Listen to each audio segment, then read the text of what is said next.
Testing, testing. Hello, hello. Good morning. Good morning, everyone.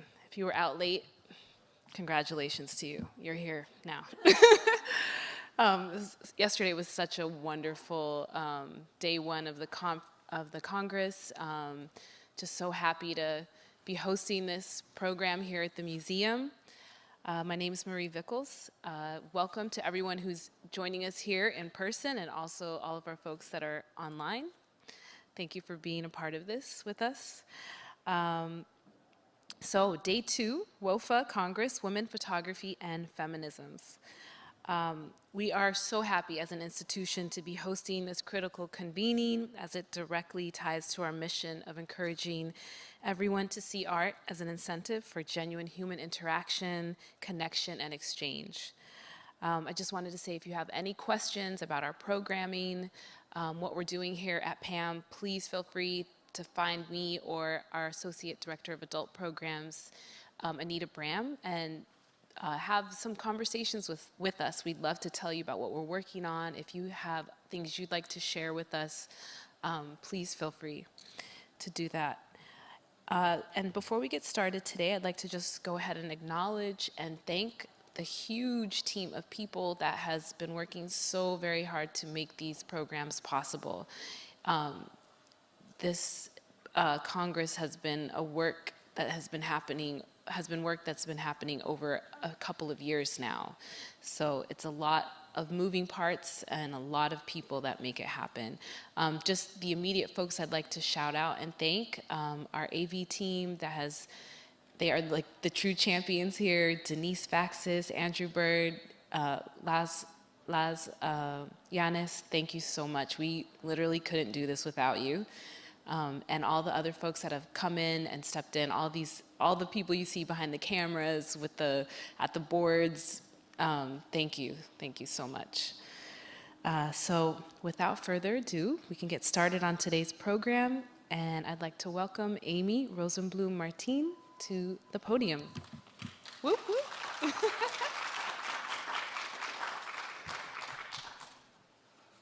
Hello, everybody here and online. It is such a pleasure to be here. Wow.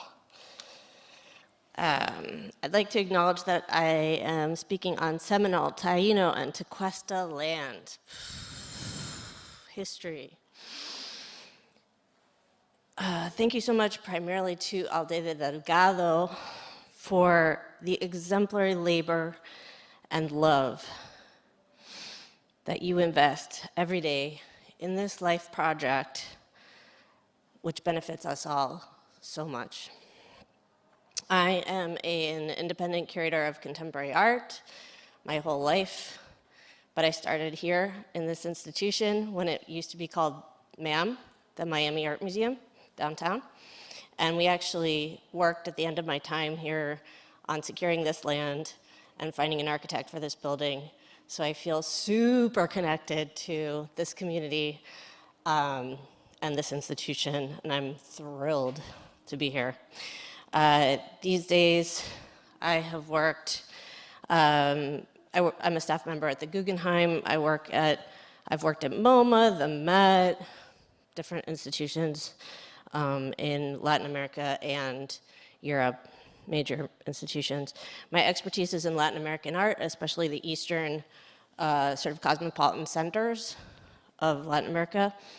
And I focus on Black and brown artists and thinkers there and elsewhere, but through a Latin American lens, especially feminists of all genders. And at WOPHA, I am honored to be a staff member, and I've had various titles involving curatorial and community outreach, as well as programming. It was exciting when Franklin Sherman spoke yesterday and mentioned global conceptualism, the exhibition here. It was sort of a groundbreaking exhibition that was curated by many curators from around the world, organized by the Queen's Museum, where I get to hang out a lot now, living in New York.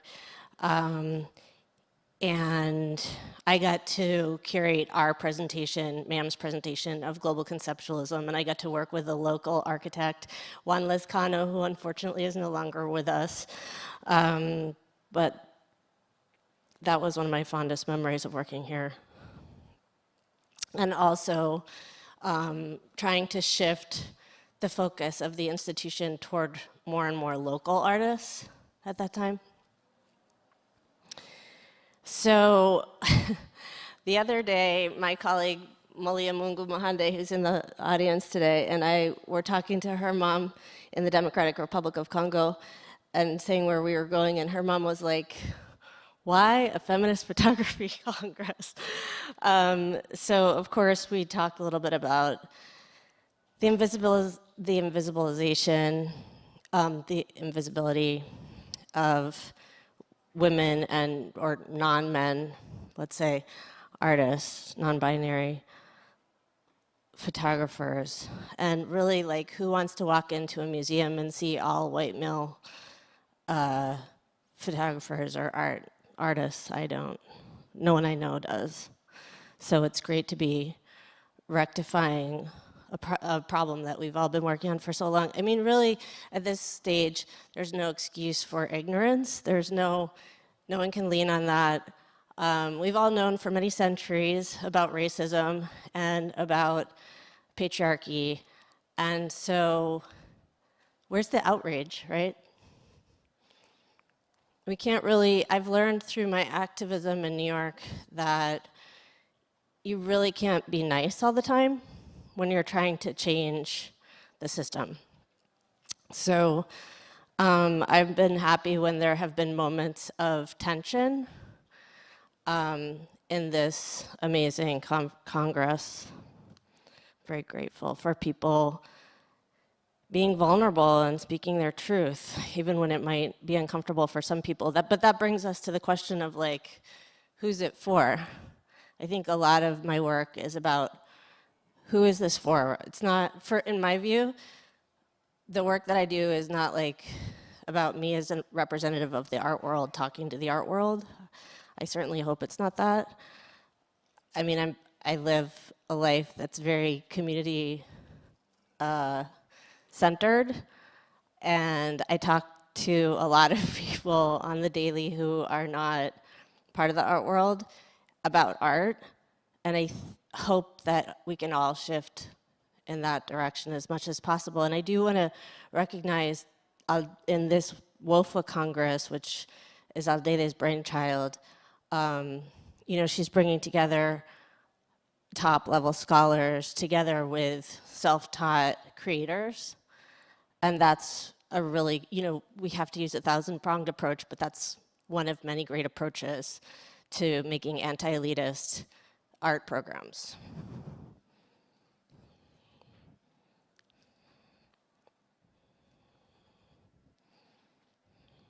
Let's see. I have a lot of notes here. Maybe I'll show you some of my other work. Just quickly, I just have 2 slides. This is a really important project curated by the amazing Dr. Nicole R. Fleetwood, who you see here in the upper left. And she recently won a MacArthur Genius Award for this project. So in the middle here, you're seeing, I think I can I use this? This right here is the cover of her book. And it took her 10 years to do the thinking and research and writing and theorization of this book, and which was published recently by Harvard University Press against many odds. And I was absolutely honored that she came to me to say, Amy, could you please help me turn this book into an exhibition? And all the stars aligned, and that exhibition happened at MoMA PS1, which was so healing for the community of incarcerated artists and people with close ties to incarcerated artists who were at the center of this project and who we were talking to as audience. So It was an anti-elitist project on so many levels. I learned so much from Dr. Fleetwood. I'm so grateful to her. And I will say that I've included some of the women photographers who were in that show here. So I have Maria Gaspar, Tamika Cole, Gizmo, they're based in Miami, right? Jessica Gispert and Crystal Molinari, who are no longer working together as a collective, but did for a long time. Sarah Bennett and Chandra McCormick, who lives in New Orleans. So, you know, yesterday, I think it might have been Abigail Solomon Godot who was talking about how do we really change things. Do we just sort of add more women to the mix and stir? But we're still dealing with a patriarchal system, right? So how do you actually change the system? And there are lots, again, thousand-pronged approach must be used. But one of the ways is that Aldede has started her own organization,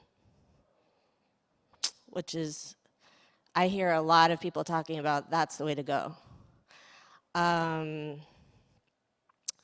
But also, there are micro ways to approach it. Like, one thing that I loved about Dr. Fleetwood's approach to working with PS1 was like when we were writing the didactics, the wall labels, some of the white staff there was like, could you define this term or that term? And she was like, no, the people I'm talking to know what these terms are. I'm talking to them, primarily.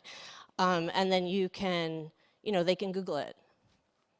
So it's sort of inverting who's needing to Google what. And all sorts of other amazing things. So, and then going back in time, this was my project at the Sugar Hill Children's Museum in Harlem, where I live. Ana Mendieta, thinking about children's thinking. And again, I love, and Nereda, actually, who spoke yesterday in the picnic conversation, she was in this exhibition. So it's all interconnected. And Nereda mentioned that yesterday was Ana Mendieta's birthday. And my connection to Miami means that I came of age hearing stories about Ana Mendieta's life, her life,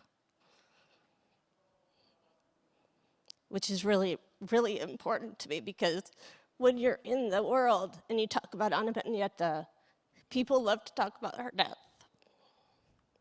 But I think we need to spend more time talking about her life.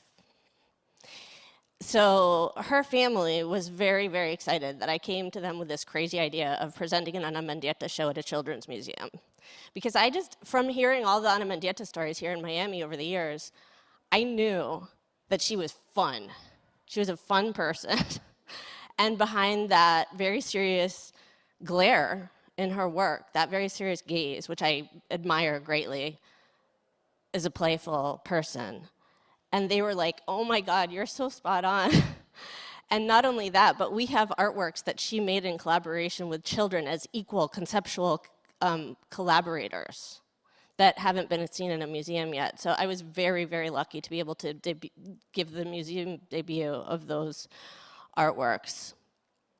And I hung the facial hair transformation series at the eye level of the target age child, which was about 8. So you can see this was a very small child looking at it here on the left. And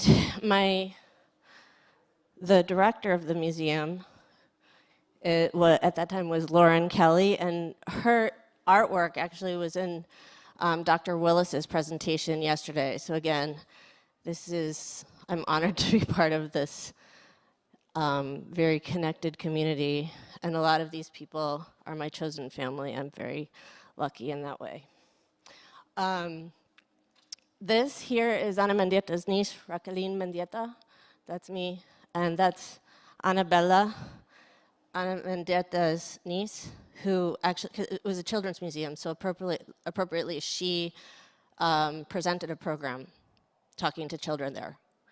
I mean, we supported her, but that was really exciting. And then all these people, I'm laughing because I know them very well, are the neighborhood focus group. And they all live in the neighborhood of the museum. And before I presented this idea to the museum to do an Ana Mendieta show, I consulted with this group of people. This is a very diverse group of people, not just visually diverse, racially diverse, but also in terms of their interests and their professions and their levels of education and whatnot. All extremely smart people, regardless of their levels of education, of course. And they're all museum goers. They all go to lots of museums all the time. So I felt like that was the perfect group of people to be talking to about how can we make this exhibition useful for you, exciting, fun for you. And I did that before proposing it to the museum. So it was like the initial curatorial conversation happened with the community. So I think in museums, you know, I also work in big museums, and big museums are often sort of banging their heads against the wall saying, how can we connect with community? First of all, you have to know the community. It helps to be part of the community. These are the people who helped me raise my children also.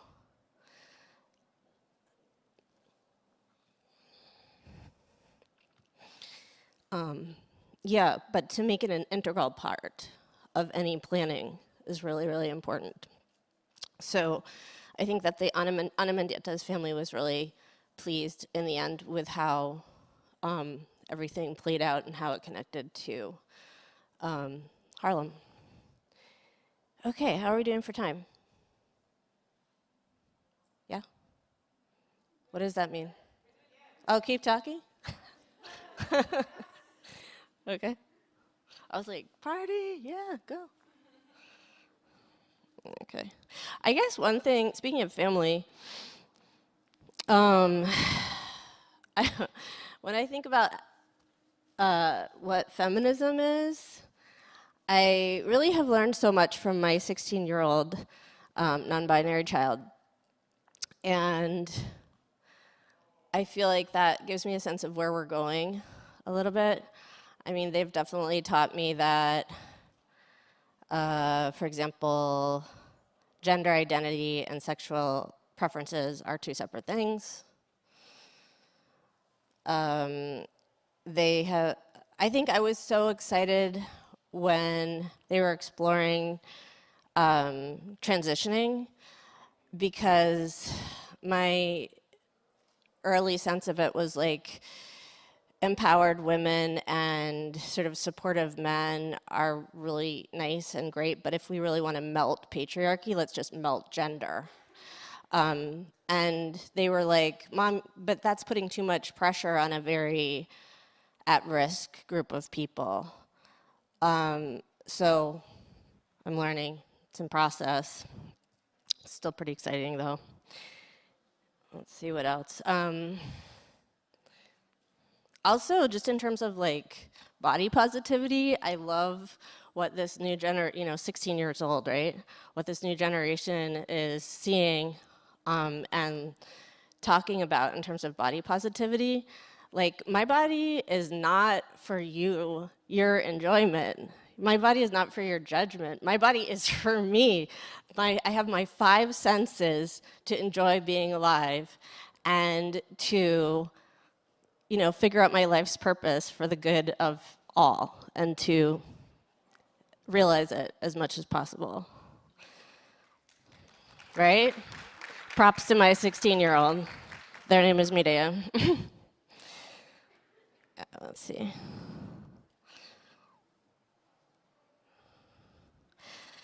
Oh, there were so many great. Most of my notes are about. One more thing from my child is that yesterday I heard a lot of people using the word female and male, and just notes from a 16-year-old. Every time I say the word female and male, I get corrected at home, because female and male are referring to genitalia, and like, yeah. So woman is a much better word than female. So it's a woman artist as opposed to a female artist. Take it or leave it.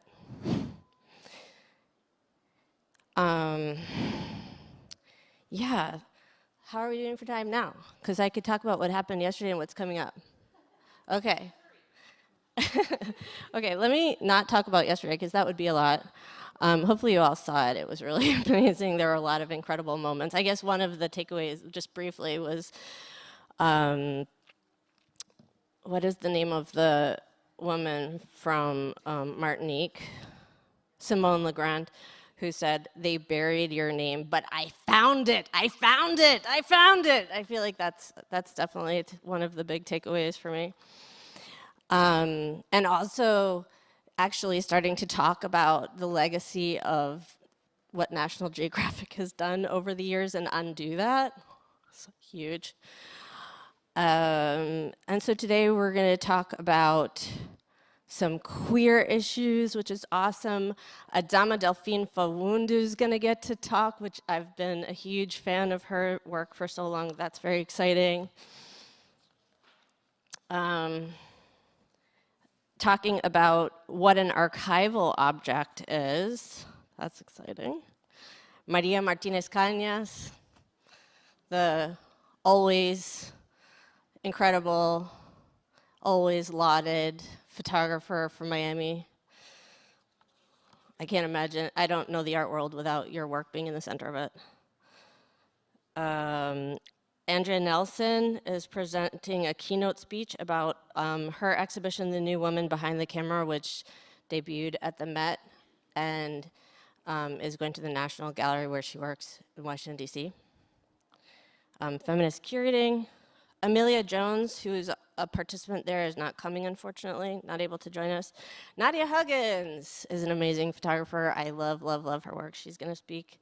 And talking about spirituality, Ibeyi will be joining us with Aldeide to wrap up the end of the day. So I hope you're all excited as I am. Thank you very, very much for having all of us.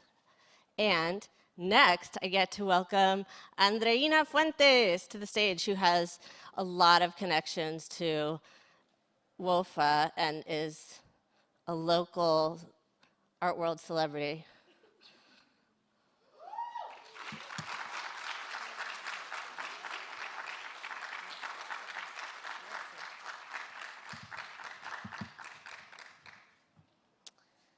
Well, first of all, good morning, everyone. Thank you, Amy, for introducing me. I feel honored to be part of this historical moment in woman photography and in Miami. We are showing that we are not only aware much more than Art Basel. We are the place where cultural transformation is happening. I would like to thank especially Aldeide Delgado, because 3 years ago, this Congress was her dream, and today is happening, and all of us are part of the WOPHA Woman, Photography, and Feminism Congress. Let's start this second day. Photography is a visual art form that makes us able to identify one another as a community. Martha Nussbaum defined this process as empathic imagination. She proposed that through art, we are able to build a global citizenship, separate from violence and the lack of respect for others. I started this journey in 1995 when I bought my first camera, a MC50 Pentax. And since that moment, I have been raising my voice through images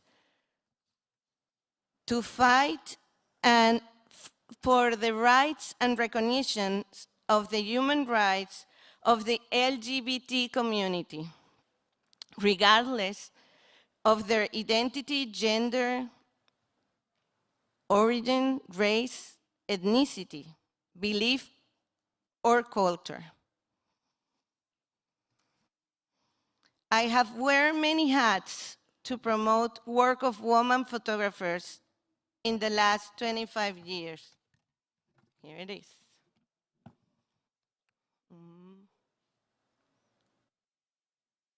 No, this way.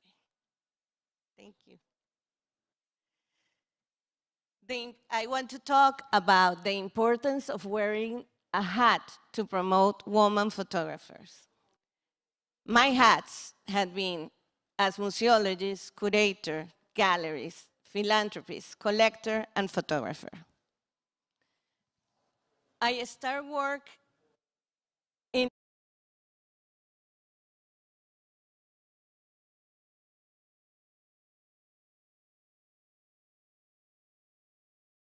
Fundación Artistas Emergentes.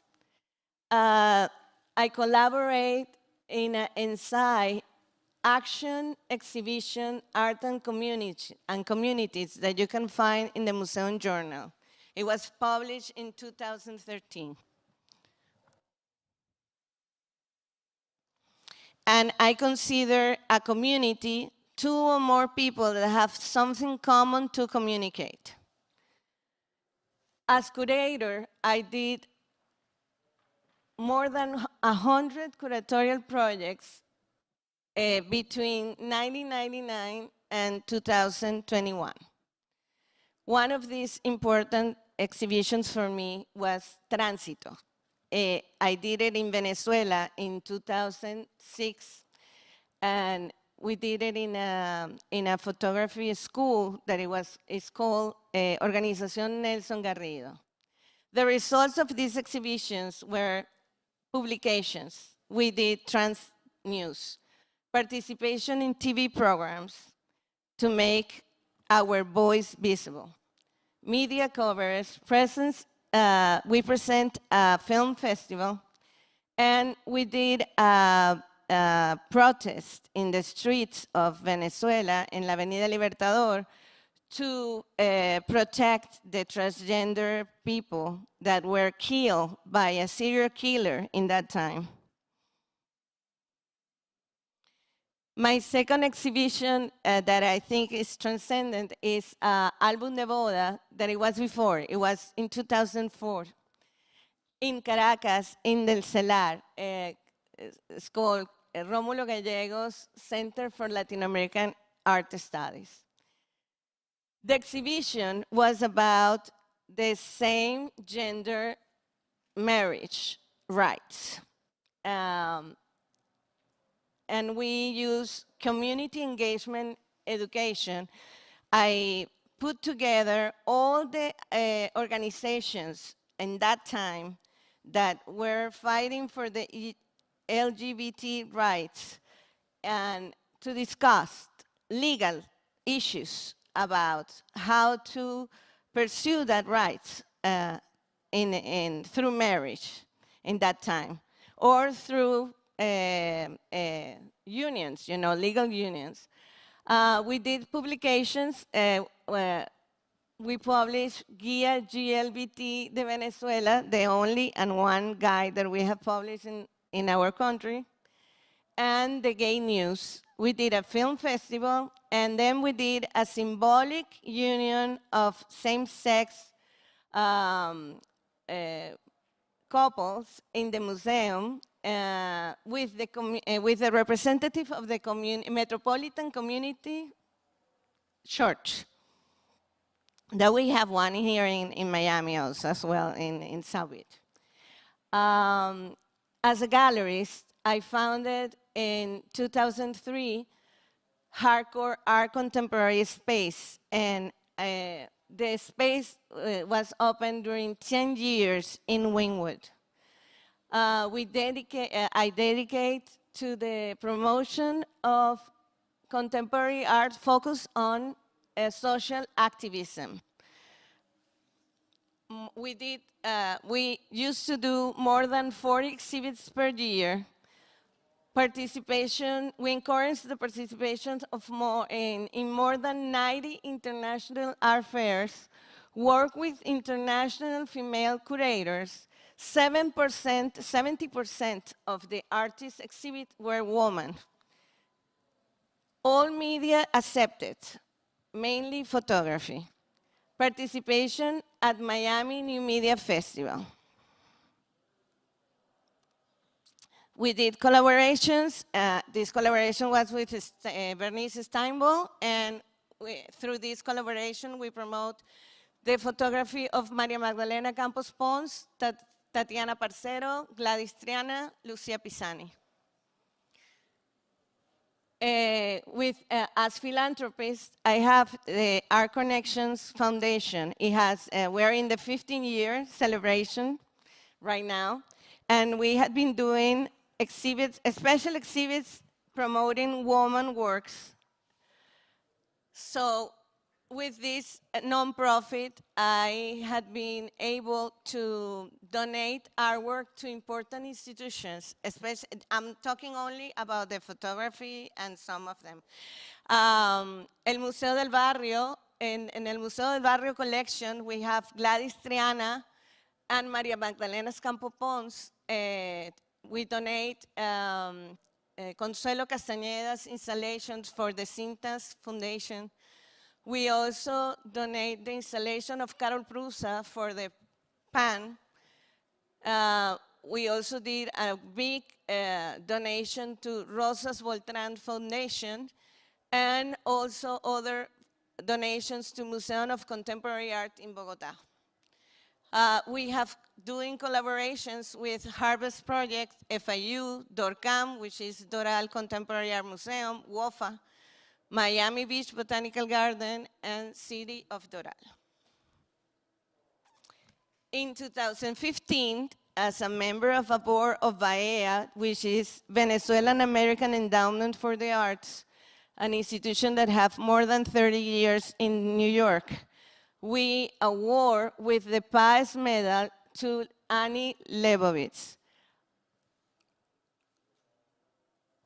As I create in Miami a space, a pop-up museum called the Chill Concept.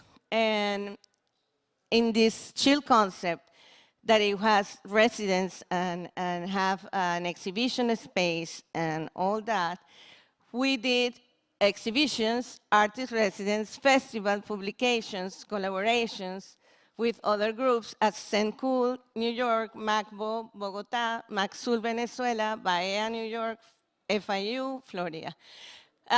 This is an invitation for a queer festival. In 2014, we brought Chinese filmmakers, and we showed the films that were prohibited in China. We could protect this archive, and the film is in Miami, but they were destroyed in China after the event. Since 2006, and with our Connections Foundation and Hardcore Art Contemporary, I run the New Media Festival that had been in the city of, starting the city of Miami with an international open call, but now is happening in 7 countries simultaneously, and is about 8 months long in this moment. So the same, we are granted by the Miami Cultural Fair. We exhibit videos, photography, performance, video performance, etc. And we have also collaborations with Landromat, Harvest, with spaces in Miami and outside Miami, like the Roma Art Week in Rome, and we had been doing projects with the Museo, the Macro Museum in Rome.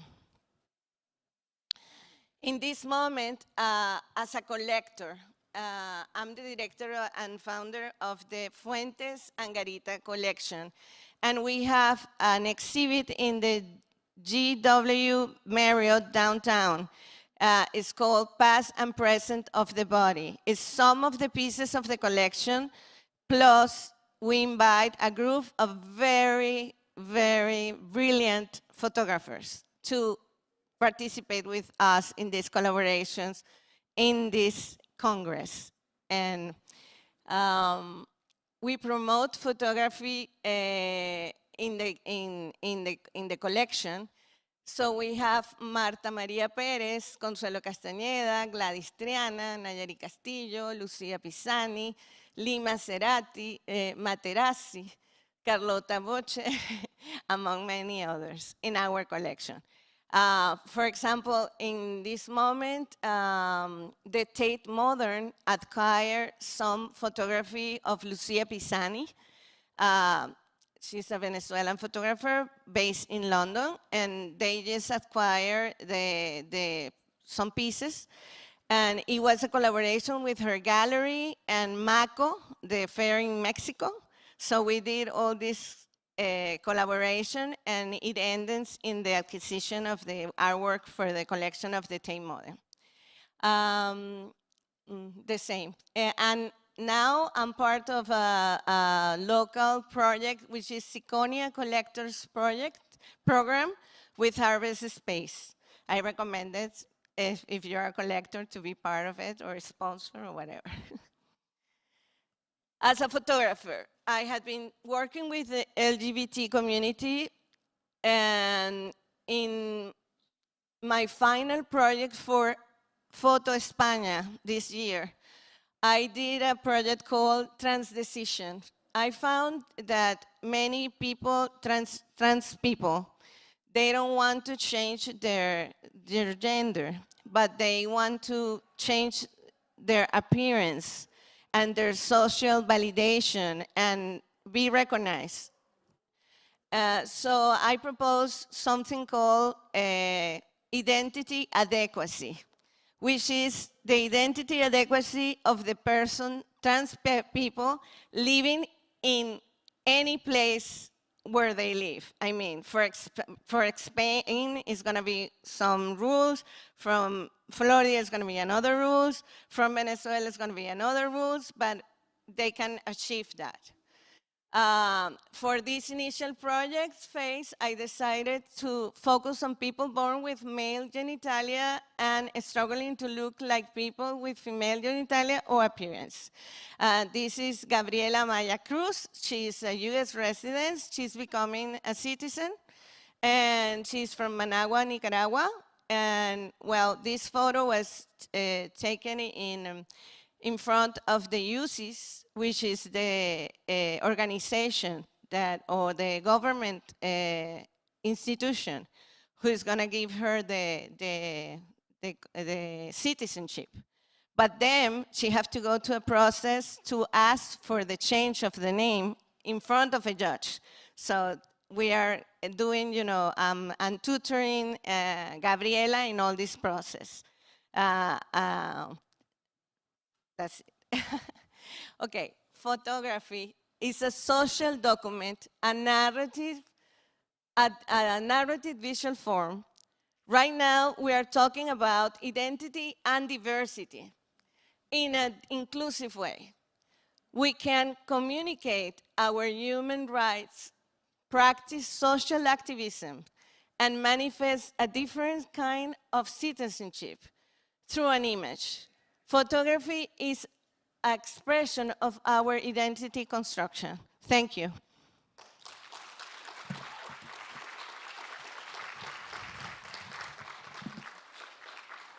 Oh, sorry. I would like to introduce and to invite to the panel, to the next panel, Carlota Butcher and Alpes Patel. Please.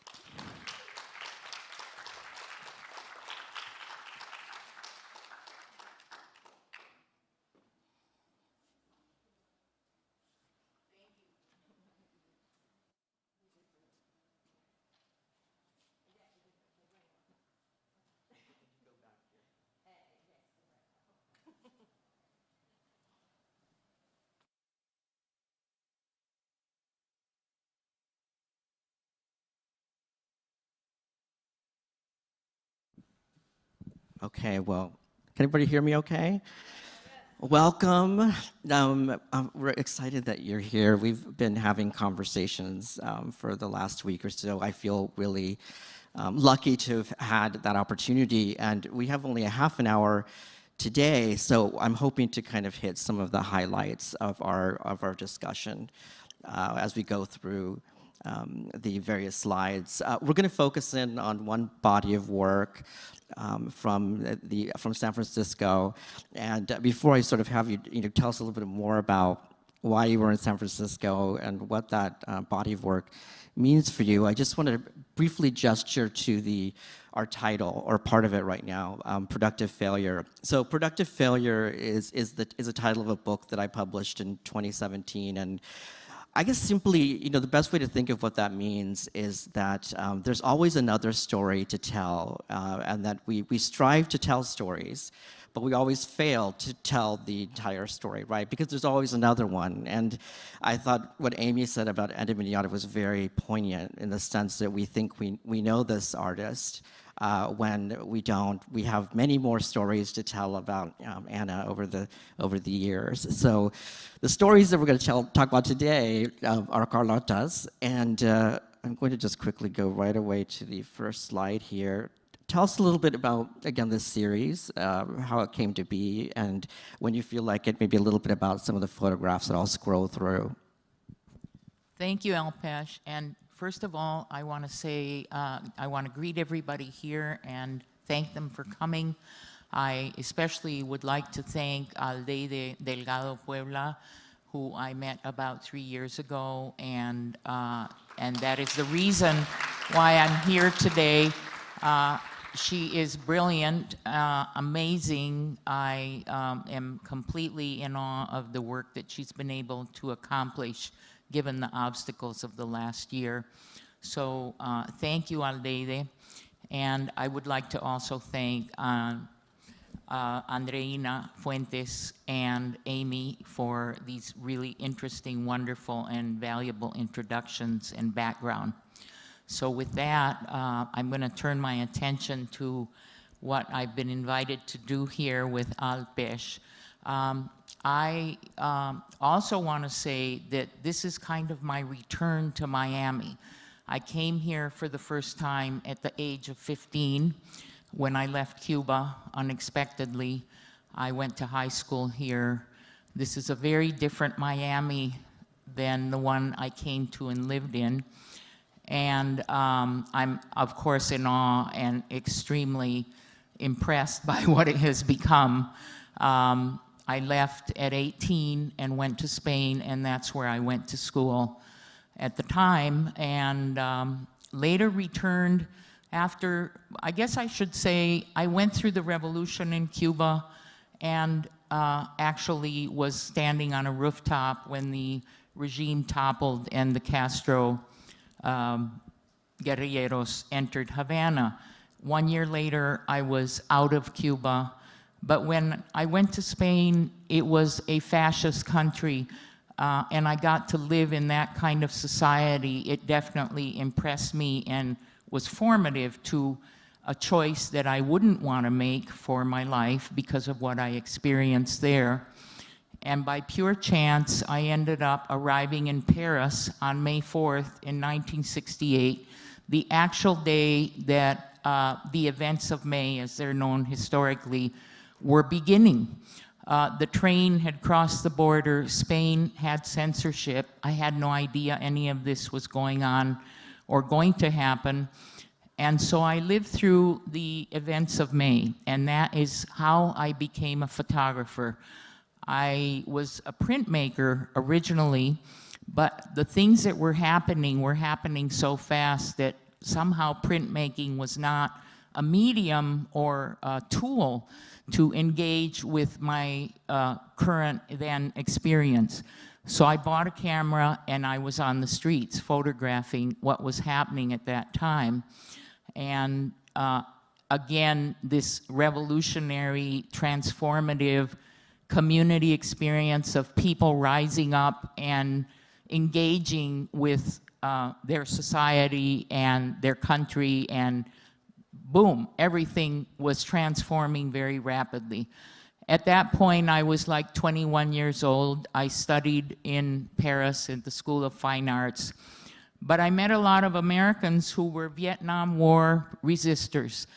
And my disenchantment with the United States when I came from Cuba changed, because these young Americans who were my peers were completely different from the people I had met early on in the early 60s. And having gotten to know them, it somehow opened in my mind the idea that I wanted to return to the States. And in 1971, I returned and ended up traveling from Florida, where my family lived, and went to New York and participated in the first the biggest, I think, anti-Vietnam War march in Washington, D.C. And from there, eventually, I made my way out to San Francisco in 1971 in September. And what was happening there at that time completely engulfed me. I wanted to stay. I was completely taken over by being part of what I saw happening. And again, documenting that incredible community outpouring in many different ways and on many different levels of resistance and change and questioning of all types, including one's identity, one's gender,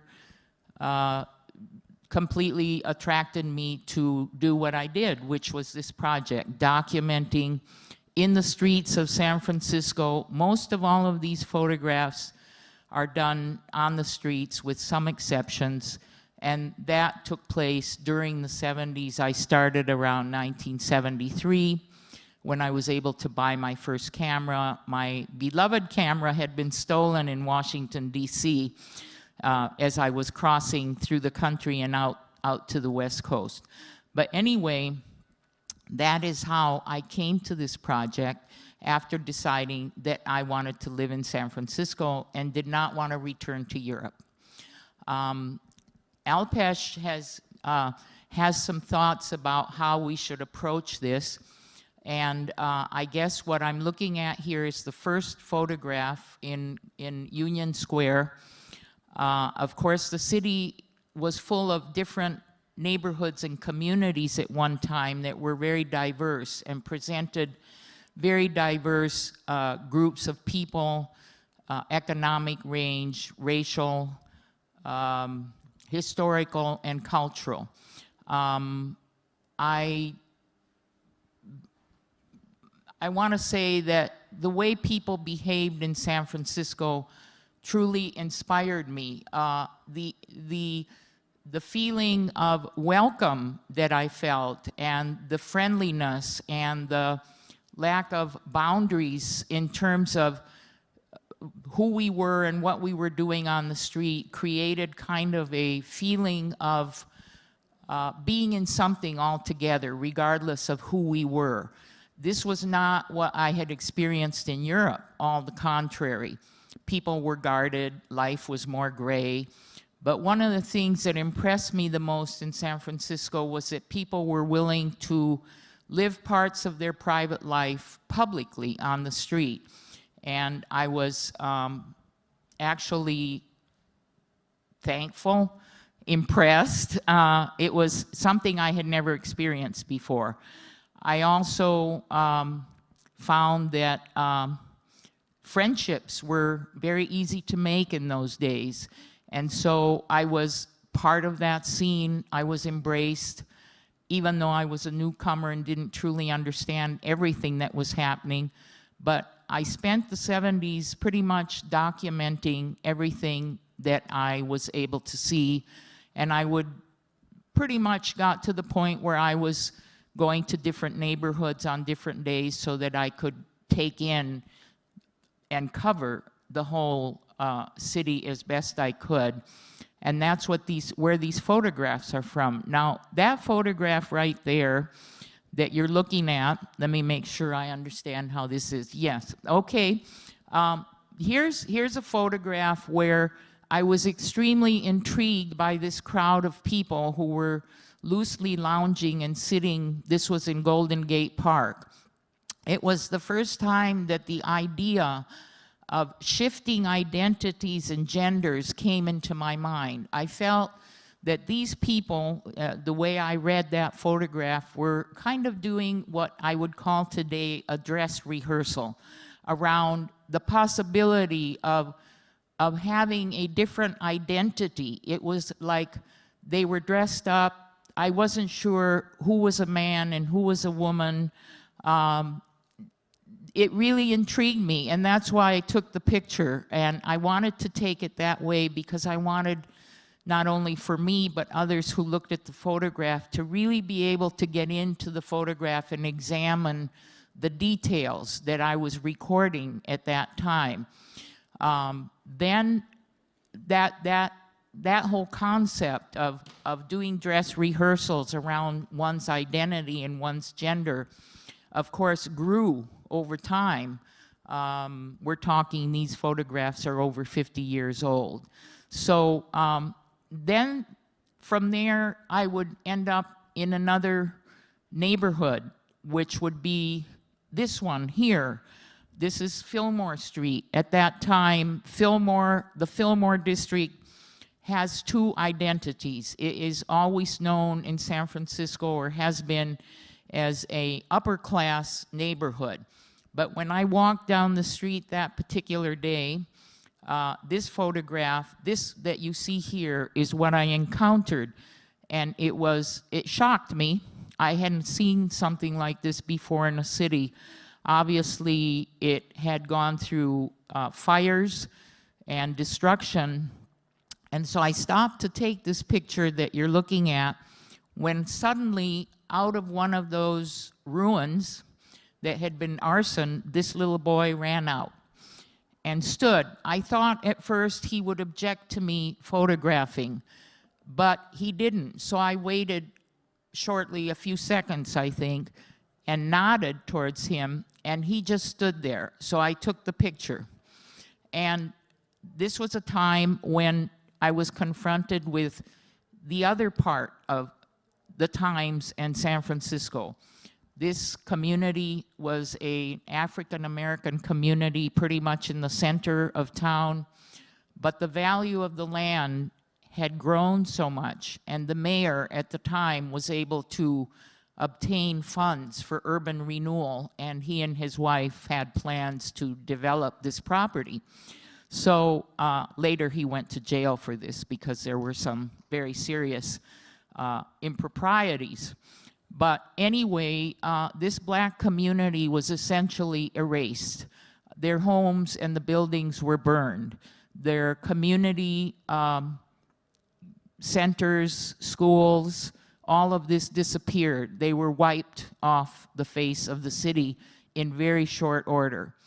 So those were the kind of things that I encountered as I walked through the city, and I photographed. I wanted to just quickly talk a little bit more about this photograph from my perspective as well. Just that you noticed in the introduction that there was productive failure, and then there was queer photography. So queer there is used as an adjective, but I actually want to use it as a verb in this presentation. And this photograph, for me, queers the entire body. Like, it reframes, reorients how we look at everything else. It doesn't necessarily have to do anything with sexuality, but it is the one that I think actually begins to let us know that there are other stories. There's always another story again. And I'm curious, that have you been back to San Francisco to look at some of these areas? I went back for the first time, I think it was at some point in the 90s, but I didn't spend a lot of time, and I have not revisited the city in the way that I walked through it in the 70s. But I do know that in that area are large apartment buildings and residential development in this particular area. I'm going to pivot just quickly to something else which we talked about. I just love these stories. We're not showing all of Carlotta's work again. We're focusing on this, but I want to talk about this other body of work. And it it connects to cars. When we went by the Robert Rauschenberg work here on the second floor, one of the first things you said was, you said cars, and I would love for you to talk a little bit about your relationship to cars. Your father was very passionate about cars. What happened in San Francisco with cars, and how that ended up coming into your practice as well? Well, what happened was in San Francisco is that I wanted to have my own car to drive, but I really couldn't afford to buy one, and let alone to fix it, to take it to a mechanic. So I started out with believing that the first step would be to go, and we're talking of a time when women were getting into the trades. There weren't very many women in trades related to automobiles, but anyway, I knew I had to learn to fix an engine if I was going to own a car. At least that was my thinking. So I bought a car, and I tried to enroll in the trade school in the auto mechanics night class. And after 3 attempts and not being able to, they would tell me there was no space, I asked the teacher. By then I had met this man and seen him enough, and I said, "Why is it so hard to get into this class?" And he said to me, "Well, I'm going to tell you the truth. You know, you look like a nice person, and I can tell you this." He says, "The guys here in the class told me that if I let you in the class, they were all quitting." So that was the story. He said, "But if you still want to get in, you can come next semester, and I'll let you in the class." Well, in any case, by then, the car I had bought was parked on the street, and somebody crashed into it. I haven't told Alpesh this. Somebody crashed into it and did considerable body damage.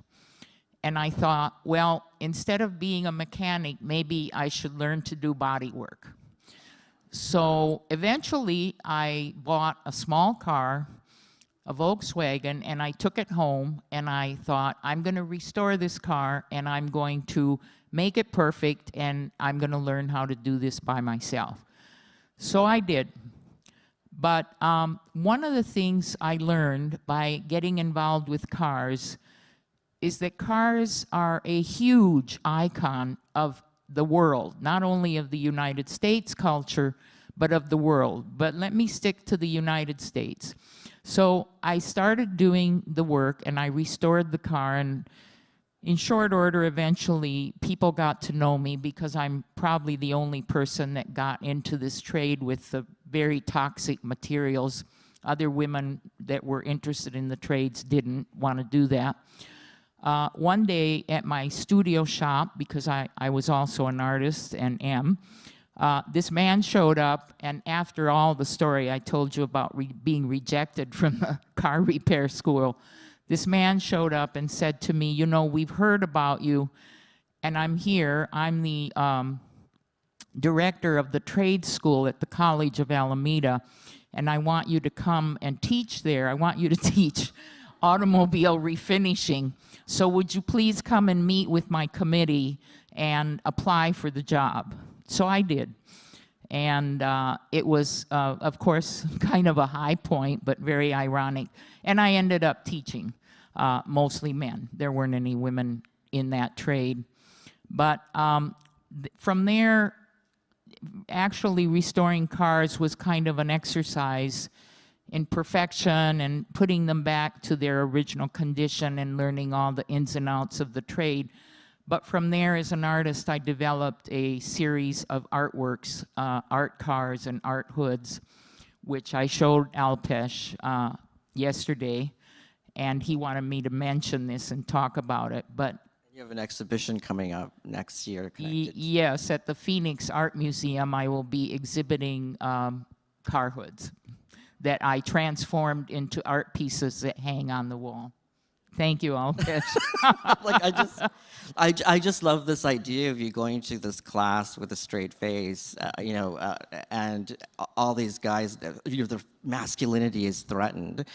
But again, you're kind of disrupting the way these spaces operate by being there. But we talked about how maybe one way to talk about this is that it's a gentle disruption. It's not sort of an aggressive one. but maybe unassuming even. And I wanted to use that and take us back to Florida, since we had some discussions about growing up in Florida in very different places. But that, did your experiences here kind of begin to set up this idea of gentle disruption? Yes, as Alpesh and I were talking, I have experienced, given who I am and what you're seeing, that, for example, I am a white Anglo-Saxon Latina. People don't see me as a Latina. So I have a lot of aspects in my life have been disruptive to people. What they see and the decisions they make aren't always correct. And I've had to live with this duality in many different ways my entire life. So of course I look at the world, as Alpesh was pointing out, the queerness has to do with this, with being, there's kind of a sleight of hand going on all the time where I'm at the center of, not through my own making, but by appearances and circumstances and misreadings and what I call sleight of hand. So, for example, many people have mistaken me for being a male. And people will say to me, does that bother you? And I said, no, because if that's what they think, they're entitled to think that, and the consequences of that mistake are theirs, not mine. And I can live with people thinking these different things, and of course you end up taking advantage of this as well. And that's part of the disruption that I think Alpesh is talking about. You become disruptive not so much because you try hard to do that, but your presence, what you decide to do, your choices, how you view the world, and how people react to it turn you into a disruptive being. And I have found that it is part of my identity. And as Alpesh was explaining to me, when his definition of queerness does very quintessentially contain those features or ingredients.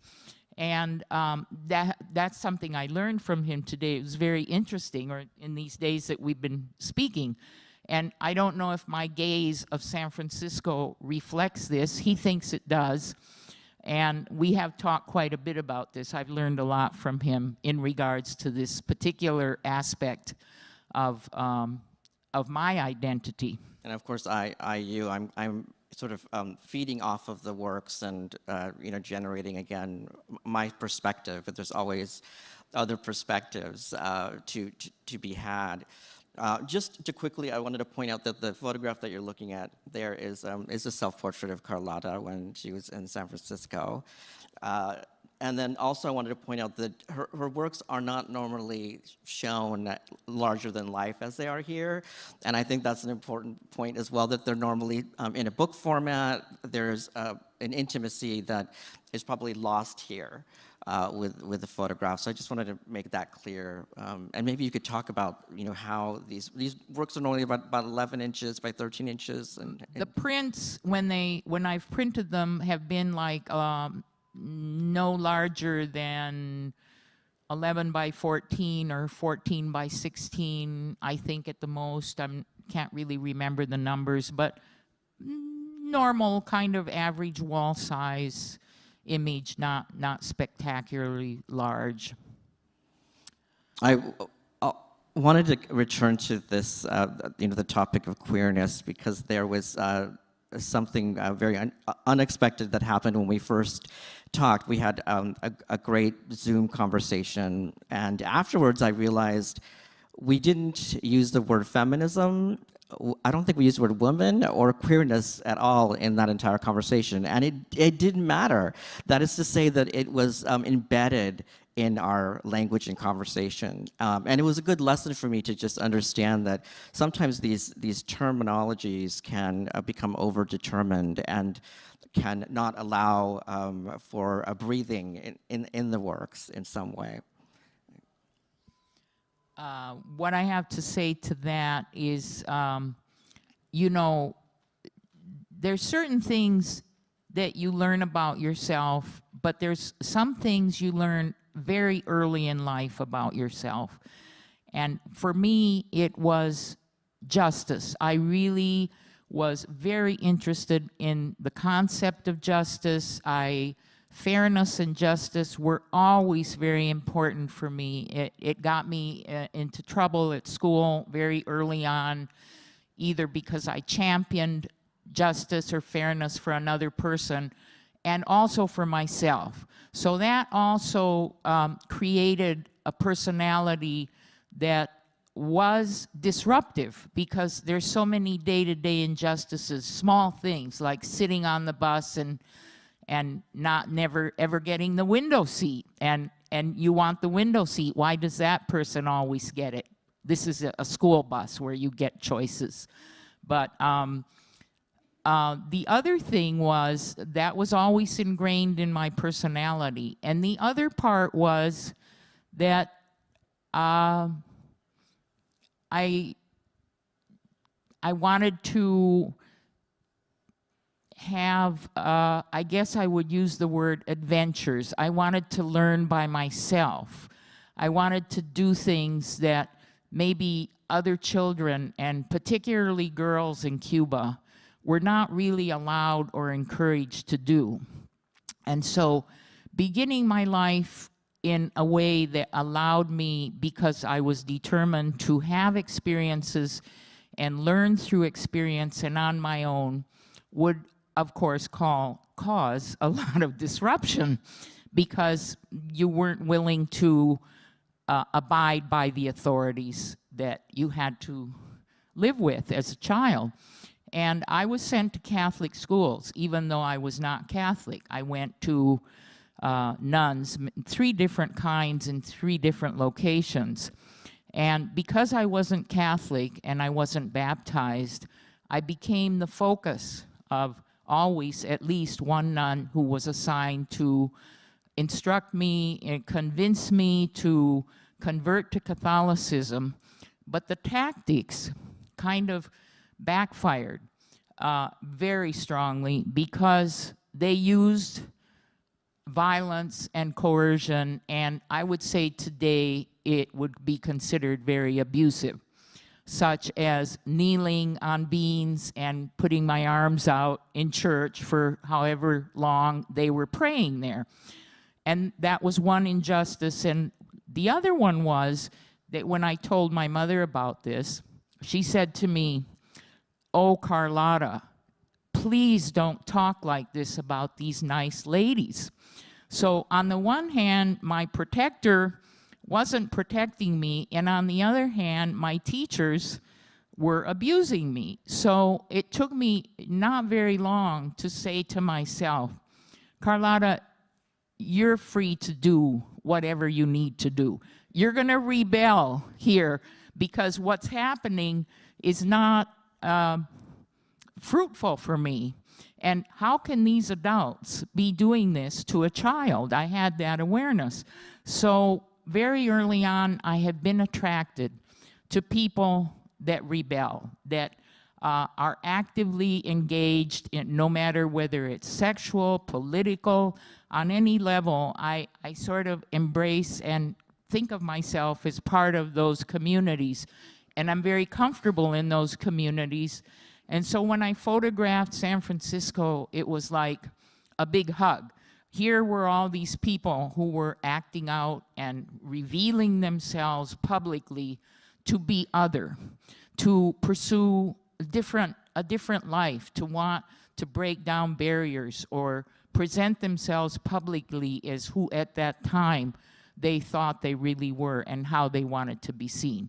This project was life-transforming for me, because here were all these people who were actively pursuing it in public in a city. And I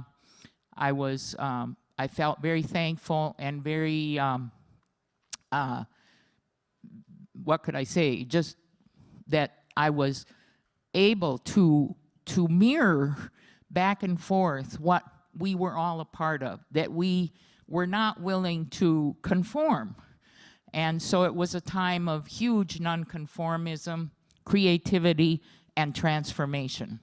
That was what the 70s were. I don't think they have really been explored or written about as they should be.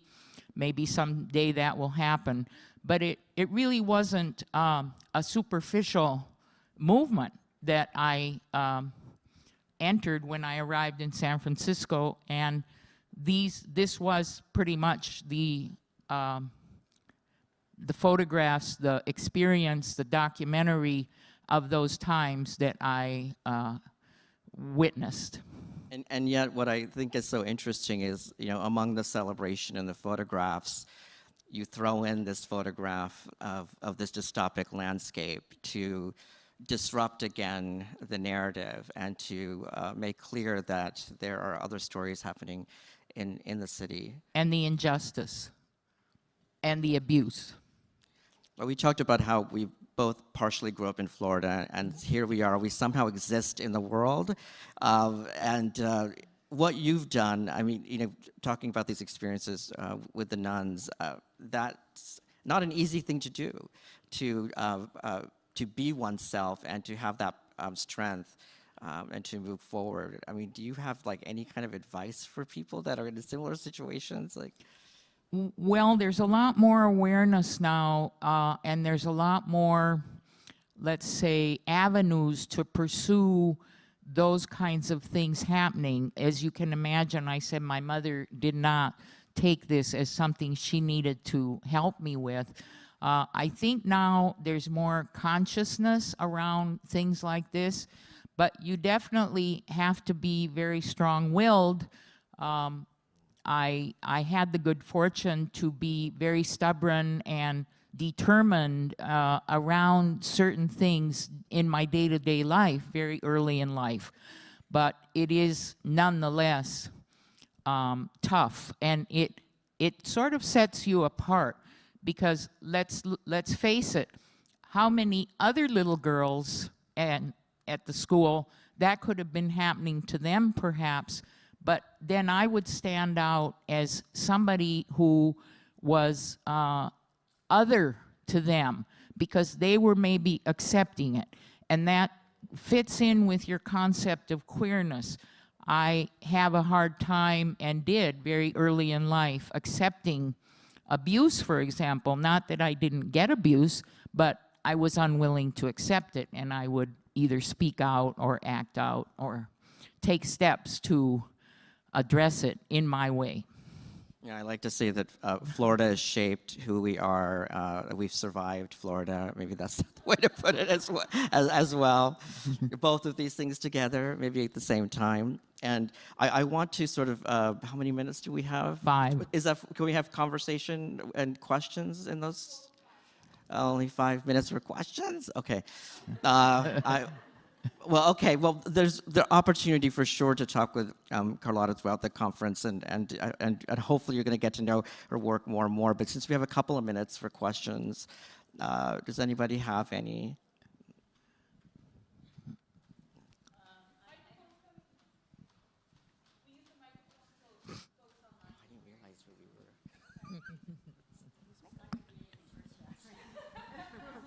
It's short. I come from a large family that all lives in San Francisco. They left Miami as fast as they could, went all the way to the West Coast where they felt comfortable because of the culture. A lot of scary things have happened since the tech revolution there. You wouldn't recognize any of your favorite neighborhoods. However, when I look at your pictures, because I go there a lot, I'm headed there in December, I recognize what I love. So I just wanted to thank you for your vision. Maybe you weren't even aware of it at the time. It's very subtle and complex. And bravo. Thank you. Thank you very much. And go back. Please go back. Oh, I may go back. I mean, you will find those places. And a lot of activism has to happen there. I know that. That's it's very, true. very frightening. It's a very activist community in Yeah, so, essence. You know, It's you probably could one of the put your things. energy back there. Well, thank you for your comments. Okay. We have probably time for one more. And okay.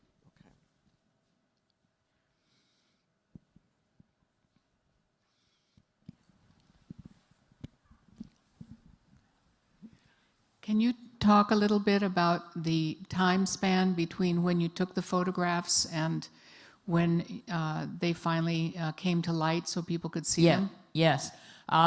That's a good question. The technology had to evolve. These were 35 millimeter, mostly black and white film, some color. I don't think there's any color in this series. But anyway, when the digital technology permitted me to scan and turn these images into digital images, that was a huge opportunity for me to work with the collection, with all the photographs. And my choice was to produce a book about my San Francisco photography. The project is called San Francisco 70s Urban Portraits, and I self-published a book by that name through blurb.com. The book is available, and there's like 142 images. I did that in 2015. A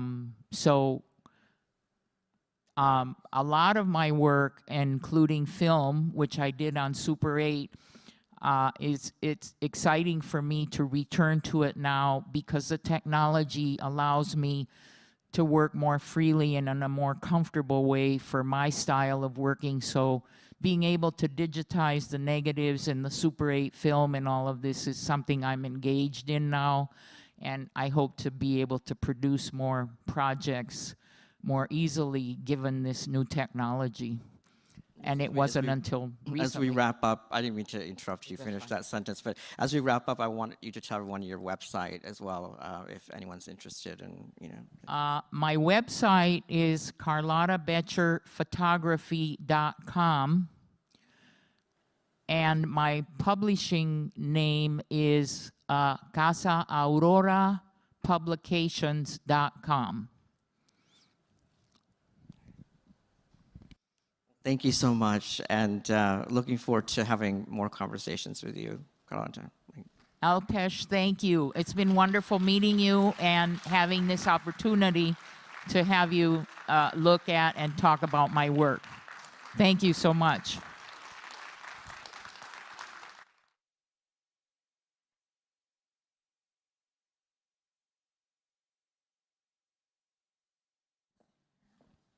Thank you, everybody.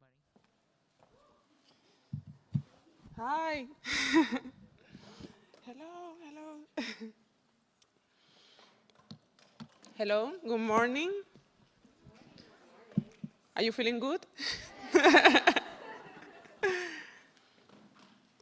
Well, thank you so much, Amy and Nina, and Alpesh and Carlotta for this wonderful introduction this morning. I will continue, our program will continue with the presentation of Adama Delfín Fabundu, or WOPHA Artist in Residence 2021, WOPHA Artist in Residence at El Espacio 23.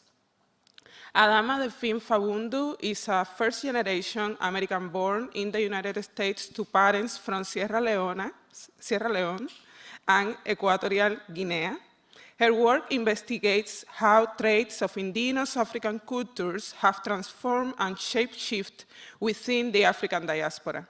She used photography, video, sound, mixed media, and bookmaking to create works with themes of memory, displacement, history, identity, utopia, decolonization, fantasy, and Afrofuturism. I also want to inform of an update in our schedule for today. The discussion that we're having after will be from 11:30 to 11:50, And after that, we will have the next panel from 11:50 to 1 p.m., just to inform about that. So right now, I just like to welcome Adama, and thanks to El Espacio 23 and Trisi Belo Osagi for their support for this program. Thank you.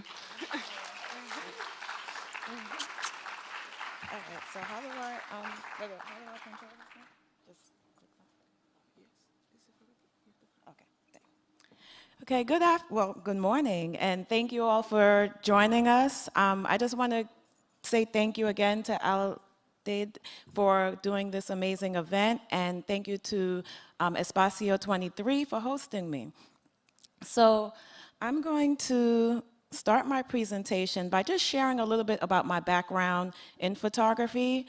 I first got my camera in the 80s, and before I even knew I was a photographer, I was documenting my neighborhood and the music that I love. That led me into a whole career of documenting hip hop culture in New York City in the 90s. Back then, I didn't realize that what I was looking for in this was looking for parts of myself. Hip hop was this free expression that explained blackness in a way that I hadn't seen in popular culture before. I found my Africanness in it, I found my identity, and it was a great communication tool for me. That led me to different parts of the continent, 7 different countries, to continue this conversation and look at the communication across the waters, across the diaspora, using this form of expression. And so for, I'll say, a good 20 years, I've been creating this work. Recently, my work has shifted into a more research-based practice. These are some of the things that I'm interested in: the archive, the body as an archive, memory, interrogations of history. I like to think of, instead of saying history, I like to think of stories of the past, present, and the future. Indigenous ontologies, which is really important to me as I go into my own heritage. I am first generation from Sierra Leone and Equatorial Guinea, but more specific, Mende, Bube, Bamileke. Those are the people that I come from. I like to look at the photograph as a symbol, and I'm constantly interrogating the medium. Here are some of my influences. I'm always reading. I'm heavily inspired by literature, and often I'm naming my pieces after Octavia Butler characters. Like, I'm so inspired by literature and using literature as a mode for pushing imagination. So I'll share some of my works with you. Current works. I'm also inspired by patterns, layers, and repetition as we think about identity as this thing that's constantly forming, the body as a memory that's constantly evolving and pulling from the past in order to keep creating and thinking of new ways of being and seeing in this world. So here's my grandmother was a textile worker. She worked with her hands to create batiks, and I constantly go back to her work and her fabrics, which I have a collection in my studio from since like over 50 years. So whether it's the gown that I'm wearing in this photo that my mother once wore and then I'm wearing to perform, or tablecloths that I found of hers, or window curtains, that I scan those and bring them into the work. So what I'm essentially doing is creating an archive. So my archive includes her fabrics, photos that I take as I start to travel the world, and I'm piecing these together to make new languages and new expressions. So language making is really important to me. Recently, I've been doing video, which I'm extremely excited about, and I approach my video just as our body approaches making culture, or thinking about hip hop culture, how hip hop includes sampling in order to make something new. So this was one of my first video pieces that is called The Cleanse. And the way that I constructed this was using words from different literature that I enjoyed, piecing that together to make the sound, and then also piecing different elements from trap culture to Mende culture to create, again, this new idea of what what I thought cleanse meant to me. So if we could play a little snippet of this video. So my approach to making video is also thinking about the photograph. So most of my videos have a still frame and then everything in it is moving. So I'm thinking about that moving image and just an extension of that. Here's an installation from one of my exhibitions, and you'll see I'm constantly piecing things together, traveling, collecting, whether it's raffia from Sierra Leone juxtaposed with sea moss from Savannah, fabrics from my grandmother's collection, and this is how I'm creating new languages. I'm gonna keep moving because, wait, I'm gonna move past that video because for the sake of time. But here's another piece, kind of thinking about this language again. These are printed on fabric, but then also I'm now sewing in. Recently I've been in the mode of creating works that I feel like my hands are part of the process. And that's carrying on my grandmother's tradition. When people saw her garments in the street, they would say Adama's hands was in it. And you know, there's something special about leaving that mark on a piece. I often travel, so many of these photos are also made in Sierra Leone. There's so many things that I'm thinking about, being in conversation with colonial structures, seeing through those colonial structures, creating deities and magical beings. I use myself in the work most of the time as a performer, but I'm never really thinking of them so much as self-portraits, but more so this being that is moving and taking up space in different areas. For example, this photo here was taken in Argentina, a place that openly denies this African history. But I thought it was important to dig a little bit further, embody a gown that is known in Argentina and embody this deity who takes up space against these colonial walls. And it's ironic that a place that will deny that culture has a national dance that is embedded with a history from Congo. Also, I'm constantly thinking about the idea of interfering with history, questioning history, interrogating it, being this being that could express quantum experiences of going through the past and being in the present and having new ideas and ways of interrogating. This project, In the Face of History, is a series of many documents that I've amassed. And what I've come to do is, depending on the space that I'm showing it in or the theme of the project, I continue to find documents that relate to the spaces. Recently, I was honored to participate in a project, 100 Years, 100 Women, which was a homage to the women's right to vote, right? 100 years of celebrating that. And I made a video that I'm going to show you. And again, looking at what I did, making this during the pandemic was already something. And presenting it during the pandemic, especially with everything that was going on in our world. So it was definitely a emotional experience for me to make this project. So I made a history, In the Face of History freedom cape. So I'm going to show you an excerpt of the video, and the voices are women and non-binary people who were expressing their opinions about voting. And this is also an excerpt.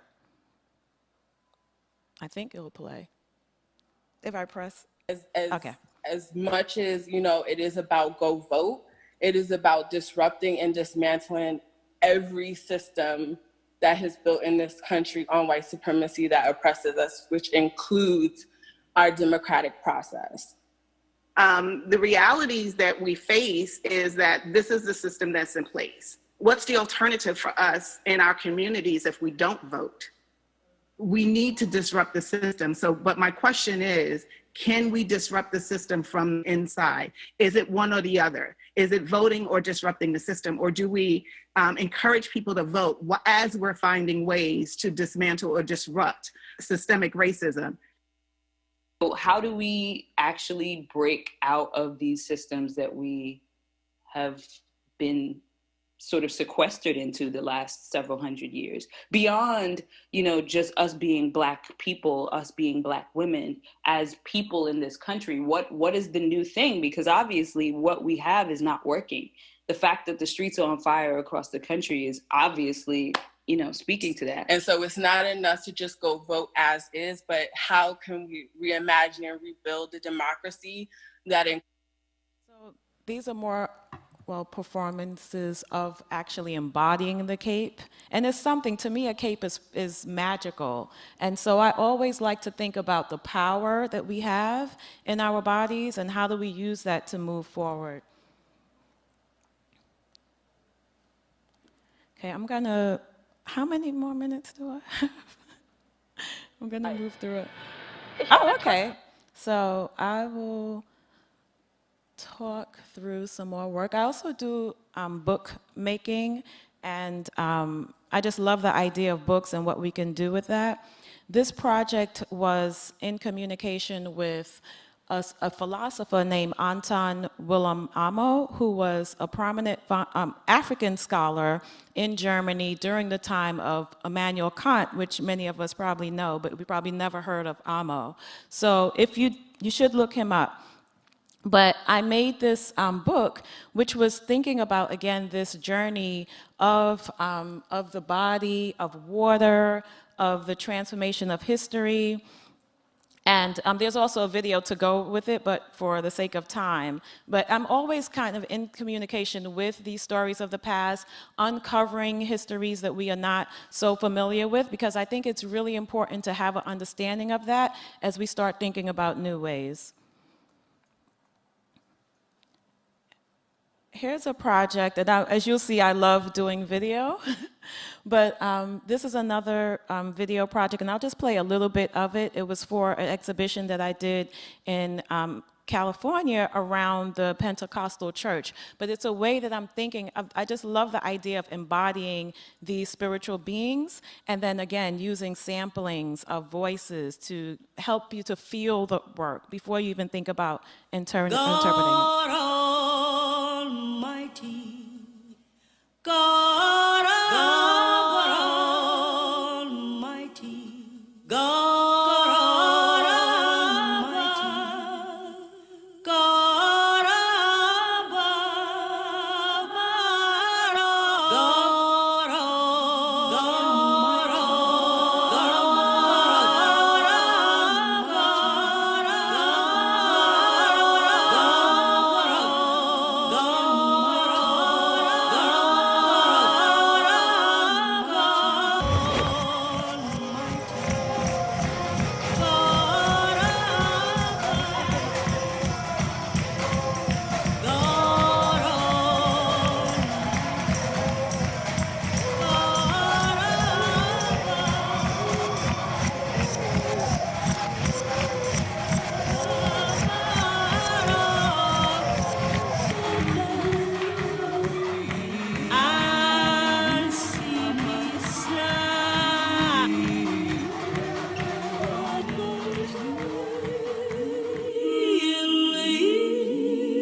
Well, that project was actually, yeah, this idea, it was called She Caught the Holy Ghost, and this is what it looked like. And so that was me imagining that. And that's such a layered concept to me. I love to think about, what happens in the diaspora and what are my connections to that. And I feel like that cycle is, or that cipher is so important. And it's a place, that's a space in which I make work. I'll go through this next project. Okay, I'm going to take you up to where I am now.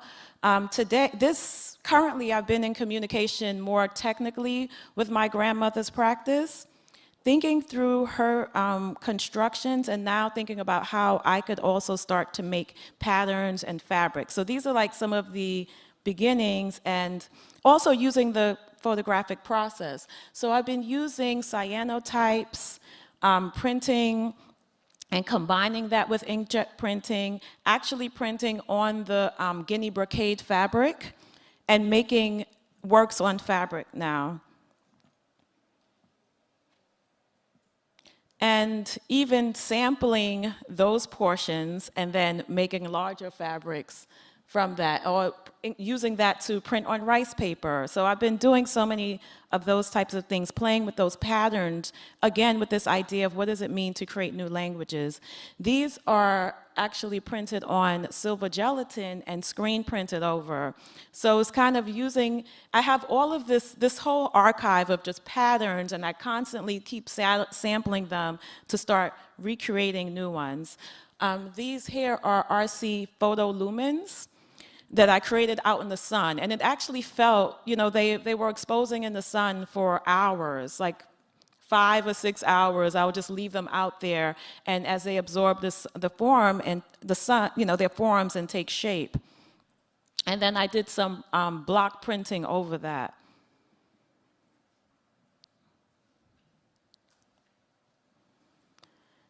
And most recently, I've been working with cotton paper and doing that same type of, so like with my work, sometimes you can't tell what is the fabric and what is a paper, and I'm playing with the identity of the material as well.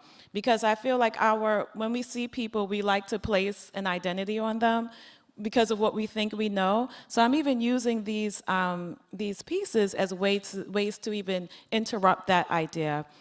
Most recently, I've been working on a book, Praise House, which will come out next fall. And this book is really thinking about the earth as this beautiful place that connects the diaspora. I was really inspired by the idea of the diaspora in a different way when I learned about the Gullah people in the Sea Islands of South Carolina. So I took this Praise House photo in 1998 when I went to St. Helena Island with my son and my sister. And one of the most amazing things was arriving there and eating what they called red rice and we call jollof rice, and it tasting exactly the same, or understanding Gullah. Imagine, right? Here I am growing up in this household that is West African, and I arrive into this place and I completely understand Gullah and could read it. That's powerful to me. The book pieces together landscapes. So on one side, you see this performance of the Mende woman who appears on the Nat Turner plantation. And so this was taken in Southampton, Virginia, on the plantation in which he was born. And right next to that is Pujon, Sierra Leone. And so the book pieces these landscapes together. They kind of just blend into each other, and you don't know where anything is. I'm kind of interrupting the idea of owning land, like the idea that we think that you could say this belongs to me, and to think also about the idea of the earth as one place, and thinking about how are we caring for our earth. You know, so there's so many different conversations around that. I'll leave you here. This is also a piece, so it goes on and it links locations from South America to Europe to America to various parts of Africa and the Caribbean. And thank you very much. Thank you.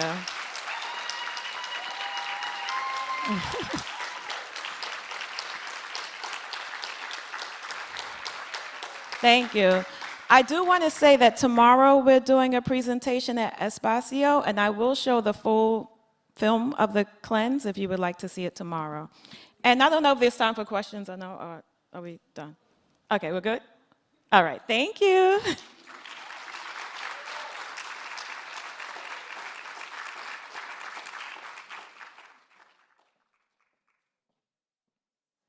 Thank you so much, Adama. Well, I am extremely pleasure to, with great pleasure, I introduce the next panel.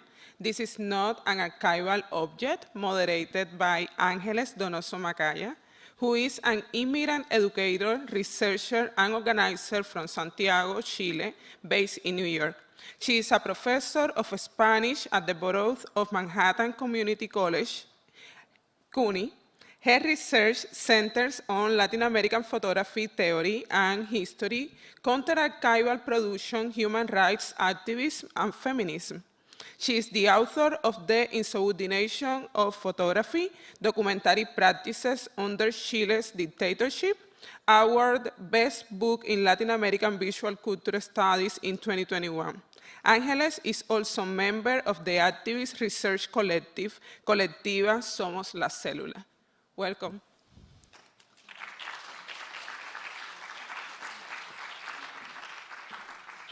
Thank you so much, Abdeide, for that introduction.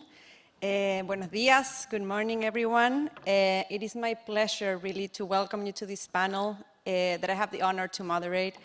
And it is my intention to begin with a land acknowledgement because I am an immigrant in this country, a settler immigrant, and so my own being here today at the Paris Art Museum and more broadly in the United States of America, a settler colonial state surrounded by militarized borders, is effect, consequence, and result of a long-standing history that begins with the European imperial enterprises of the late 15th century. The genocidal expansion of the frontiers that destroyed indigenous peoples' worlds and foodways, and the worlds and ways of living for millions of Africans who were captured, displaced, and then sold as slaves in the Americas is not part of some long gone past that is now consigned to an archive. On the contrary, it continues to manifest in material ways in the present. Our challenge as settlers, whether recently arrived or born here, is to recognize and work actively to decolonize the structures, systems, and spaces we inhabit. So I begin by acknowledging that we are gathered in a museum, a future architectural invention of the modern colonial order, built on unceded lands inhabited by people from the Tequesta, Seminole, and Miccosukee tribes. It is critical to recognize the violence of settler colonialism that has displaced Native American peoples here, but indigenous communities everywhere from their traditional territories, but also the spirit of survival that sustains their communities past and present. So I finished this acknowledgement by declaring my solidarity with indigenous activists leading the land back movement here and everywhere. And I believe this land acknowledgement also served as a prelude to the presentations in this panel. And of course, as we just heard the presentation by Adama, it's a continuing conversation. So as a way of introduction, I'll share a personal experience with the archive. In 2017, a group of researchers from Chile invited me to participate in a project titled A Revision of the Chilean Photo Book. I welcomed the invitation to participate in a project that sought to disseminate stories related to local photographic practices. In the selection, there were many books that I had not seen, including, to my surprise, the one that the editors asked me to review. El futuro es nuestro, nosotros lo haremos. The future is ours, we will build it. And if we can play the video right now, that'd be great. Yeah, so just play the video with no sound. So the researchers sent me a short video of someone leafing through the book so I could have a better grasp. Given my interest in the expanding field of photography, in the practice that facilitate the reproduction and circulation of photos in different platforms, and in the various frames that recontextualize images, the video itself caught my attention. The frame centered a small book placed on a clear background, probably a table, held by two hands covered with surgical gloves. The hands turns the page carefully, one by one. And needless to say, this type of video abounds in photo exhibits. In the video, I could hear the voice of a camera person who directed the gloved hands. It's looking good, hold it there, right. But not everything was looking good. The framing centered the photos, not so much the text. The specialist's hands turned the page gently, but not gently enough for the camera to focus clearly on what the text and captions said. This particular framing of the book, one that isolated it from its worlds, made me think about this publication in its present, in the relationship it had had with other photographic practices in the expanding field, and also in its successive displacements, In other words, in the various lives of this militant book published in 1986 at the height of the protests against the dictatorship in Chile. I learned that the coordinator of women's organizations, MEMCH 83, had published it to make even more visible the women's and feminist movements against the dictatorship in anticipation of International Women's Day. Thanks to funds donated by a German organization, MEMCH organizers had been able to produce a high-quality book which was distributed for free at meetings and rallies. Since MEMCH published its own bulletin periodically, and many groups did, I began to consider this publication as an instance of feminist archival practice. And why am I bringing this up here? Well, this book that had been shared and seen collectively, that had been passed from hand to hand in demonstrations and assemblies, that sought to disseminate dissident memory, was reaching me more than 30 years later, and you're here today, right, in the midst of another feminist resurgence, through a video screen carefully held by two gloved hands, hands that treated it like a delicate museum piece, like an archival object. To write the brief review of the book that my colleagues had commissioned me, I was provided with editing guidelines that provoked further questions. The editors requested that I address the author's methodology and the author's program. They asked for information that took for granted the centrality of the author. For example, they said, do not indicate date of birth or death. Do not indicate nationality. But who was the author of this book? Was there an author, singular and masculine, I wondered, thinking about MEMCH 83, a coordinator who represented more than 20 grassroots organizations, and about Nelson Muñoz, a cis male photojournalist who actually had made the photos in this feminist book. What to say of this collaboration? One of the first ideas I jotted down was, the question here is not so much who the author is, but why this book was made, how it was made, and what the photos do.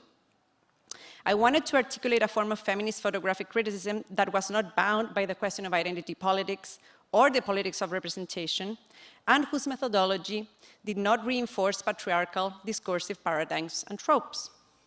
Given the juncture at which the book had been published, and the juncture I was re-encountering it, I wanted to develop a way of reading that dismantled the spell of the author and of the photo book, one that emphasized the non-exceptional quality of this photographic publication turned into a collector's item, in some that stated that this book was not an archival object, an intention or impulse that I believe my colleagues and I share.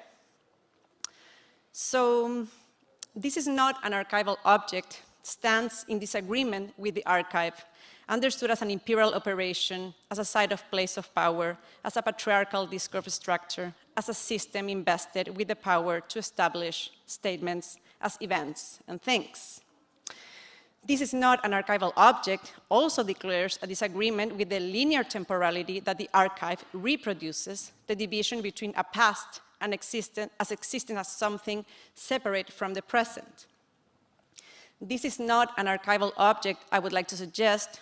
Also, it's an anti-racist, decolonial, and feminist statement that affirms by negating.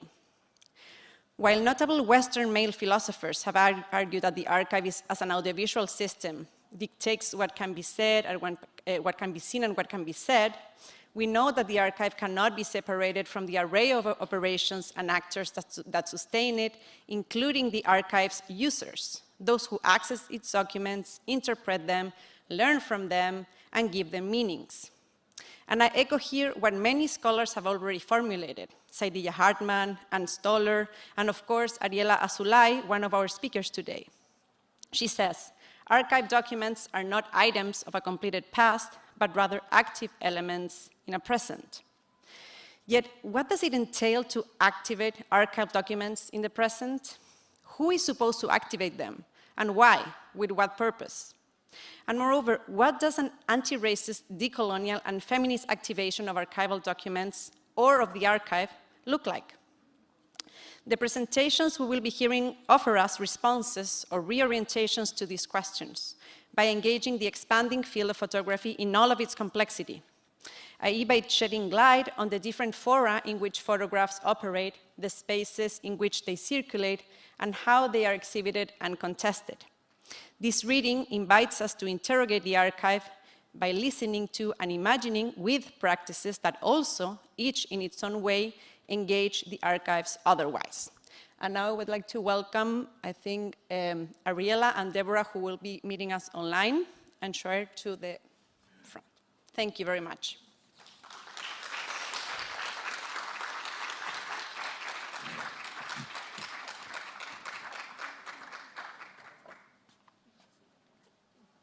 Yes, good morning. I would like to thank Adelaide Delgado and Angeles Dionoso-Masaye for inviting me to be here.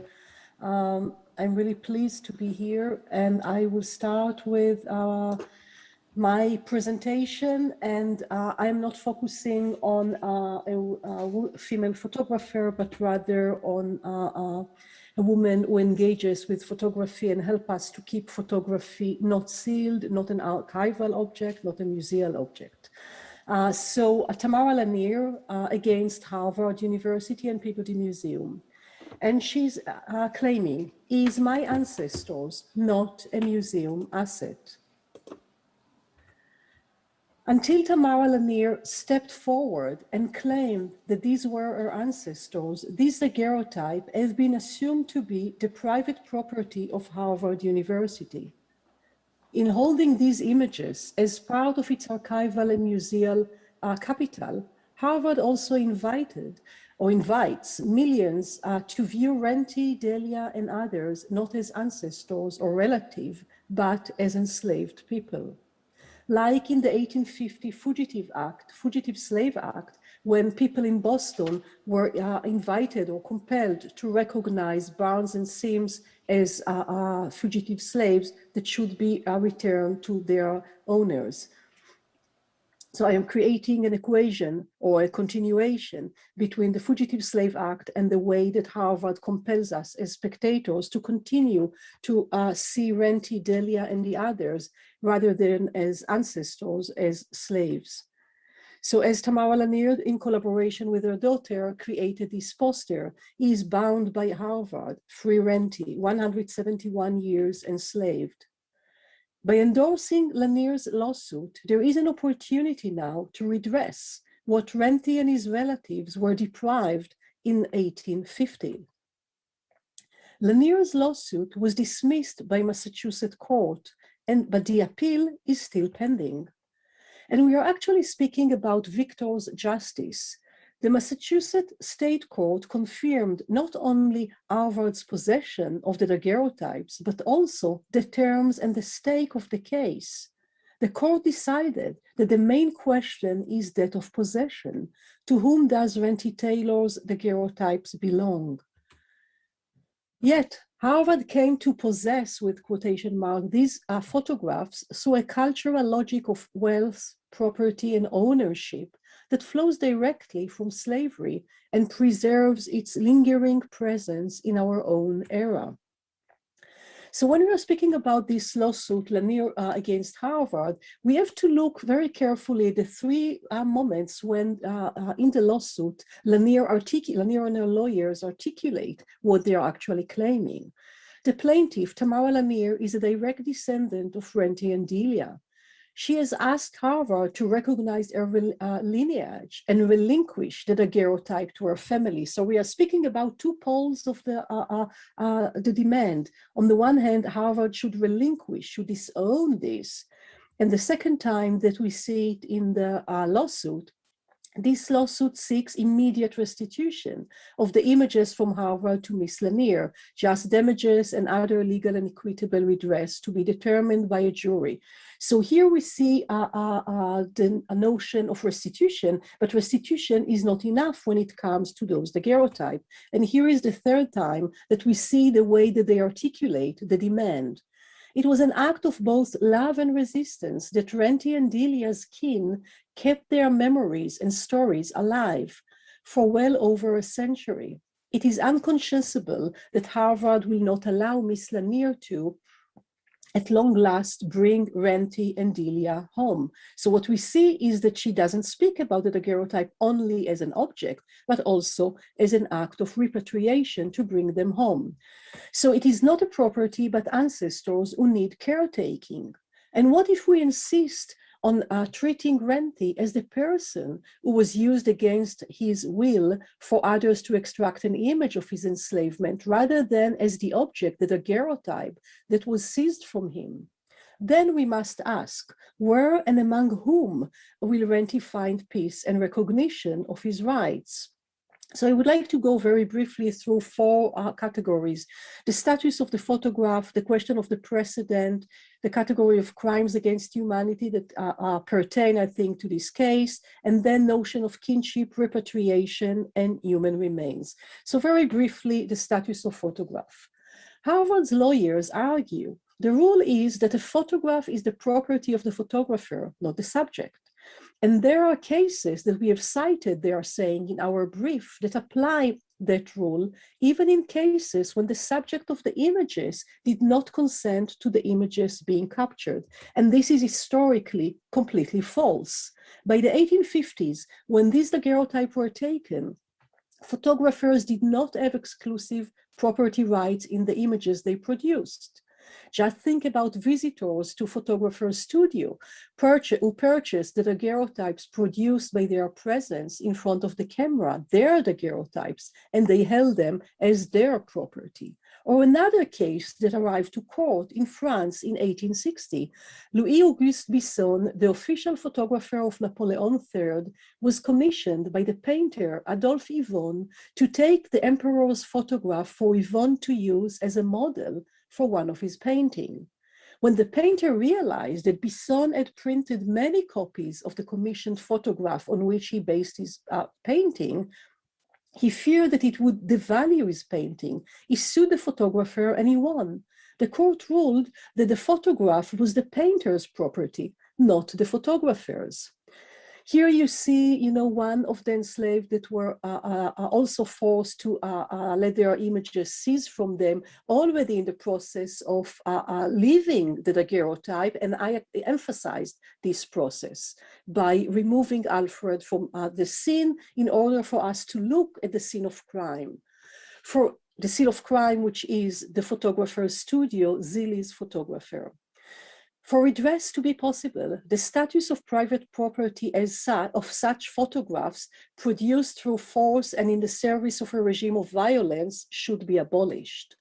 Participants in the photographic event, or their heirs like Lanier, and communities who were initially denied the right to oppose to the establishment of the regime under which images of captivity could be seized and arrogated from them, should be allowed to transform this regime so redress will become possible. The daguerreotypes of Renty and Delia cannot be discussed with the legal terms usually reserved for photographs, as they could only have been produced as part of a regime that perpetrated crimes against humanity. But before going to the category of crimes against humanity, I would like to dwell on the question of the precedent. A decision to allow Taylor Renty to go home might raise questions about how this might pertain to other objects held in Harvard's museums and archives and in similar institutions in the West. But it will not create a precedent since precedents have already been created. And here you see the restitution, the monuments meant the restitution of property looted by the Nazi. And here you see a scene of restitution. You see the hands of two sides. For more than 75 years, Jewish property has been restituted in the wake of Nazi expropriation and looting. As an Arab Jewish scholar myself, I feel a personal commitment to ensuring that redress, restitution, and repair are not solely the province of Jewish victims. Such approach further exceptionalizes Jews at our own and other marginalized groups' expenses. So now I'm moving to crimes against humanity. That the victim's skin color made the crimes against them imperceptible to the white ruling minority is one of the major signs of crimes against humanity. Crimes against humanity create a racial order aiming to physically and/or politically eliminate groups of people from the shared world. This is an organized attack on human diversity. And I'm quoting from Hannah Arendt, who gave her interpretation to what are crimes against humanity. upon a characteristic of the human status. This is an attack upon the characteristic of the human status, without which the very words mankind or humanity would be devoid of meaning. A world in which only white people were allowed to determine who could be property and what constituted a crime, and where the harm of non-white was imperceptible to the system of law they enacted, constitutes a sustained attack against human diversity. These crimes against humanity, are committed not only against the victim, but primarily against the community whose law is violated. And this was again quoting from Arendt. And now I would like to move to my last point, which is kinship, reparation, and human remains. Lanier and Harvard are not equal party debating ownership of a piece of property. These daguerreotypes were seized from Renti and Delia in a world in which, and I'm quoting Hortense Spiller, flesh was for sale. Flesh was summed up as a medium of exchange.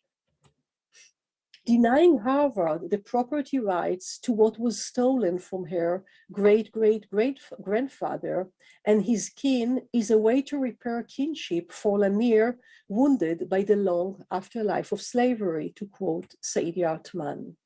The Massachusetts Supreme Court, where the appealing was heard several weeks ago, the judge of the Massachusetts Supreme Court said to Harvard's lawyer, "We have a property right issue here. Whether it is you or they who got the control, who get the control to control these images. That's the problem. It is not so clear under these horrible circumstances what your property rights are," he asks the Harvard lawyer. "I get your argument that their property rights require some very novel conversion of old torts to property rights, but I don't fully get what Lanier's lawyer, Mr. Crump, questioned to you. What is your possessory rights?" he asked Harvard again. "And you are Harvard, employer of the wrongdoer, Agassiz, who commissioned these images.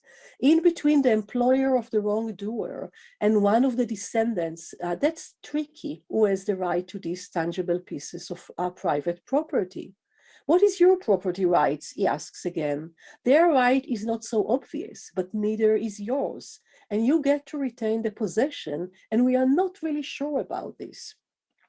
There is not yet a decision about the appeal, but reading this, listening to this, because today we can attend court, via Zoom, it seems like the judges were invested in trying at least to bring this to court, at least to have a trial in front of a jury. Again, from Spiller, if kinship were possible, the property relations would be undermined. And if not then, when the images were seized from Renti and Delia, at least now. Renti and Delia were forced to enter a museum collection, and Lanier demands they be repatriated to where they belong, among their relatives. Any technical or scientific explanation of the procedure of the daguerreotype cannot ignore that these daguerreotypes would not exist without the subjects being forced to have a portion of their naked skin open to the light and reflect onto the sensitive surface of these plates. These daguerreotypes are, in a literal sense, hence, the remain of their presence, forced enslavement and unwilling nudity. What was seized from Renti is congealed in the photographic image itself. It is a remnant of his presence, an imprint of his flesh, interacting with light that Harvard continues to claim as a museum asset. He is my ancestor, Lanier argues, not your medium of exchange. Lanier claims the restitution of the object, but she expects the repatriation of her ancestors' remain. Thank you.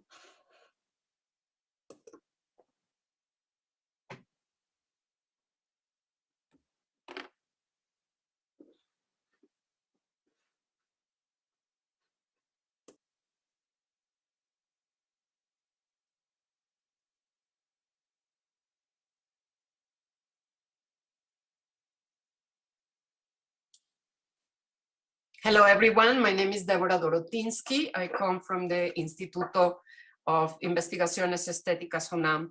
And I want to thank Aldeide for inviting me to revisit Maruche's work and Angeles for her comments today. Maruch, in 1992, Carlota Duarte began a project of media transference with a group of Indian writers from Sna Sivahom, the House of the Writer.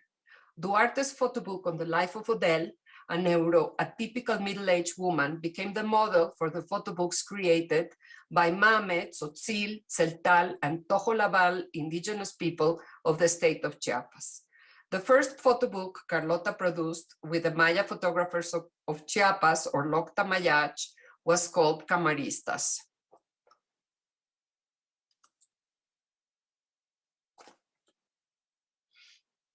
Shot with disposable Fuji cameras, the negatives of these photo essays became part of the Archivo Fotográfico Indígena. In 1995, Tzotzil artist Maruch Santis, writer, photographer, textile designer, and actress, began photographing with Carlota and Afi. Her book, Creencias, became the best known and most recognized of the series published by CIESAS, where the Afi archive was housed, and with grants from the Ford Foundation. This experience of media transference is not unique for the Chiapas project. My colleague Laura Gonzalez has already shown that such experiences take place with Native children in Peru, India, and Bangladesh around the same time. Media transference projects in Chiapas soon moved on to film and video, and now several indigenous organizations use them as part of their political activism and documentary processes. Maruche's photographic project dealing with beliefs held by her elders took on an artistic tone as her work started to sell and soon found its way onto the OMR gallery and the exhibition circuits. She has often stated that her Tzotzil works had never been written and never had been photographed. Hence, the relevance of her artistic practice as agency. With this salvage idea in mind, Maruch has embarked on different projects that she researched in different Tzotzil communities around San Juan Chamula and San Cristobal Las Casas. Since most of Maruch's images are ineluctably bound with a narrative text, we should think of her work as an experience of intertextuality and consider that her cultural and social agency reside in her active and selective effort to build an archive of her people's beliefs and customs, which she sees as changing too fast. Her black and white photographs were simple, shot from a high point of view looking down. She played with texture and grayscales while photographing isolated objects, which for some critics underline the conceptual character of her work. Between 2009 and 2010, Maruch received a scholarship from the Mexican Endowment for the Arts, FONCA, and in 2016 was admitted into the senior program for artistic creators in photography. She worked on medicinal herbs which regrettably are being lost to glyphosate spraying to foster transgenic corn crops. Although her work circulates in the art world and she has been the recipient of FONCA scholarships with the symbolic capital that entails in the art scene in Mexico, and her photographs have been valued for her conceptual style, I argue that we have missed half of the meaning of her work, since her images may also be conveying an indigenous way of looking and thinking, and a set of aesthetic values and choices that are for the time being inaccessible to us who have not been socialized as Tzotzil women, nor speak the language. As a feminist anthropologist, Rita Segato has explained, contemporary indigenous communities live in between worlds. In Maruch's case, the national Spanish-speaking Mexican state and the Tzotzil one, where worlding occurs in different manners. If indigenous communities, Native American peoples, and First Nations suffered a first traumatic colonizing experience, colonial modernity, la colonial modernidad, practiced by the national state, exercises a new type of power which, quote, gives with one hand and takes with the other, in Segato's own words. How can we then establish a dialogue and participate as guest researchers in Santi's archival endeavor? What new conceptual and cultural skills do we require as feminist art historians, critics, and ethnographers? If we have moved beyond Gayatri Chakraborty Spivak's dilemma of subaltern speech, what kind of eyes and ears do we need to truly listen to what is being shown and spoken to us?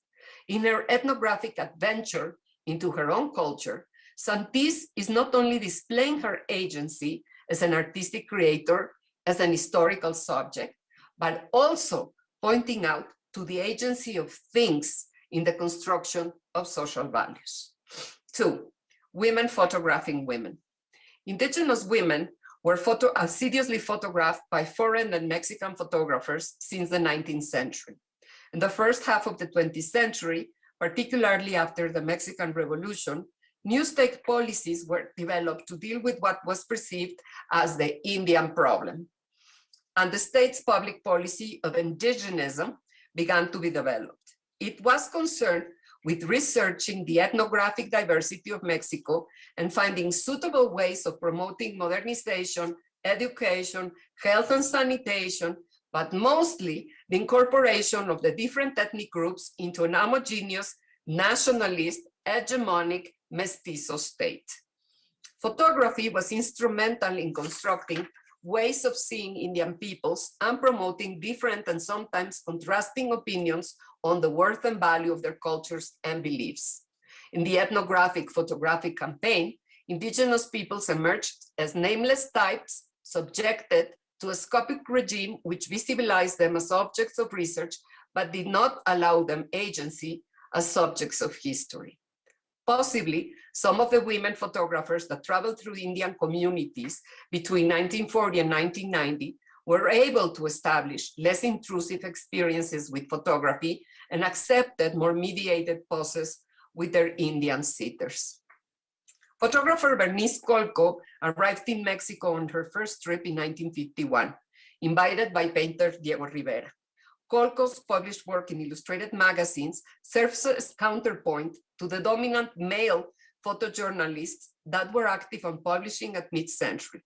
Traveling through Mexico, Colco photographed women from all social classes and cultural heritages. Her photographs of indigenous women, like the one you are seeing, are shot from a lower angle looking up, thus aggrandizing her subjects and presenting them more as they hold their attitudes than they represent their types. Mariana Jampolsky, also an artist who moved to Mexico, was the niece of famous American anthropologist Franz Boas. I bring this to light more to focus on her long-standing empathy with indigenous women than to suggest that her way of looking at the indigenous subjects in her photographs was ethnographic. If it was, at least I think it was dialogical. In her images, in many cases, Jampolsky is looking at the gesture, as if her preoccupation resides more in expression or expressiveness. For her, this expressive gestuality revealed a particular way of being in the world. Concerned with attitude and expression, Mexican photographer Graciela Iturbide participated in her generation's encounter with indigenous Mexico and very soon experimented with ways of photographically subverting the indigenous archive. Her images capture powerful, active women who either face the camera with pride, almost challenging the onlooker's gaze, or continue their activities completely disregarding the photographer's presence. 3, Maruch and indigenous photography. I have taken this detour to show that at least since the early 20th century, there has been a visual canon in place for the representation of indigeneity, and that the canon did not contemplate the participation of Indian women actively photographing until the end of the 20th century. By the time the Afric project started in Chiapas, the Zapatista movement was going public, and when it came, changes in the way, and with it came changes in the way of perceiving Indians and considering Indian women, partly because of their presence and activism within the movement. partly due to Zapatismo and partly due to the other general developments in Indian access to higher education, literacy in their own language and linguistic studies became one of their earliest focuses in their exercise of cultural rights. Sadly, formal artistic education has not been available to indigenous people because Mexico lacks places like the Institute of American Indian Arts in Santa Fe, New Mexico, with whatever criticism you may place on this place, or the years of experience of Native American Indian artists into the field of contemporary art. Unlike most indigenous photography, as an author, Maruch has not been interested in portraiture. She is concerned with the loss of cultural memory and of cultural traditions. She has not centered her project on festivities and rituals, as other Afi photographers did, nor has she attempted to recreate a picturesque vision of her own rural world. She has managed to weave together both her desire for the correct words in Tzotzil and the pristine image associated with the concept conveyed by an experience, a tradition, or a belief. She does not judge these beliefs. She records and consigns to an archive in her personal computer. This research was prompted or not by our own salvage paradigm is something I cannot yet determine. Art historians have discussed abundantly on the social aspect of art, and anthropologists of art have both attempted to explain indigenous art like Sally Price or Howard Murphy, or the social agency of art like Alfred Gell or Arjun Appadurai. But we have not looked twice at the elements present in some indigenous photographers, considering this between worlds problem and the effects it may have in an image's syntax and meaning. For now, as this research further develops, I would like to point out to two elements that strike me as peculiar in Maruch's iconotext and that I think deserve further exploration. On the one hand, I want to just outline the possible road we could travel if we look at the agency of her objects as expressed by her texts. When we read both image and text together more carefully, some specific characteristics of things in the images and the text catch our attention. It is the use of her agency, or rather, in the use of her agency as an artist, she also tells us of the agency that certain things have in her world. Take, for example, do not sit children on a log or a stone. The prescription being not to sit children on a log or a stone or they will become lazy, as if the log or the stone could give their immobility away to a child. Another case in point is her color photograph of the Mora weeds. Santis places the weeds on top of a slab and not directly on the naked dirt, and acts as a general uneven background to the ground. The text recommends not to speak the weed's name while it is cooking because it may turn bitter, though it can happen to some people and not to others. Naming it activates the property of this particular weed to become bitter, but not all the time. Or more examples of some beliefs held by people in her community reveals not only her visual choice through object, lighting, and framing, but also the way she approaches the belief through the text she translates herself, and this is what may tip us off to her own ethnographic approach. Some believe that a door should not be closed while food is being served because if someone dies, not many people would come to the wake. There has been little done in Mexico so far regarding contemporary indigenous art from an art historical perspective, particularly in view of what has been done in Canada and the US. A second characteristic that calls my attention in Maruch's latest work with animals and insects in her community is the way she delivers the social, cultural, and ecological place of some of the things and beings that she has portrayed. But for now, I would only like to leave you with Maruch's works because she was not able to be here. And I am hoping that the pandemic will allow me to go back to Chiapas and retake our work together. Ya corre el audio, por favor.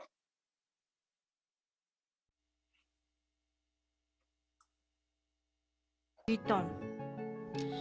Cerdo, takashlan op. Tashkopo lichitome. Tzitz bilun tashkai yon het shohol otaknu limute. Hali obak indikemu shiyak bikundek lihbel kutike. Waun chi och kutik ta elek ishim yun lilak na etikesh chiuk chkelk an kutik limaile. Hech oshalun.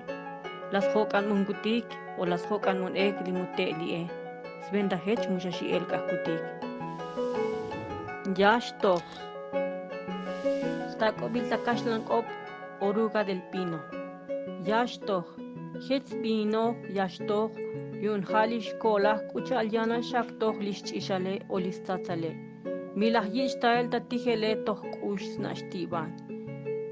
Tikus elantash ech nosh liskushule akola yich mile. Lisbesh chute halatashich akbeli builastie. Ha hets elan yotash ech o unix kushulti bush. Thank you so much. I would like to leave you with our next speaker. She is Shoer Madilian. Thank you.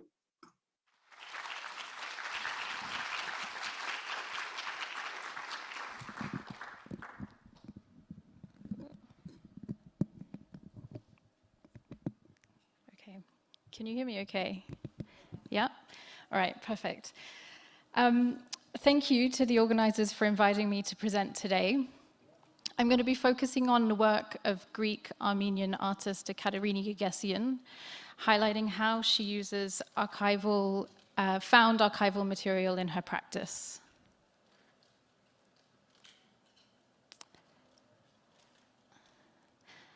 Born in Thessaloniki in 1976, she lives and works between Thessaloniki and London. She received a practice-based PhD from the University of Westminster in 2014 and is an exhibiting contemporary artist and academic. Her practice is research-based and spans more than 2 decades, and she works across photography, film, collage, and sculpture. And interestingly, she's become more well-known in photography circles recently because of the publication of her second photo book, Handbook of the Spontaneous Other, published by MAC in 2020. As a curator, I've worked closely with Gagesian since 2012 and exhibited her work on several occasions. And my presentation will focus on work made primarily in the last 10 years, where her practice shifted almost exclusively working with found archival imagery. Self-portrait as an Ottoman woman was made between 2012 and 2016 and is a typology constructed from a collection of 19th and early 20th century postcards of women in traditional costume and national dress. The installation contains 99 postcards collected by the artist from flea markets and on eBay over several years. And it's important to mention here that Gagesian does not work with official archives, but instead collections of images, materials which she has collected over the years from secondhand shops, markets, from different locations around the world.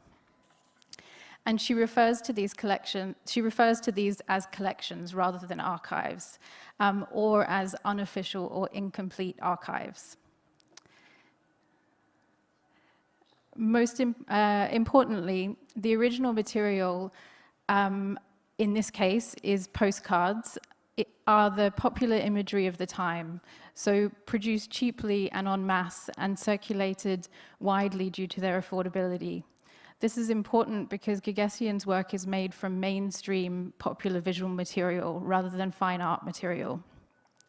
This means the original photographer is often unknown, and her work is also linked to technology, particularly mainstream printing technology that enabled photography to become the dominant visual language of the 20th century.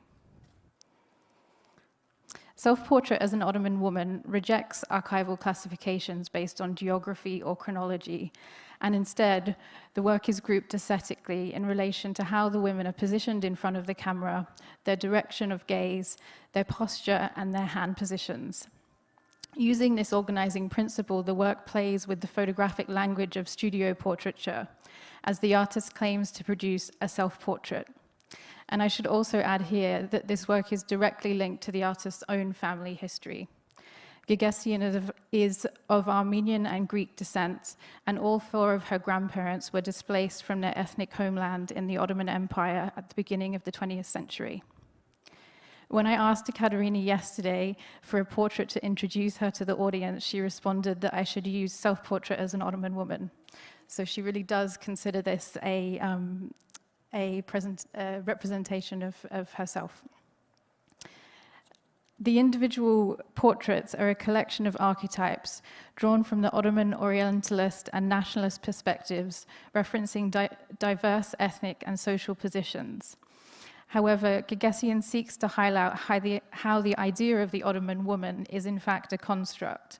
What does it mean to be an Ottoman woman, grouping together women from multiple ethnicities into a state-constructed national identity, which was so strongly upheld and then disappeared almost overnight?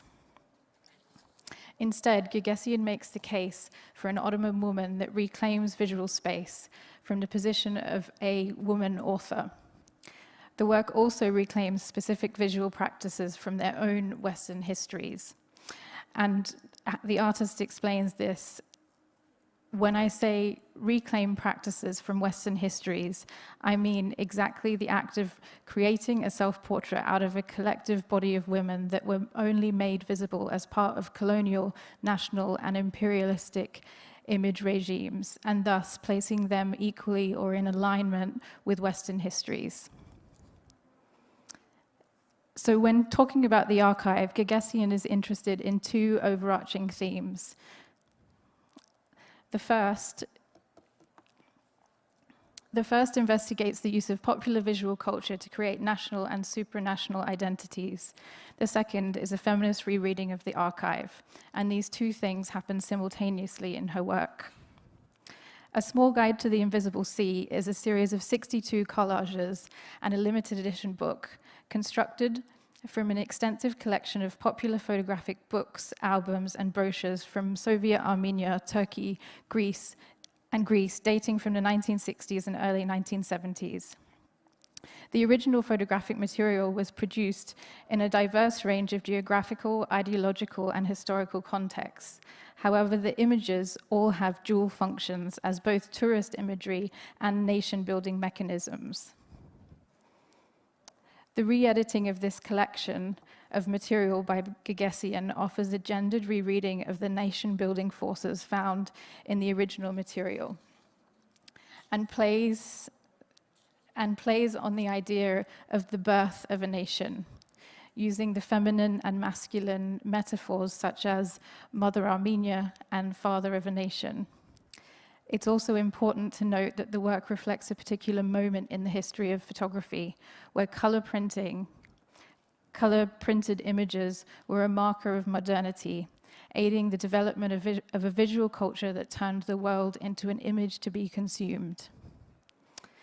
The work is divided into 7 chapters, following the tradition of the vernacular phrase, the 7 Cs. And it's named, each chapter is named, so a sea of echoes, a sea of reflections, a sea of passions, a sea of departures, a sea of actions, a sea of waves, and a sea of images. The series was self-published as a photo book in 2015, with only 100 copies made, and was first exhibited in 2015 as part of the Armenian Pavilion of the 56th Venice Biennial, which received the Golden Lion for the best national participation, which in the context of the idea of, within the context of this work, is quite interesting to discuss. The National Pavilion was also themed around Armenian artists from the diaspora, artists that have multiple identities and experiences. These 2 works, Self-Portrait as an Ottoman Woman and Small Guide to the Invisible Sea, are important because they are co-opting archives of visual material from areas which the artist considers on the periphery. The former Ottoman empires, the former Soviet Union, Turkey, and Greece. It's interesting to note that the artist includes Greece as a periphery, as she believes that although it's positioned geographically within Europe, it's not responsible for creating the dominant visual language associated with Europe. As well as reframing the archive from a feminist perspective, these works explore how photography is used to construct and shape national identities. A made-up construction, which you can see from the two examples of the Ottoman and Soviet constructions, can disappear overnight. It's particularly relevant because in 2017, Gagosian shifted to using primarily Western material, archival material from popular culture from the USA and Western Europe. When Gagosian talks about the West, she is talking about the geographical area from which the images were made, but also the perspective of the Western gaze.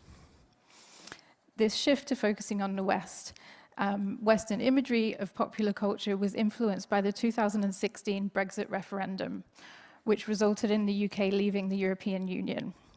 This incident, which for many Europeans living in the UK felt like a personal rejection of the European experiment, sparked Gagosian to research the influence of visual iconography in the formation of the EU. This investigation took her to the USA, and between 2017 and 2019, she was a research fellow at the Library of Congress in Washington, DC, and at the Kunsthaus Innsbruck, Austria. And from this research, she made a series of films, essay films called Third Person Plural. Third Person Plural is a film composed of 8 episodes with a total duration of 170 minutes. Gagosian describes it as a collage film comprised of a collection of 160 universal newsreels and 40 US government informational films produced between 1945 and 1957. The timeline of the archival footage coincides with the early stages of the European integration process, from the Schuman Plan to the establishment of the European Common Market. The work highlights the influence of US foreign policy on the formation of a united Europe, and by doing so, explores how imagined communities are formed and transformed into national and supranational identities. For example, the EU is a construct built through the construction of a specific visual language, and the origins of that visual language came from the United States. It highlights a little-known aspect of post-war American European history and shows the influence of the American newsreel. Newsreels were produced twice a week from 1929 to 1967 and screened in movie theaters before each feature film. Each newsreel featured approximately 7 stories and was a way for people to consume news before television. The work highlights the role that US popular visual culture played internationally via the format of the newsreel within what has been described as the first global news system. The US newsreels were central in shaping and controlling the image of the world within its influence reaching far beyond its borders. In this instance, it is constructed the image of a united Europe, and the newsreel was also used in the 1940s and 1950s to solidify local, national, and gendered identities. Again, Gagosian states here, the work is engaged in a feminist rereading of the archive, which the artist describes as follows.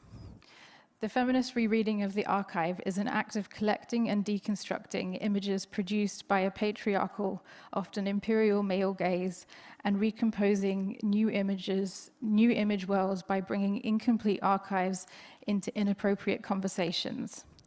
This is the type of collaging that places photographs, found images, and film clips into new historical, contextual, thematic, gendered, temporal, and spatial relationships. Thus, the feminist rereading of the archive is a journey from sharing to storytelling, from reflection to critique. The work also explores the documentary value of archives and the role of moving image in constructing and writing history. And the first version of Third Person Plural was exhibited by PhotoWorks in 2018 in the Brighton Photo Biennial and has been exhibited several times in museum exhibitions since then. So far, the 3 works discussed all relate to the collection of found archival imagery made up of photographs which were composed with either the subtle or explicit intention to construct national or supranational identities. In the final work, the focus shifts slightly to a more abstract notion of identity. The Handbook of the Spontaneous Other is, and in fact all of the works of Gagesians discussed today, starts with the assumption that the overwhelming majority of imagery circulating in popular culture throughout the 20th century was taken and constructed from the male perspective, specifically the white male Western perspective. And even in some of the images, the Handbook of the Spontaneous Other is composed of 59 collages on paper. The project brings together a range of found photographic material produced in Western Europe and the United States during the 1960s and 1970s.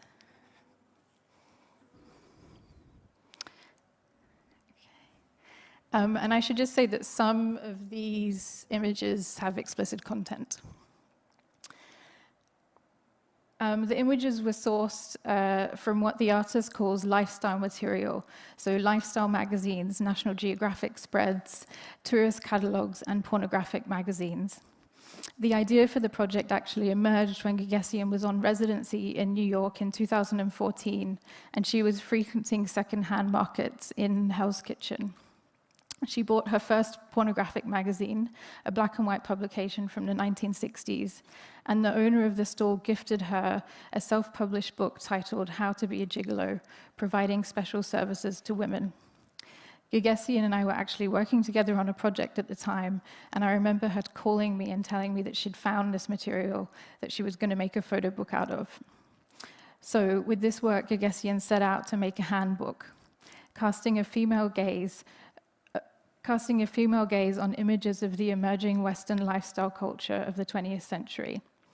The project questions the role of photography in constructing and working and the working and desiring body. Divided into 9 chapters that follow a metaphysical narrative of color and sensation, the book ultimately seeks to locate a spontaneous other, a notion of the self and of pleasure that exists beyond the confines of popular culture and its dominant models of representation. And I think I'll end there.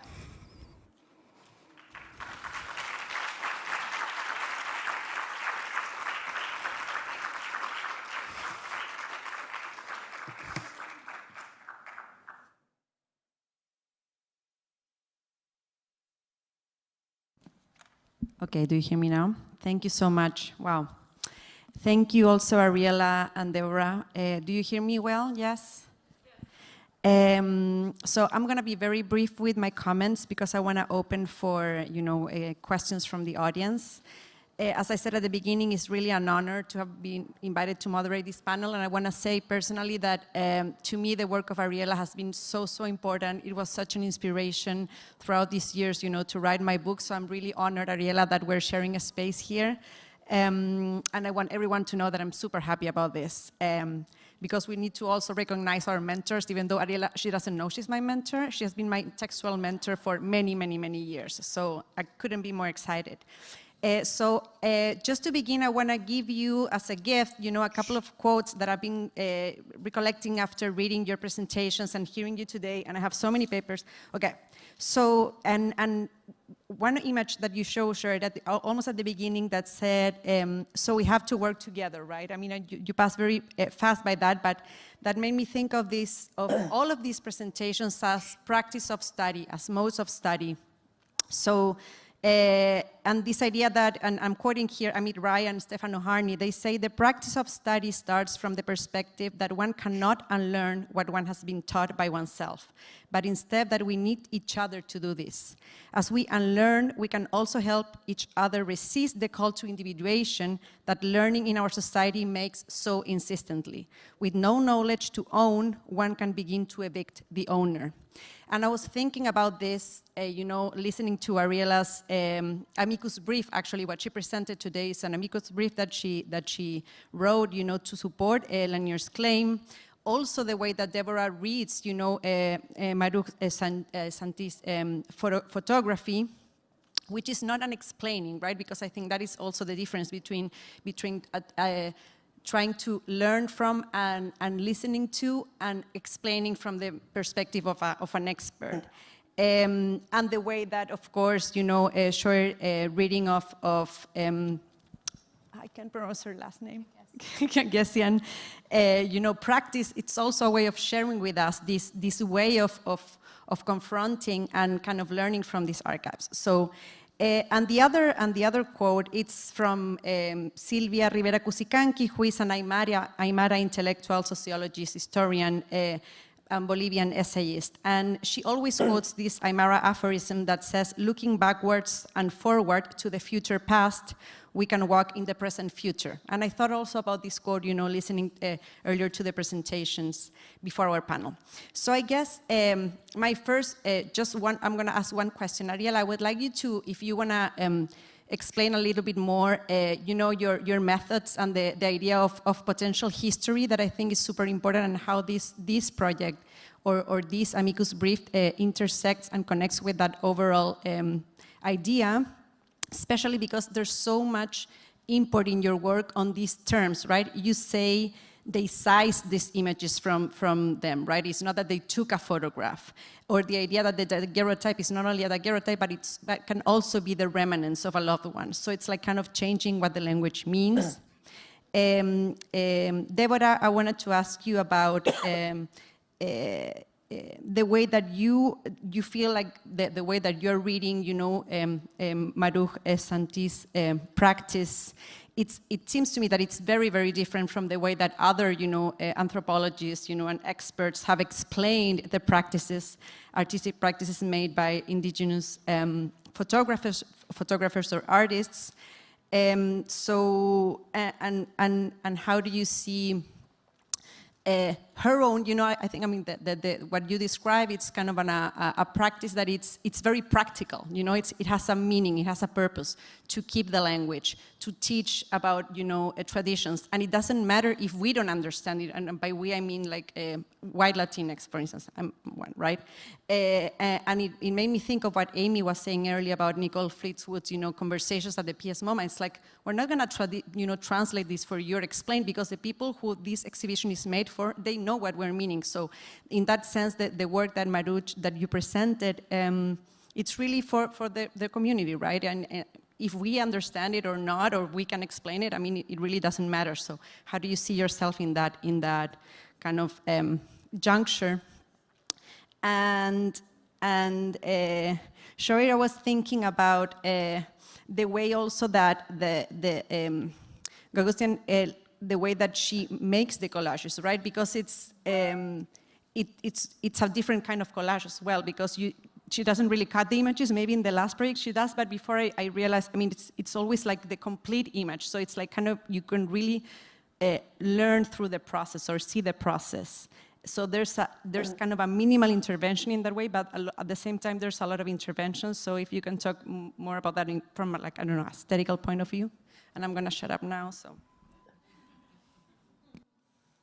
So in which order you want us to respond? Thank you, Angeles, for your wonderful comments and for your warm words about my work. I guess you can start, Ariel, I guess, yeah. Okay, thank you. So I would say, a few words that, are relate potential history to the case of Tamara Lanier. The histories of photography that we inherited, our colonial history or imperial histories, they are based on the idea of the invention of the device, right? In 1839, some revisionist histories are telling us maybe in 1837, maybe 1838. And we are speaking about, a series of European scholars or alchemists or chemists who invented the device. And this is something that we have to completely reject, because when photography was invented, the way that we know it in 1839, there were already all the technologies in place that organize the world in the way that photography organizes it. How photography organizes it, we have this kind of split between what is in front of the camera, what is behind the camera, and we had already all these apparatuses that enable those behind the lens to appropriate the wealth that the camera enabled or facilitated its production, to appropriate it and to hold them. All these, these photographs.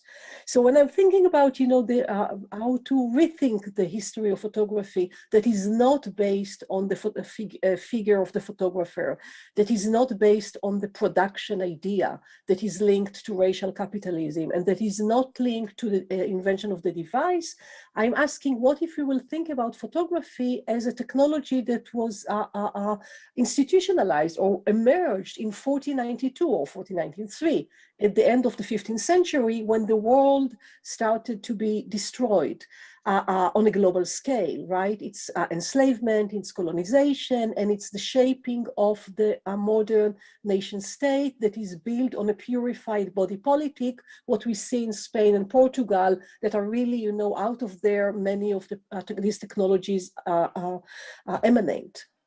So coming back to Tamara Lanier, when we are looking at these images that were commissioned by Agassiz and were seized from Renty, Delia, Drana, Alfred, Jacques, and the others, what we see actually is that the logic of slavery is in the photographer's studio. So rather than thinking about photography as something that is external, we have to understand photography as something that was institutionalized when slavery was still in place.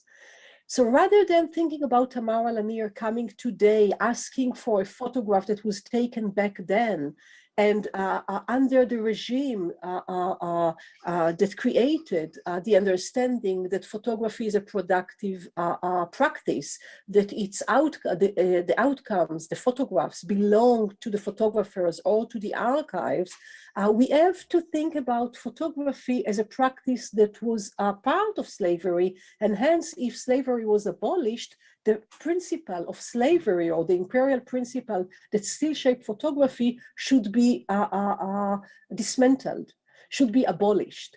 So when I'm thinking about Tamara Lanier, I'm thinking about her stepping or inhabiting the position of her great-great-grandfather, who was excluded from shaping how photography will look like. And what we have today as photography being established in the last 1.5 centuries, we have white institutions that shaped also the way that we understand photography. And this cannot be changed with some more revisionist histories, because those, museums and archives accumulated such a visual wealth through photography that they took from all the people that they subjugated, from all the places that they colonized. So based on this visual wealth that is in Western type museums and archives, photography continued to reproduce the same principles. So I think that this case of Tamara Lanier, it's first of all about the repatriation of her great-grandfather to his family, but it is also about the formation of what photography is, redistribution of this visual wealth, and coming to terms with this idea that a photograph is a photograph, because photograph that was seized from Renty when he was enslaved is not equal to photograph as a private property in another context. But I could go on and on and on, so I'll stop here. Thank you for the question. Thank you. Deborah? Ángeles, muchas gracias. Thank you so much. And I'm very happy to share the panel with these brilliant women. Well, you asked me a very difficult question. I have worked with Maruch for many years now. The first time I published something on her work was on 2008. And this is why Aldeide reached out and invited me here.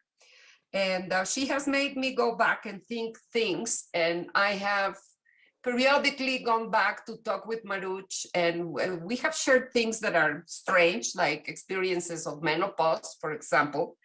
And she sees her practice as something that she likes, her artistic practice, and she does not only express herself photographically. She moved from black and white photography to color photography and digital photography because she had a really bad allergic reaction to the chemicals for black and white printing.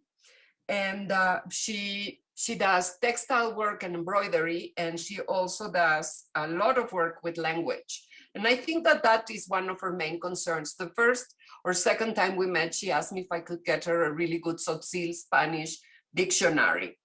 So I think that she sees her practice as something that is evolving, definitely to keep the language. I think that one of the strongest colonizing or modern colonizing practices done by the Mexican state has been bilingual education. And I think that when she tries to work with Tzotzil and teach in Tzotzil and speak in Tzotzil and write in Tzotzil on her photographs or about her photographs, she's asserting a right to her, particular way of communicating. And I have not learned Tzotzil, so the next step for me is I have no choice. I have to learn the language if I want to keep communicating with her and maybe talk with her in a different place. And I'm not sure how she feels about the practices. I think that she's ambivalent about some of them because as a woman, some of them are not very positive for her. And Maruch, because she stood out in her community and adopted a different gender position in her community, she has had to suffer separation also. Her husband walked away and she established a different subject position for herself. So she belongs, but she doesn't belong. So the tension for her as belonging to the community is complicated and has become problematic. And she has to mediate that all the time. And think of the pandemic, the way the pandemic has affected indigenous communities and indigenous women. It's disastrous. Many of them are artisans and they are actively producing. So how I feel about my position here, it's a problematic position, Angeles. I'm worried about it. I don't want to impose meaning. And I want to try to see if I can dialogue the meaning with Maruch. And to do that, I definitely have to learn the language. So I am sorry if I presented a very, an outline and a sketch probably of what can be done. And I would love to invite students who might be interested in working this work and walking this road, that, they are welcome to come and probably join the quest. I think that it is more that. And so I'm both very curious and I want to be extremely cautious. And because I belong to a minority, though I'm white, I belong to a minority, I'm a Jewish woman living in Mexico, I also have a position of ethnic difference. So I think that that is one thing that makes me curious. It's a good question. Thank you for posing it. Thank you. Okay, so actually it's really interesting you asked the question about kind of technique and format. Yeah, you're right that Ekaterini Gagesian doesn't work in like a traditional collage practice. She doesn't cut and paste, she doesn't, she very rarely kind of disturbs the image. And what that means is you end up getting these layers of images over one on top of the other, and it's actually about hiding and revealing different things. So particularly in the last body of work, Handbook of the Spontaneous Other, particularly with the pornographic images, she's hiding and revealing very specific aspects of the body to try and make a new visual language of how to read those images. And we didn't get to watch any of the films, but with the films made from the newsreels, it's the same type of editing process with moving image as well. That budding up different types of images next to each other in order to create a new meaning. So I was told 3 minutes ago that we have 5 minutes. So I want to open those 2 minutes to one question or comment from the audience, reactions. Yes, okay, there's one.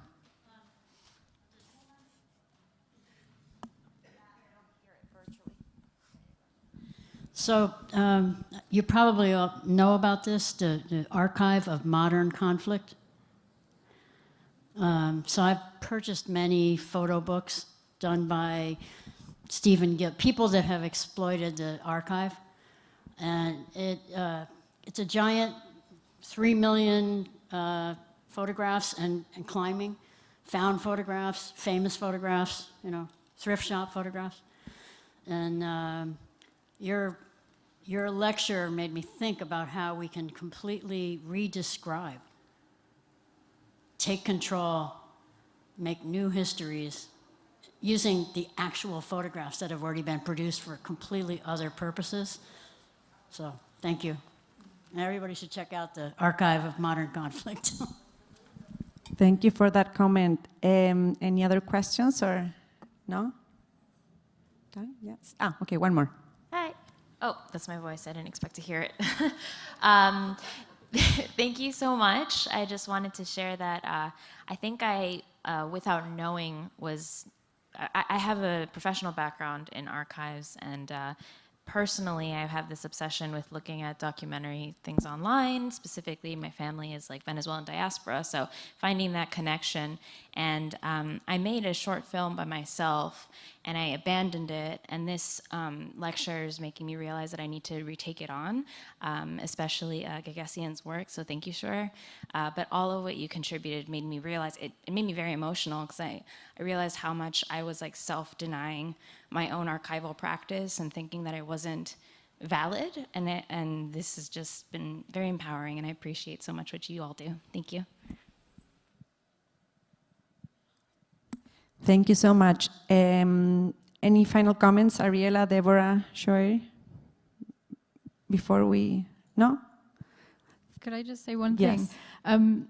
It's unusual for me to present on a contemporary artist, and I feel like if you would like to find out more about Ekaterina Gagesian's work and her voice and the way she speaks about her work, please do check out her website or get in touch with her.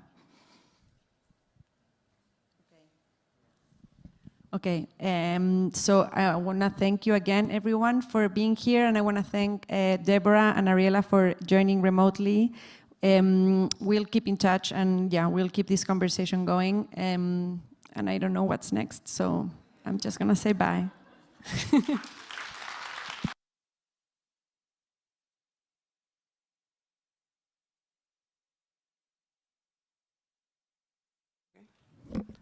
Well, thank you so much. I'm considering all the challenge of making this panel possible with of course, with all the difficulties of the technical part. So thank you so much to our AV staff that is working for making this hybrid component of the Congress possible. So right now we will have a break of 1 hour and 15 minutes for lunch. And we have like several options in Verde restaurant here at PAMM. Also, you can go to the Science Museum next door, or in along Biscayne, in between the 10th and 8th Street. So we will come back at 2:30, right? Okay, perfect.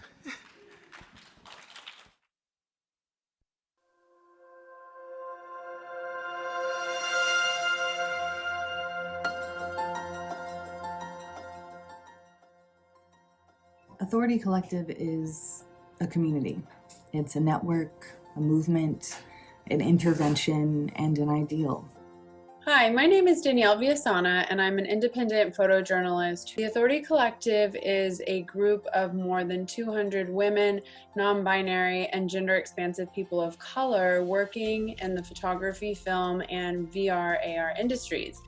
We really believe that allyship in visual media industries is more than just merely recognizing privilege and voicing support. So it's about harnessing that privilege to elevate underrepresented storytellers with direct action and funding. Hi, my name is Melissa Bunny Elion, and I'm a board member of the Authority Collective. One of my favorite things about the organization is that we empower individuals who might be the only one in the rooms that they're in that identifies the way they are to see themselves as authoritative and that their experiences are valid. Participating in the Women Photographers International Congress is an opportunity to be in community with the incredible, ever-expanding network of women and non-binary photographers who are changing the photo industry from the inside out. It's an honor and a privilege to be invited, and I'm so excited to have the opportunity to celebrate what we have collectively built together and think about what we can continue to do.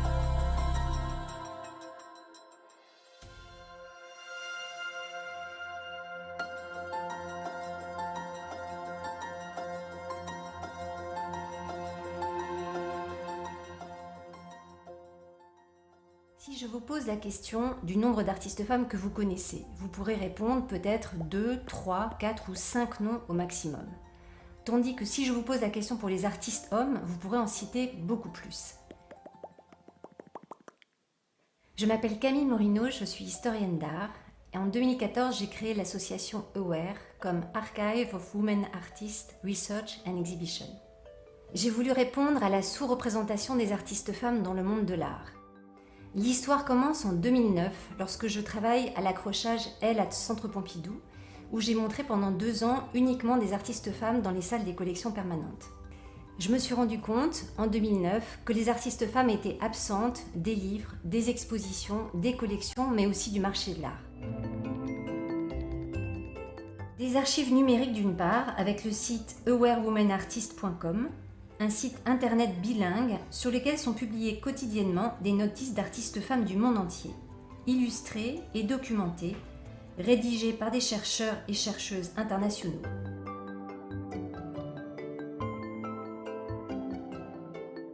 En réhabilitant les artistes historiques, AWARE pose ainsi le socle pour le développement des carrières des artistes contemporaines.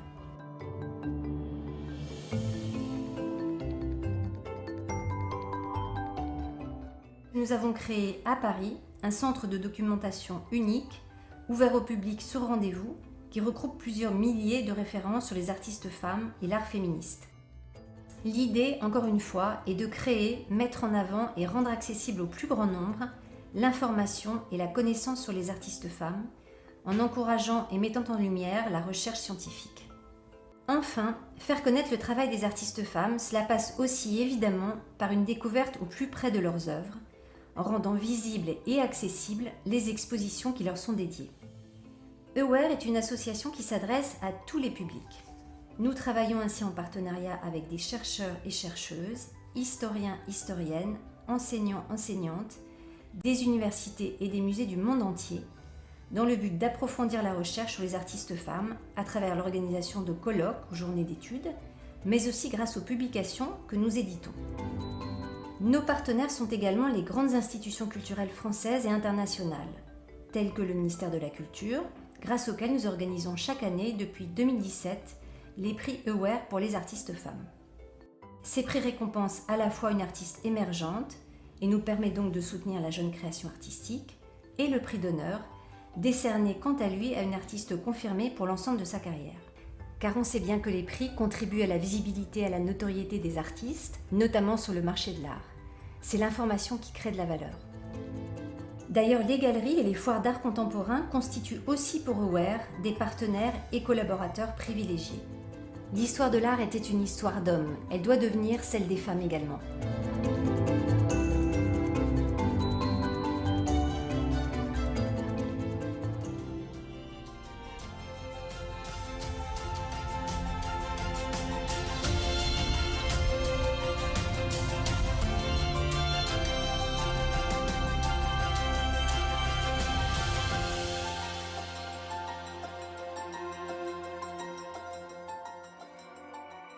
Ayun means to see the light of the other.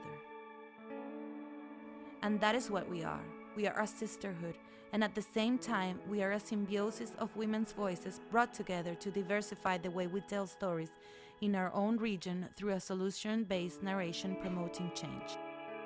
Ayun Fotógrafas was founded in 2020 as the dream of a women photographers collective that allows us to complement and support each other, grow, share from a distance, learn, and create together. Each one of us plays an essential role that brings sensibility, honesty, and strength to create a collective. We participate in this Congress because we believe in the power of women's stories, independent gaze, and collective work. This diverse and independent space is an opportunity for encounter, reflection, but most of all for cooperation between our voices and our knowledge. We want us to meet and recognize ourselves in other women and know that we are together creating our own story. Every growing solitude, the human game.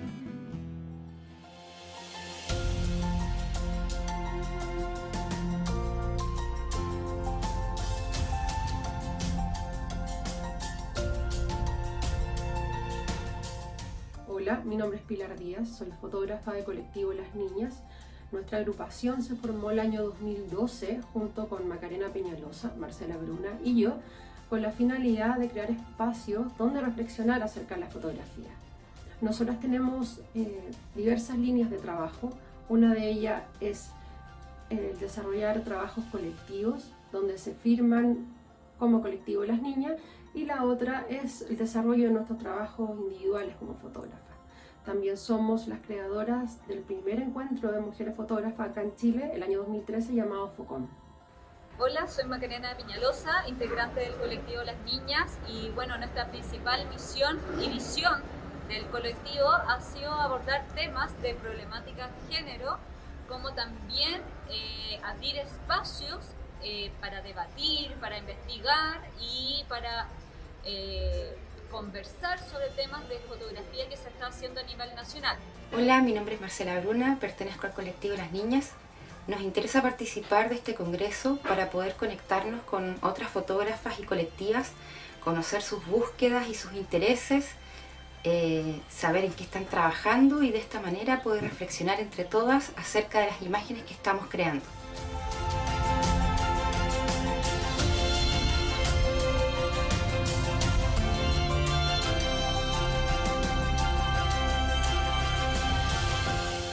Somos Cooperativa de Fotógrafas, organización horizontal que reúne a fotógrafas que trabajan en diferentes medios y estilos. Nos encontramos en Chile y nos coordinamos desde diversos territorios.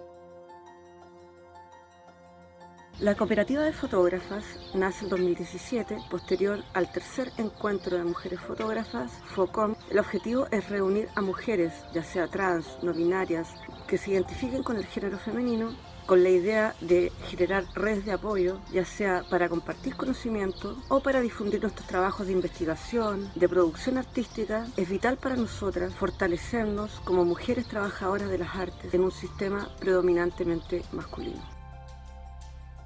Porque es una instancia para dialogar sobre fotografía y feminismos, donde será posible conocer el trabajo de artistas de más de 15 países. Una instancia que revela y pone en el escenario los diversos aportes de las mujeres en la fotografía.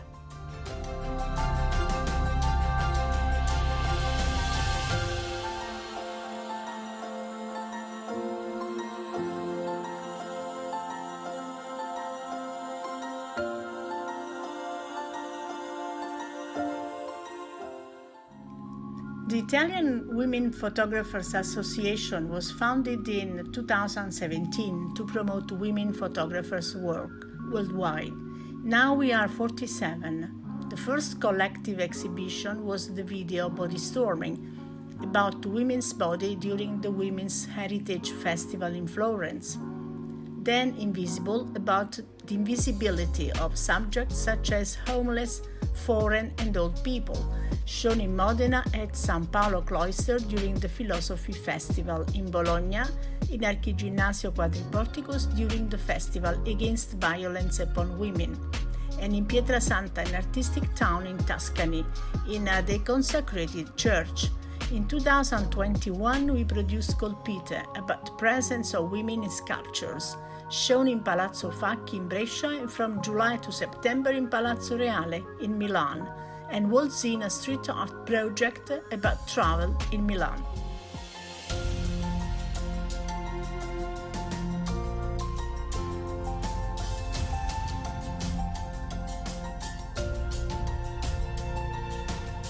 Hi, I'm Anna Fox. I'm director of the Fast Forward Women in Photography Research Project based at University of the Creative Arts in Farnham in the UK. And I work together with my colleague Maria Kabayeva, project manager, and Elizabeth Ransom, project researcher. We're really pleased to be part of the WOPHA Congress this year. It's an amazing organisation, and we, like WOPHA, want to work together to promote and research women in photography. Fast Forward was set up in 2014 by myself and Professor Karen Knorr at the university, and together we've worked on a number of conferences, research workshops, and received funding from the Leverhulme Trust and the Arts and Humanities Research Council. We continue to try and investigate the hidden stories of women in photography and to keep repeating our names and creating new knowledge about women in photography across the globe. We think it's really important to network, make connections internationally.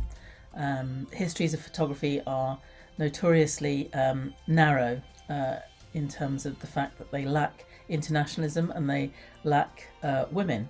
So we want to contribute to any organisation and event that tries to counteract that.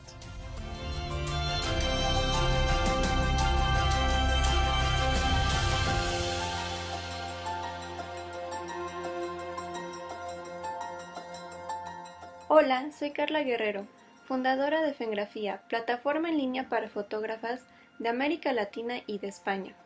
Creé este proyecto en 2019, siendo consciente de la falta de reconocimiento hacia las fotógrafas en la industria. Desde entonces he querido contribuir a cambiar eso. Aunque Fengrafía es un proyecto personal, muchas colaboraciones han surgido con el fin de apoyar a nuevos talentos, tanto emergentes como establecidos, a través del desarrollo de exposiciones digitales, revisiones de portafolio y publicaciones en redes sociales. Les invito a conocer el talento dentro de la plataforma en fengrafía.com y en Instagram como Fengrafía.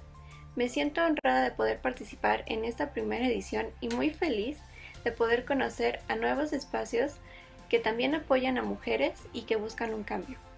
Muchas gracias.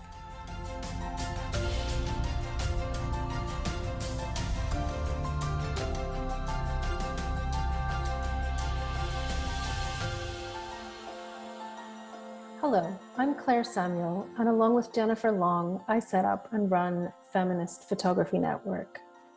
We formed in November 2015 after attending the Fast Forward Women in Photography Conference at the Tate Modern in London. We are a shifting collective based in Toronto, Canada, but with international members, especially in the UK. We use grassroots strategies to expand resources and representation for primarily women-identified lens-based artists, and to showcase work that interrogates the relationship between gender and photography. We do this through creating professional development, networking, and exhibition opportunities. We are attending the WOPHA Congress to connect with like-minded sibling organizations so we can support and learn from each other.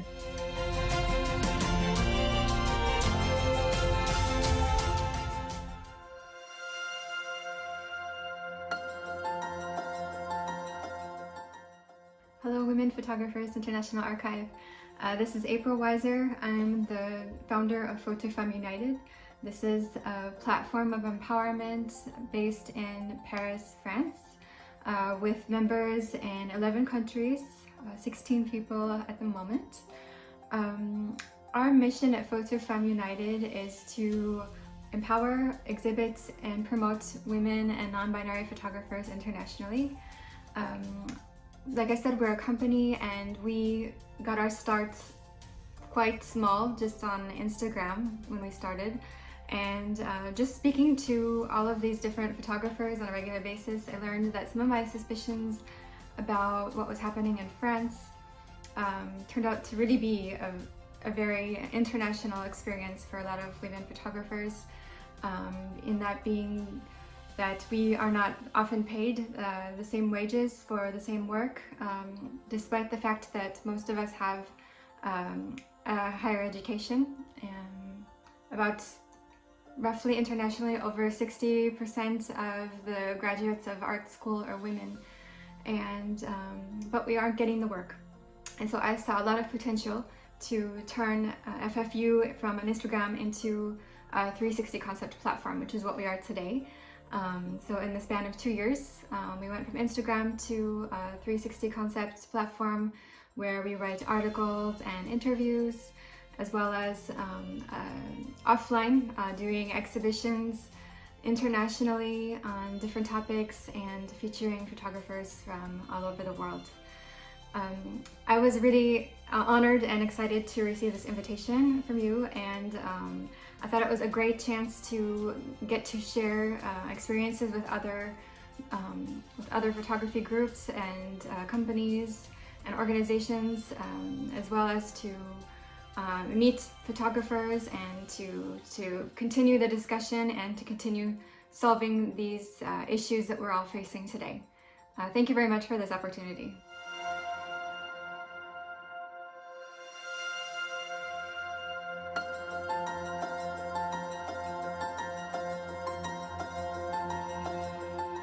Hola, mi nombre es Verónica Sanchís, soy la fundadora y curadora de Fotoféminas. Es una plataforma que desde enero del 2015 busca promover y celebrar el trabajo de fotógrafas latinoamericanas y del Caribe. La plataforma empezó como un espacio completamente digital, promoviendo un proyecto de cada fotógrafa. Progresivamente la plataforma se ha también exhibido en diferentes espacios culturales, festivales de fotografía en Asia, Sudamérica, Europa y Norteamérica. También organizamos charlas, tenemos una pequeña biblioteca que busca albergar los libros de fotógrafas de nuestra región. Muchísimas gracias.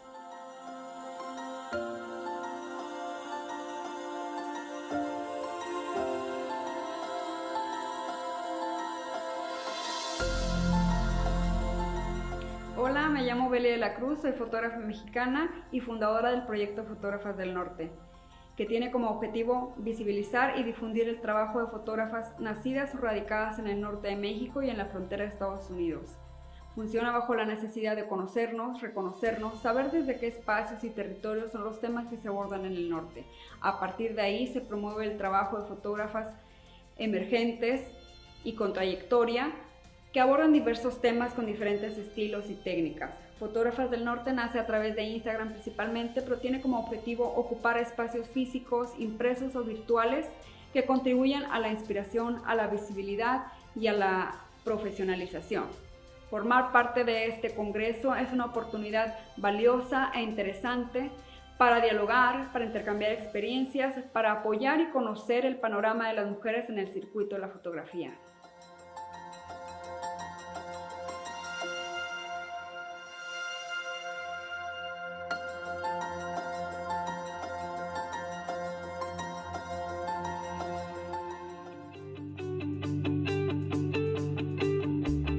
Nuestra comunidad crece con el talento de fotógrafas latinas emergentes y referentes.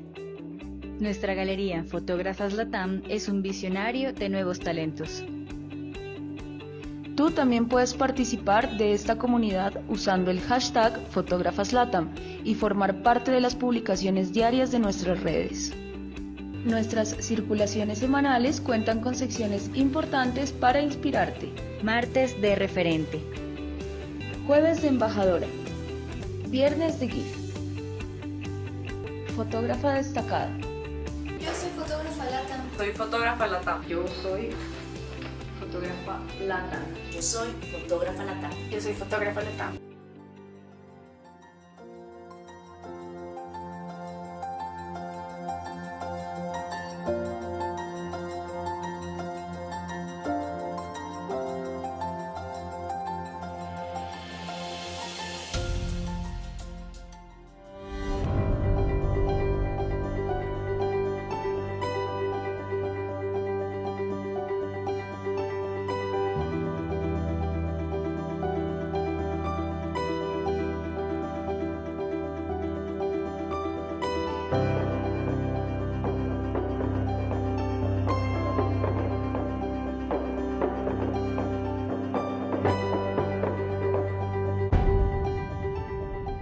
is when you truly find a project that you believe in. People can learn about women and non-binary photographers from all over the world.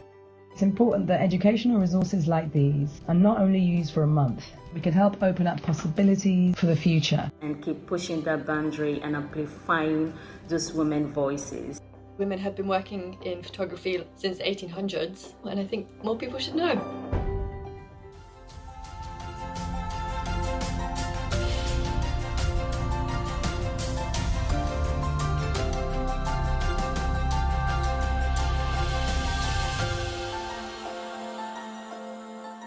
Bonjour, je m'appelle Marie Daucher, je suis photographe et je vis à Paris, en France. En 2014, j'ai créé un blog avec une identité d'homme pour avoir plus d'audience et montrer l'invisibilité des femmes photographes. En 2018, j'ai créé une plateforme en ligne gratuite avec des entretiens vidéo avec des gens qui travaillent sur ce que le genre fait à l'art. Toujours la même année, nous avons créé un collectif. Nous avons écrit une lettre au directeur des rencontres d'Arles qui a été publiée dans la presse et qui a été signée par plus de 500 personnalités de la photographie.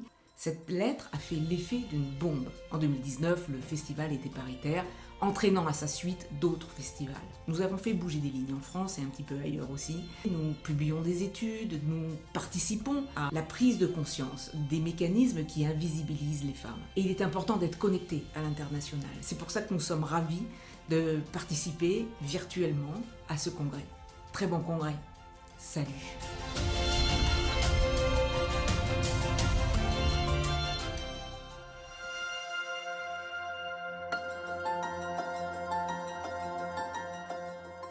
Hello, my name is Layla Amatullah Bahrain. I, alongside with fellow photographer and artist Adama Delphine Fawundu, are the co-authors of the book Fun, Women Photographers of the African Diaspora. Our work, including the creation of our independently published book, has been dedicated to increasing the visibility of African and Black diasporic women and non-binary photographers. We have mounted exhibitions and organized panels and workshops in the United States and abroad.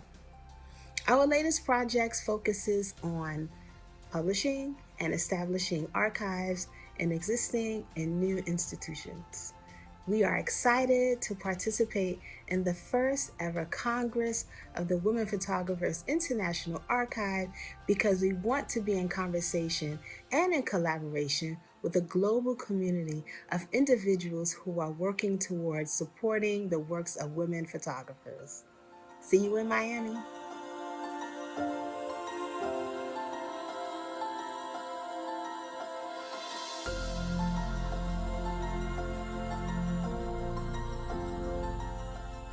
Olá a todas e todos, meu nome é Mônica Maia, brasileira, atuo na fotografia desde 1985 e hoje estou aqui como fundadora do projeto Mulheres Luz.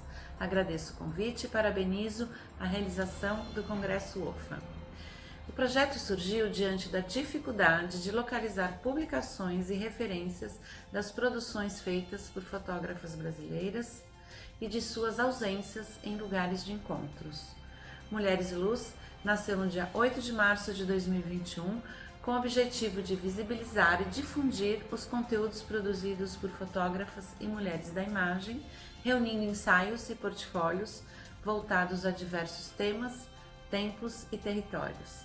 A proposta da plataforma é atuar como uma rede, dispondo de uma ferramenta que permite ao mercado localizar mulheres que fazem parte da ampla cadeia produtiva do fazer e pensar fotografia. Gostaria de destacar a importância do Congresso WOPHA por reunir iniciativas de várias organizações e proporcionar reflexões e trocas tão importantes. Será inspirador para seguirmos juntas e fortes. Sucesso e muito obrigada!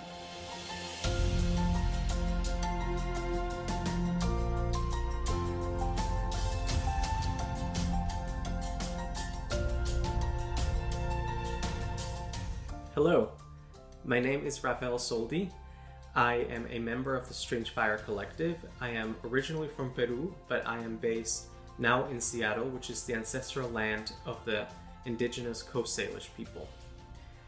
Strange Fire Collective was founded in 2015 by myself alongside Jess T. Dugan, Hamida Glasgow, and Zora J. Murph. We operate today with support from Kevi Henley-Byrne and Inhe Yap.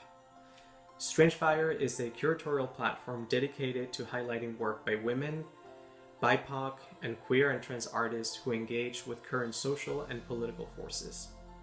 Our primary activity consists of weekly, in-depth conversations, which are posted to our website every Thursday, in addition to book reviews, in-person and virtual exhibitions, publications, public programs, and expansive educational resources. Please visit us at www.strangefirecollective.com. Our members are spread out throughout the United States, and our presence is both online and in person across the country. Thank you.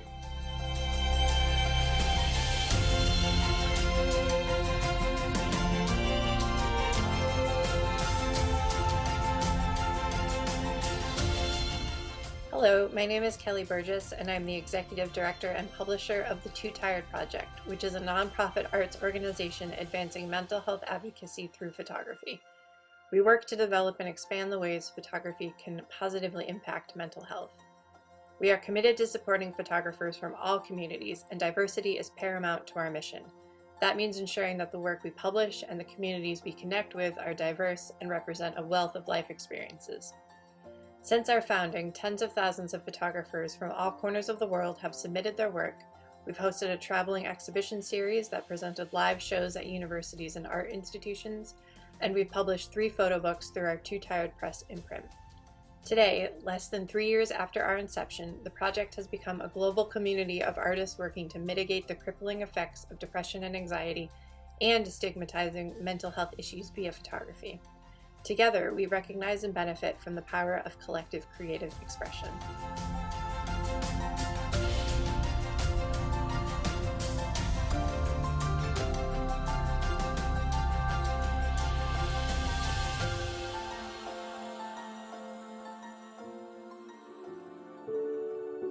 Victor. The United States is more divided than ever, and we're in a prolonged period of crisis. From immigration to healthcare to incarceration to the environment, critical issues need to be in the spotlight more than ever. Our response is We Women, the largest photo project currently underway across the U.S. by women and non-binary artists. By reframing issues, our goal is to challenge how everyone understands this country and bring about social change. In the U.S., women have been historically disempowered in social and political systems, and we have not been in control of our own stories. We Women seeks to upend that tradition. Diversifying the voices that tell our stories is crucial if we want to more completely understand the challenges we face as a nation. We aim to not only revolutionize who is in charge of telling stories, but how. We Women artists focus on the most important issues of the 21st century through photography, community engagement, and grassroots activism. We want to figure out how to generate empathy, social impact, and tangible change through national conversations fueled by art. The first phase of We Women features 20 projects in key states and a traveling national exhibition starting in 2021. We Women artists examine critical issues ranging from climate change, political participation and gentrification, to health, migration, and sexuality.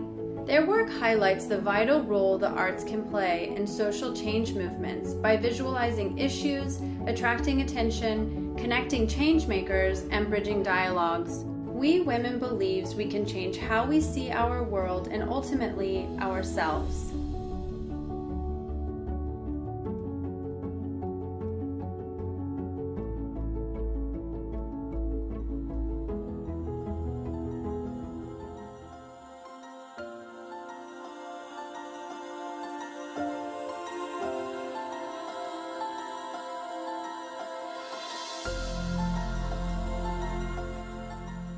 Greetings and welcome.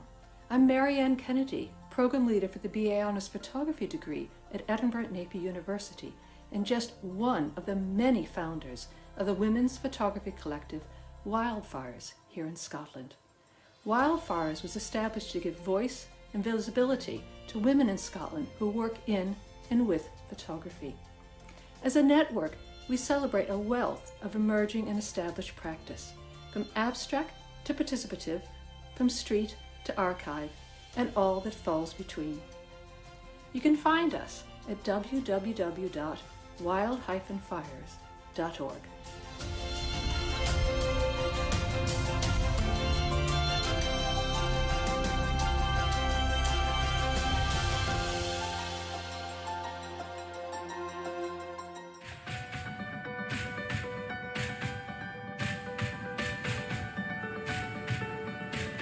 Mary Ellen Mark, Francesca Goodman,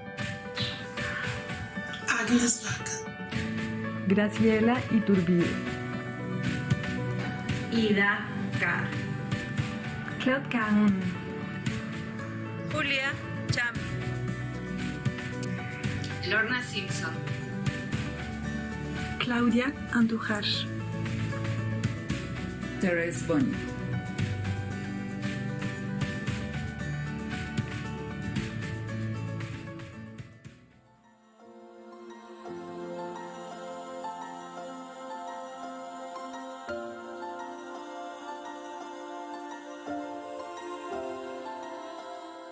Hi, we're Women Picturing Revolution from New York. We founded Women Picturing Revolution in 2016. I'm Leslie Deschler-Canasi. And I'm Zoraida Lopez-Diago.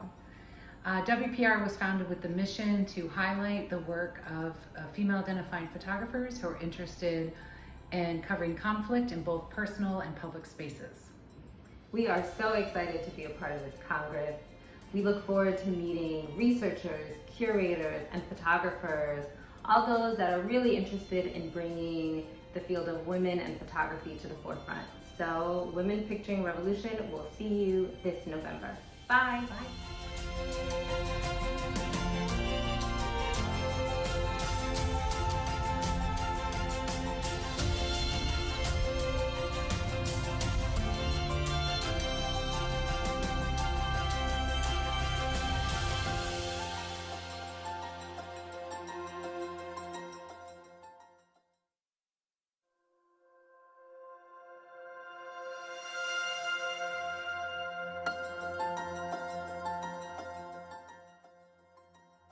Authority Collective is a community. It's a network, a movement, an intervention, and an ideal. Hi, my name is Danielle Villasana, and I'm an independent photojournalist. The Authority Collective is a group of more than 200 women, non-binary, and gender-expansive people of color working in the photography, film, and VR/AR industries. We really believe that allyship in visual media industries is more than just merely recognizing privilege and voicing support. So it's about harnessing that privilege to elevate underrepresented storytellers with direct action and funding. Hi, my name is Melissa Bunny Elion, and I'm a board member of the Authority Collective. One of my favorite things about the organization is that we empower individuals who might be the only one in the rooms that they're in that identifies the way they are to see themselves as authoritative and that their experiences are valid. Participating in the Women Photographers International Congress is an opportunity to be in community with the incredible, ever-expanding network of women and non-binary photographers who are changing the photo industry from the inside out. It's an honor and a privilege to be invited, and I'm so excited to have the opportunity to celebrate what we have collectively built together and think about what we can continue to do.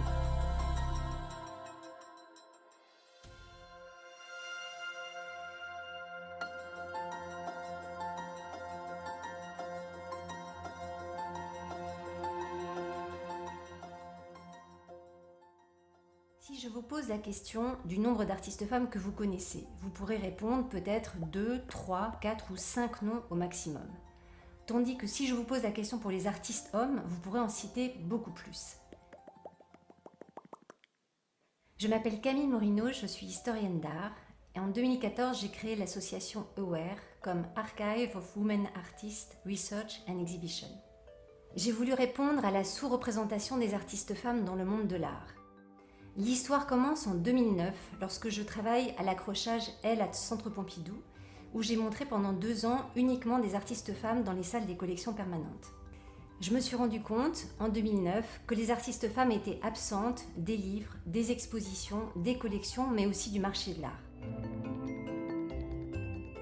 Des archives numériques d'une part, avec le site awarewomenartist.com, un site internet bilingue sur lequel sont publiées quotidiennement des notices d'artistes femmes du monde entier, illustrées et documentées, rédigées par des chercheurs et chercheuses internationaux.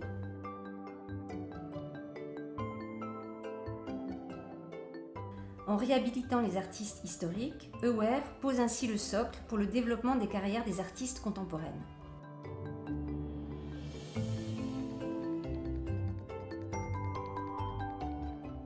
Nous avons créé à Paris un centre de documentation unique, ouvert au public sur rendez-vous, qui regroupe plusieurs milliers de références sur les artistes femmes et l'art féministe.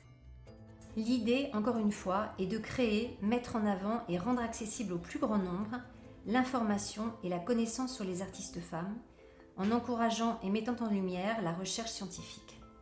Enfin, faire connaître le travail des artistes femmes, cela passe aussi évidemment par une découverte au plus près de leurs œuvres, en rendant visibles et accessibles les expositions qui leur sont dédiées. Aware est une association qui s'adresse à tous les publics.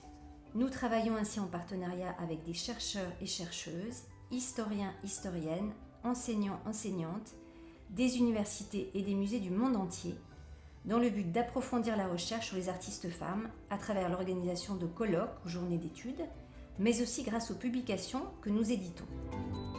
Nos partenaires sont également les grandes institutions culturelles françaises et internationales, telles que le ministère de la Culture, grâce auquel nous organisons chaque année depuis 2017 les prix Aware pour les artistes femmes. Ces prix récompensent à la fois une artiste émergente et nous permet donc de soutenir la jeune création artistique, et le prix d'honneur, décerné quant à lui à une artiste confirmée pour l'ensemble de sa carrière. Car on sait bien que les prix contribuent à la visibilité et à la notoriété des artistes, notamment sur le marché de l'art. C'est l'information qui crée de la valeur.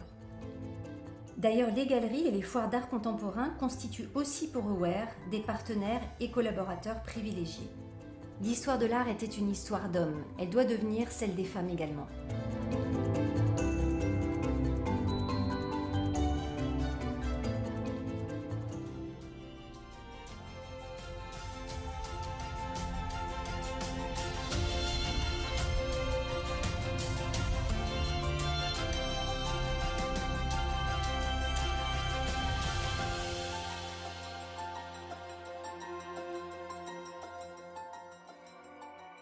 Ayun means to see the light of the other. And that is what we are. We are a sisterhood, and at the same time, we are a symbiosis of women's voices brought together to diversify the way we tell stories in our own region through a solution-based narration promoting change.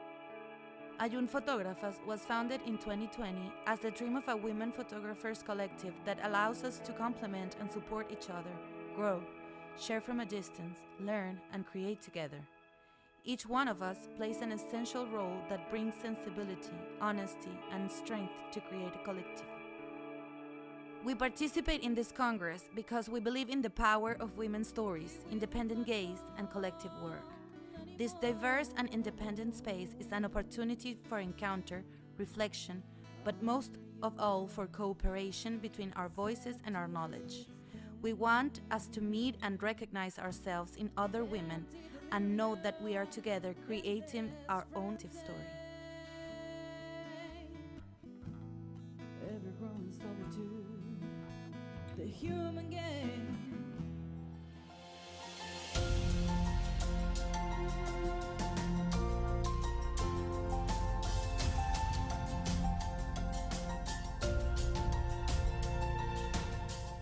Hola, mi nombre es Pilar Díaz, soy fotógrafa de colectivo Las Niñas. Nuestra agrupación se formó el año 2012 junto con Macarena Peñalosa, Marcela Bruna y yo, con la finalidad de crear espacios donde reflexionar acerca de la fotografía. Nosotras tenemos diversas líneas de trabajo. Una de ellas es desarrollar trabajos colectivos donde se firman como colectivo Las Niñas, y la otra es el desarrollo de nuestros trabajos individuales como fotógrafas. También somos las creadoras del primer encuentro de mujeres fotógrafas acá en Chile, el año 2013, llamado FOCOM.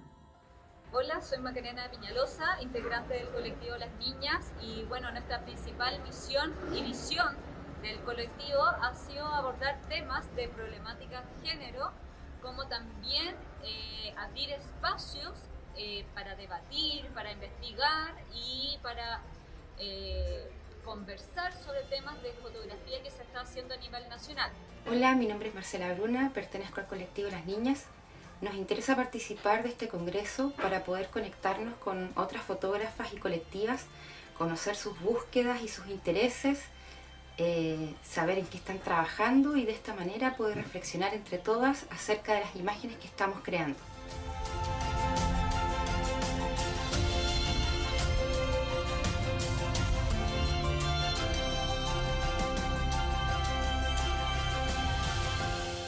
Somos Cooperativa de Fotógrafas, organización horizontal que reúne a fotógrafas que trabajan en diferentes medios y estilos. Nos encontramos en Chile y nos coordinamos desde diversos territorios. La Cooperativa de Fotógrafas nace en 2017, posterior al tercer encuentro de mujeres fotógrafas, FOCOM. El objetivo es reunir a mujeres, ya sea trans, no binarias, que se identifiquen con el género femenino, con la idea de generar redes de apoyo, ya sea para compartir conocimiento o para difundir nuestros trabajos de investigación, de producción artística. Es vital para nosotras fortalecernos como mujeres trabajadoras de las artes en un sistema predominantemente masculino. Porque es una instancia para dialogar sobre fotografía y feminismos, donde será posible conocer el trabajo de artistas de más de 15 países. Una instancia que revela y pone en el escenario los diversos aportes de las mujeres en la fotografía.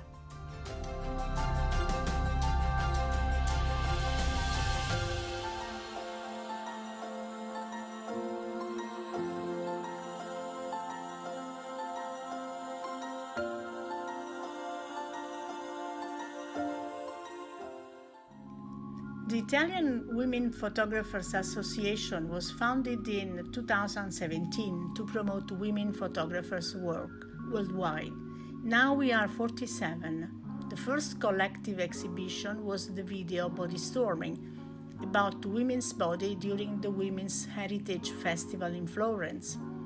Then Invisible, about the invisibility of subjects such as homeless, foreign and old people, shown in Modena at San Paolo Cloister during the Philosophy Festival, in Bologna, in Archiginnasio Quadriporticus during the Festival Against Violence Upon Women, and in Pietrasanta, an artistic town in Tuscany, in a deconsecrated church.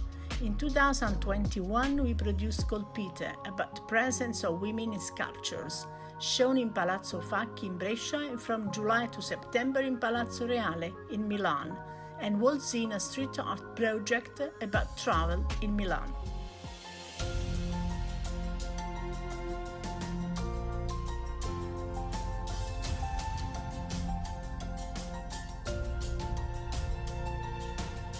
Hi, I'm Anna Fox. I'm Director of the Fast Forward Women in Photography Research Project based at University of the Creative Arts in Farnham in the UK. And I work together with my colleague Maria Kapayeva, Project Manager, and Elizabeth Ransom, Project Researcher. We're really pleased to be part of the WOPHA Congress this year. It's an amazing organisation, and we, like WOPHA, want to work together to promote and research women in photography. Fast Forward was set up in 2014 by myself and Professor Karen Knorr at the university, and together we've worked on a number of conferences, research workshops, and received funding from the Leverhulme Trust and the Arts and Humanities Research Council. We continue to try and investigate the hidden stories of women in photography and to keep repeating our names and creating new knowledge about women in photography across the globe. We think it's really important to network, make connections internationally. Histories of photography are notoriously narrow in terms of the fact that they lack internationalism and they lack women. So we want to contribute to any organisation and event that tries to counteract that.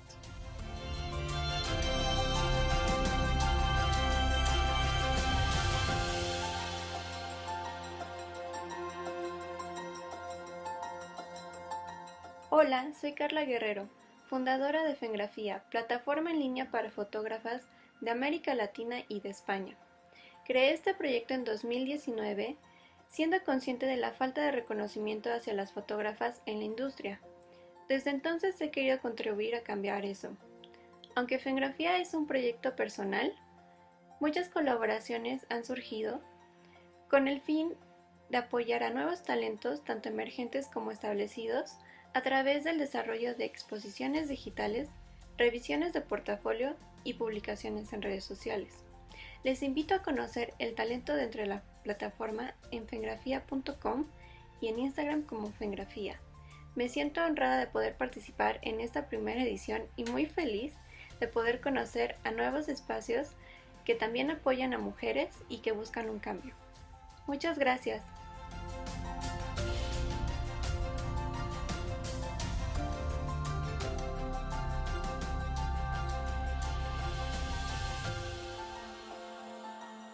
Hello, I'm Claire Samuel, and along with Jennifer Long, I set up and run Feminist Photography Network. We formed in November 2015 after attending the Fast Forward Women in Photography conference at the Tate Modern in London. We are a shifting collective based in Toronto, Canada, but with international members, especially in the UK. We use grassroots strategies to expand resources and representation for primarily women-identified lens-based artists, and to showcase work that interrogates the relationship between gender and photography. We do this through creating professional development, networking, and exhibition opportunities. We are attending the WOPHA Congress to connect with like-minded sibling organizations so we can support and learn from each other.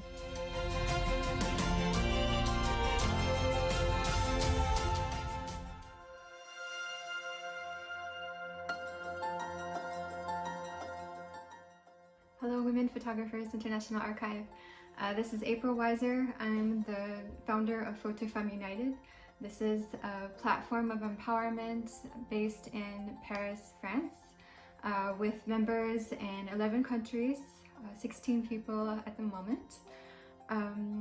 Our mission at PhotoFemme United is to empower, exhibit, and promote women and non-binary photographers internationally. Like I said, we're a company and we got our start quite small, just on Instagram when we started.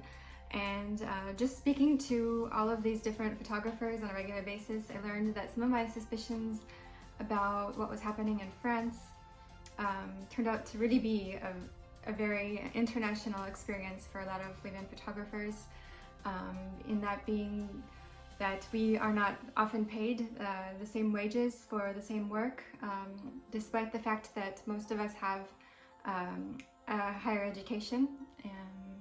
About roughly internationally, over 60% of the graduates of art school are women, and but we aren't getting the work. And so I saw a lot of potential to turn FFU from an Instagram into a 360 concept platform, which is what we are today.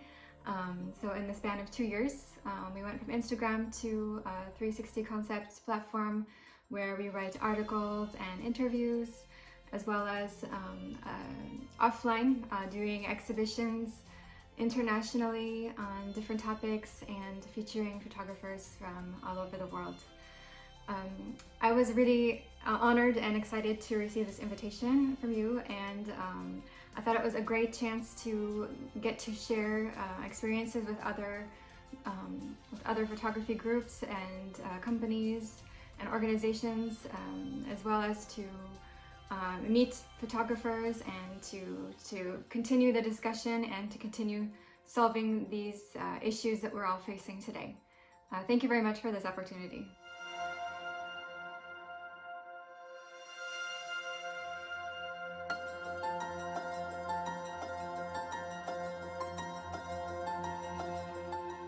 Hola, mi nombre es Verónica Sanchís, soy la fundadora y curadora de Fotoféminas. Es una plataforma que desde enero del 2015 busca promover y celebrar el trabajo de fotógrafas latinoamericanas y del Caribe. La plataforma empezó como un espacio completamente digital, promoviendo un proyecto de cada fotógrafa. Progresivamente la plataforma se ha también exhibido en diferentes espacios culturales, festivales de fotografía en Asia, Sudamérica, Europa y Norteamérica. También organizamos charlas, tenemos una pequeña biblioteca que busca albergar los libros de fotógrafas de nuestra región. Muchísimas gracias.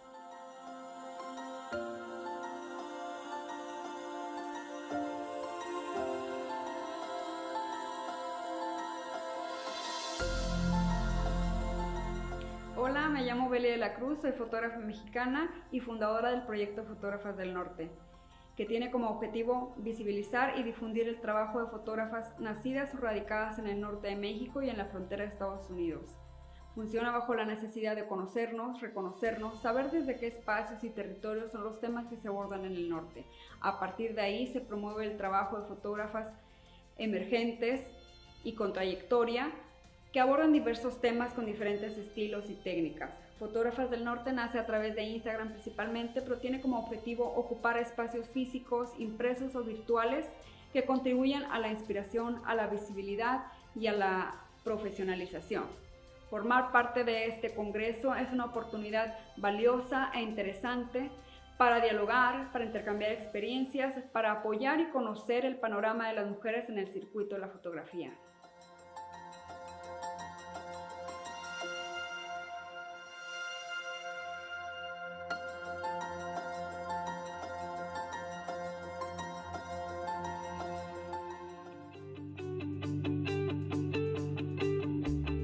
Nuestra comunidad crece con el talento de fotógrafas latinas emergentes y referentes. Nuestra galería Fotógrafas Latam es un visionario de nuevos talentos. Tú también puedes participar de esta comunidad usando el hashtag FotógrafasLatam y formar parte de las publicaciones diarias de nuestras redes. Nuestras circulaciones semanales cuentan con secciones importantes para inspirarte. Martes de referente. Jueves de embajadora. Viernes de GIF. Fotógrafa destacada. Yo soy fotógrafa LATAM. Soy fotógrafa LATAM. Yo soy fotógrafa LATAM. Yo soy fotógrafa LATAM. Yo soy fotógrafa LATAM.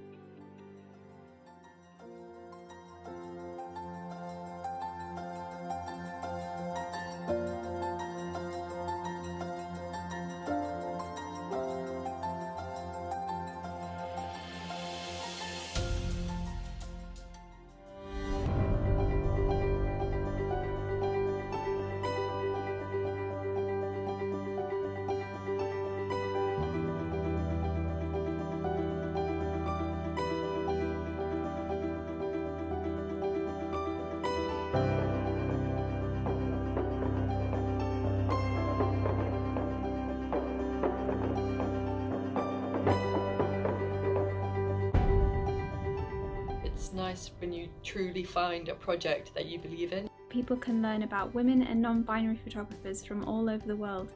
It's important that educational resources like these are not only used for a month. We can help open up possibilities for the future. And keep pushing that boundary and amplifying those women's voices. Women have been working in photography since the 1800s, and I think more people should know.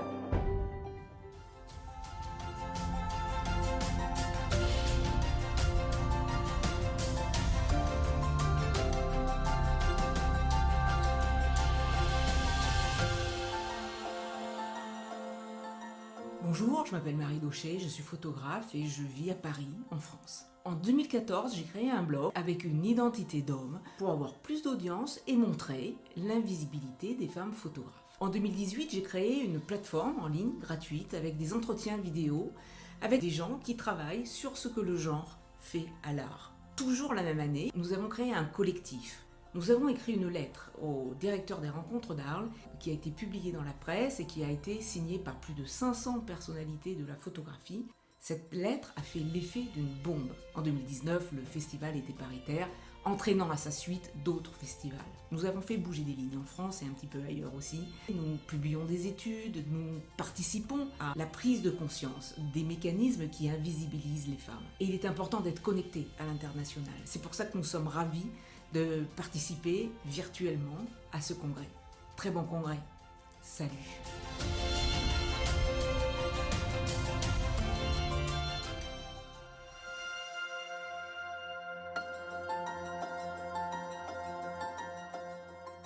Hello, my name is Layla Amantula Bahrain. I, alongside with fellow photographer and artist Adama Delphine Fawundu, are the co-authors of the book Fun, Women Photographers of the African Diaspora.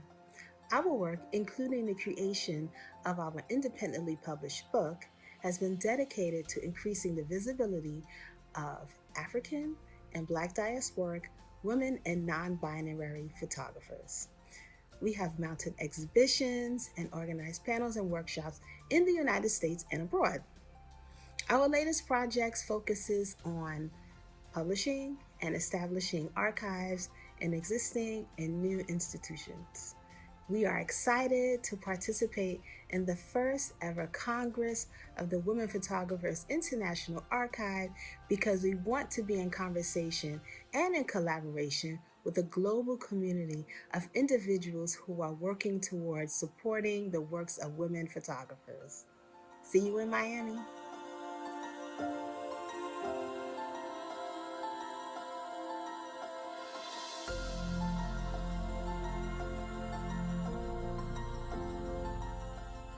Olá a todas e todos, meu nome é Mônica Maia, brasileira, atuo na fotografia desde 1985 e hoje estou aqui como fundadora do projeto Mulheres Luz. Agradeço o convite e parabenizo a realização do Congresso WOPHA. O projeto surgiu diante da dificuldade de localizar publicações e referências das produções feitas por fotógrafas brasileiras e de suas ausências em lugares de encontros. Mulheres Luz nasceu no dia 8 de março de 2021 com o objetivo de visibilizar e difundir os conteúdos produzidos por fotógrafas e mulheres da imagem, reunindo ensaios e portfólios voltados a diversos temas, tempos e territórios. A proposta da plataforma é atuar como uma rede, dispondo de uma ferramenta que permite ao mercado localizar mulheres que fazem parte da ampla cadeia produtiva do fazer e pensar fotografia. Gostaria de destacar a importância do Congresso WOPHA por reunir iniciativas de várias organizações e proporcionar reflexões e trocas tão importantes. Será inspirador para seguirmos juntas e fortes. Sucesso e muito obrigada!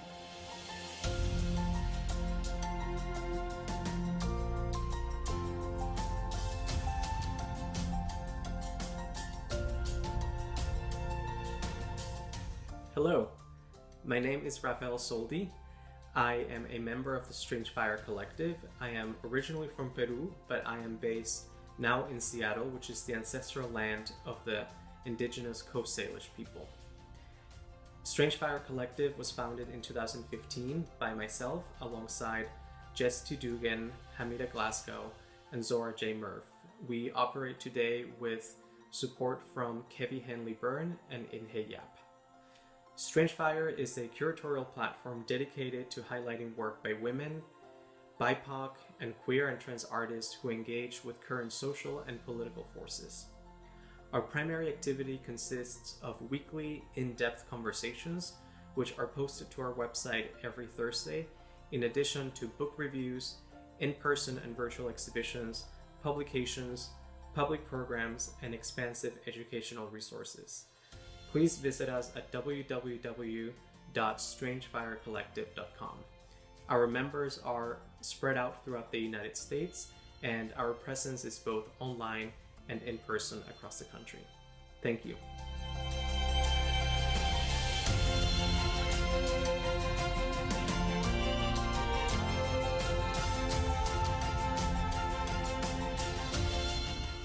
Hello, my name is Kelly Burgess, and I'm the Executive Director and Publisher of the Too Tired Project, which is a nonprofit arts organization advancing mental health advocacy through photography.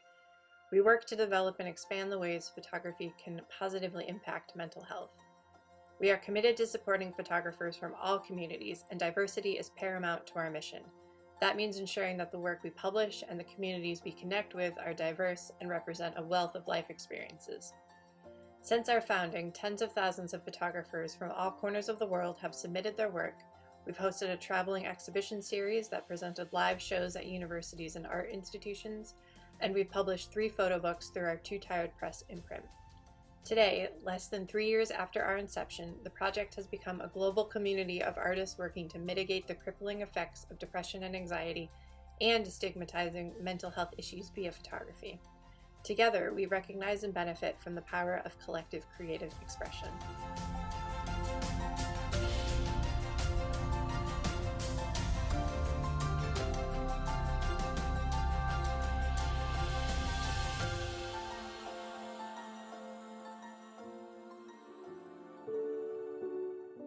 The United States is more divided than ever, and we're in a prolonged period of crisis. From immigration to healthcare to incarceration to the environment, critical issues need to be in the spotlight more than ever. Our response is We Women, the largest photo project currently underway across the U.S. by women and non-binary artists. By reframing issues, our goal is to challenge how everyone understands this country and bring about social change. In the U.S., women have been historically disempowered in social and political systems, and we have not been in control of our own stories. We Women seeks to upend that tradition. Diversifying the voices that tell our stories is crucial if we want to more completely understand the challenges we face as a nation. We aim to not only revolutionize who is in charge of telling stories, but how. We women artists focus on the most important issues of the 21st century through photography, community engagement, and grassroots activism. We want to figure out how to generate empathy, social impact, and tangible change through national conversations fueled by art. The first phase of We Women features 20 projects in key states and a traveling national exhibition starting in 2021. We Women artists examine critical issues ranging from climate change, political participation and gentrification, to health, migration, and sexuality. Their work highlights the vital role the arts can play in social change movements by visualizing issues, attracting attention, connecting changemakers, and bridging dialogues. We Women believes we can change how we see our world and ultimately ourselves.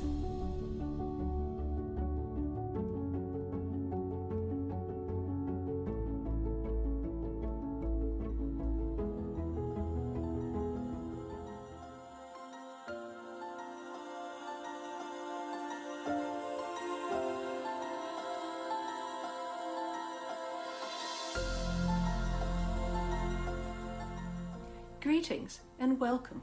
I'm Marianne Kennedy, Program Leader for the BA Honours Photography degree at Edinburgh Napier University, and just one of the many founders of the women's photography collective Wildfires here in Scotland.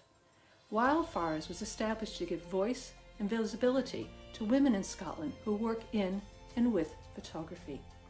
As a network, we celebrate a wealth of emerging and established practice, from abstract to participative, from street to archive, and all that falls between. You can find us at www.wild-fires.org.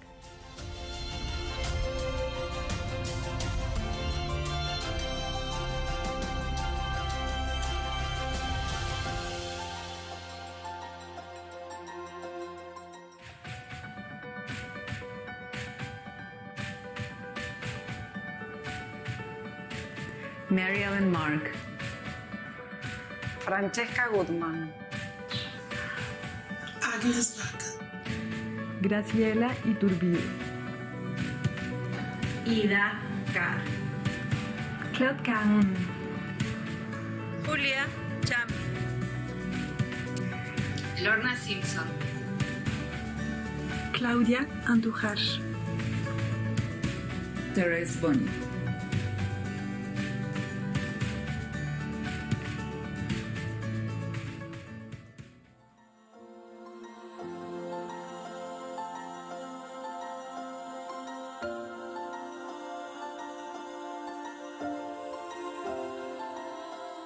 Hi, we're Women Picturing Revolution from New York. We founded Women Picturing Revolution in 2016. I'm Leslie Deschler-Canasi. And I'm Zoraida Lopez-Diago.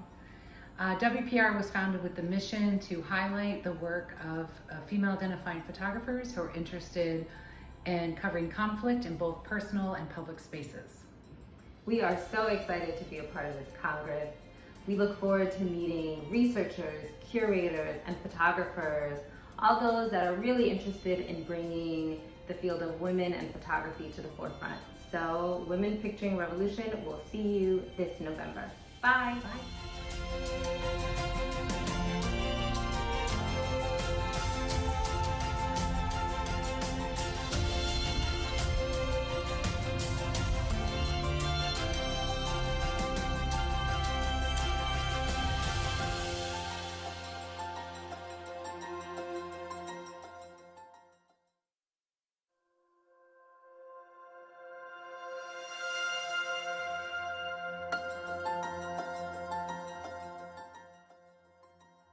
Authority Collective is a community.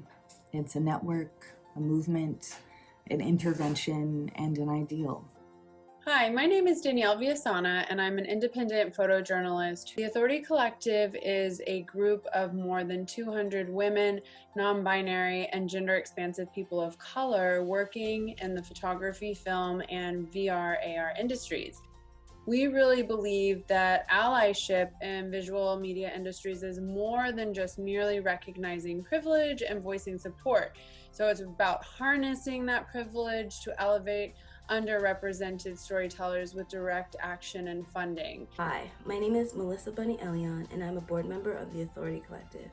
One of my favorite things about the organization is that we empower individuals who might be the only one in the rooms that they're in that identifies the way they are to see themselves as authoritative and that their experiences are valid. Participating in the Women Photographers International Congress is an opportunity to be in community with the incredible, ever-expanding network of women and non-binary photographers who are changing the photo industry from the inside out. It's an honor and a privilege to be invited, and I'm so excited to have the opportunity to celebrate what we have collectively built together and think about what we can continue to do.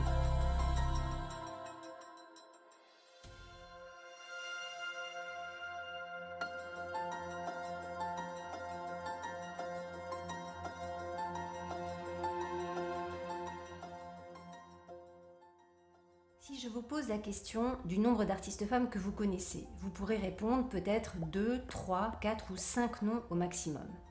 Tandis que si je vous pose la question pour les artistes hommes, vous pourrez en citer beaucoup plus. Je m'appelle Camille Morino, je suis historienne d'art et en 2014 j'ai créé l'association AWARE comme Archive of Women Artists Research and Exhibition. J'ai voulu répondre à la sous-représentation des artistes femmes dans le monde de l'art. L'histoire commence en 2009 lorsque je travaille à l'accrochage L à Centre Pompidou où j'ai montré pendant 2 ans uniquement des artistes femmes dans les salles des collections permanentes. Je me suis rendu compte en 2009 que les artistes femmes étaient absentes des livres, des expositions, des collections mais aussi du marché de l'art. Des archives numériques d'une part avec le site awarewomenartists.com, un site internet bilingue sur lequel sont publiées quotidiennement des notices d'artistes femmes du monde entier, illustrées et documentées, rédigées par des chercheurs et chercheuses internationaux.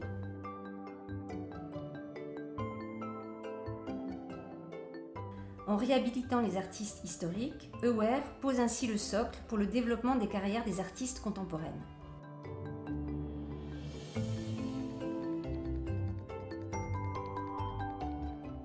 Nous avons créé à Paris un centre de documentation unique, ouvert au public sur rendez-vous, qui regroupe plusieurs milliers de références sur les artistes femmes et l'art féministe.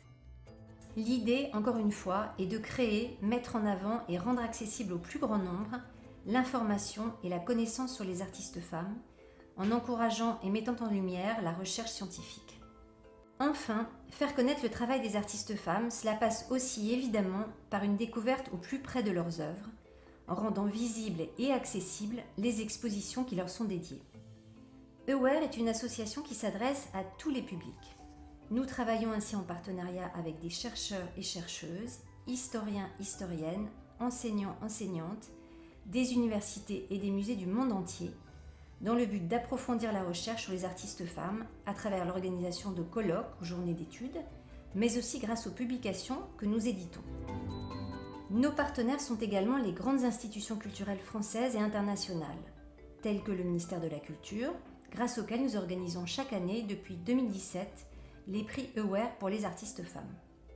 Ces prix récompensent à la fois une artiste émergente et nous permet donc de soutenir la jeune création artistique, et le prix d'honneur, décerné quant à lui à une artiste confirmée pour l'ensemble de sa carrière. Car on sait bien que les prix contribuent à la visibilité et à la notoriété des artistes, notamment sur le marché de l'art. C'est l'information qui crée de la valeur. D'ailleurs, les galeries et les foires d'art contemporain constituent aussi pour Aware des partenaires et collaborateurs privilégiés. L'histoire de l'art était une histoire d'hommes, elle doit devenir celle des femmes également.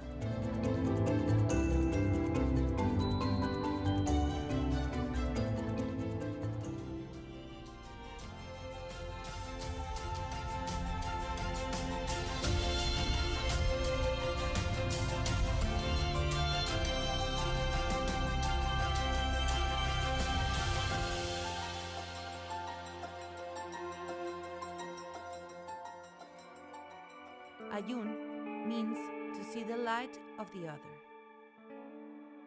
And that is what we are. We are a sisterhood, and at the same time, we are a symbiosis of women's voices brought together to diversify the way we tell stories in our own region through a solution-based narration promoting change. Ayun Fotógrafas was founded in 2020 as the dream of a women photographers collective that allows us to complement and support each other, grow, share from a distance, learn, and create together. Each one of us plays an essential role that brings sensibility, honesty, and strength to create a collective. We participate in this Congress because we believe in the power of women's stories, independent gaze, and collective work. This diverse and independent space is an opportunity for encounter, reflection, but most of all for cooperation between our voices and our knowledge. We want us to meet and recognize ourselves in other women and know that we are together creating our own story. Every growing solitude, the human game.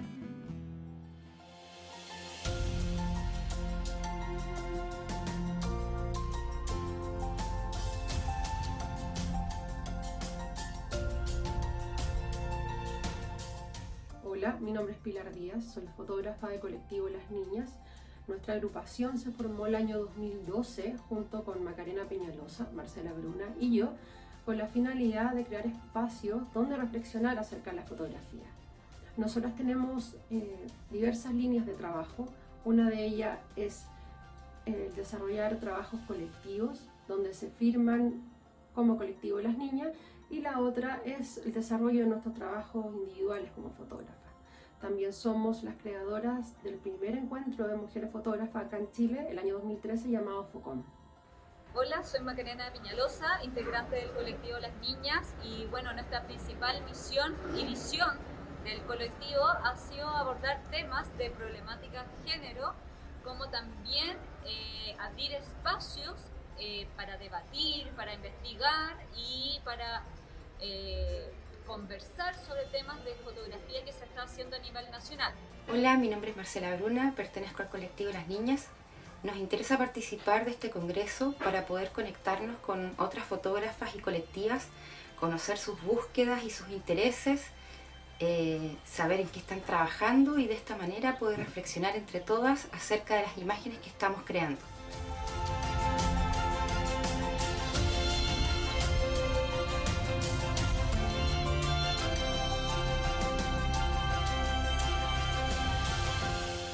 Somos Cooperativa de Fotógrafas, organización horizontal que reúne a fotógrafas que trabajan en diferentes medios y estilos. Nos encontramos en Chile y nos coordinamos desde diversos territorios. La Cooperativa de Fotógrafas nace en 2017, posterior al tercer encuentro de mujeres fotógrafas, FOCOM. El objetivo es reunir a mujeres, ya sea trans, no binarias, que se identifiquen con el género femenino, con la idea de generar redes de apoyo, ya sea para compartir conocimiento o para difundir nuestros trabajos de investigación, de producción artística. Es vital para nosotras fortalecernos como mujeres trabajadoras de las artes en un sistema predominantemente masculino. Porque es una instancia para dialogar sobre fotografía y feminismos, donde será posible conocer el trabajo de artistas de más de 15 países. Una instancia que revela y pone en el escenario los diversos aportes de las mujeres en la fotografía.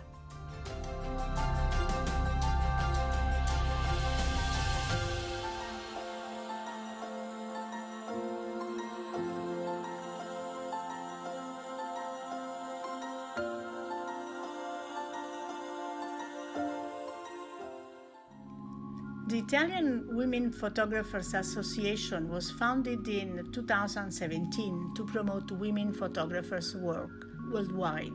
Now we are 47. The first collective exhibition was the video Body Storming, about women's body during the Women's Heritage Festival in Florence.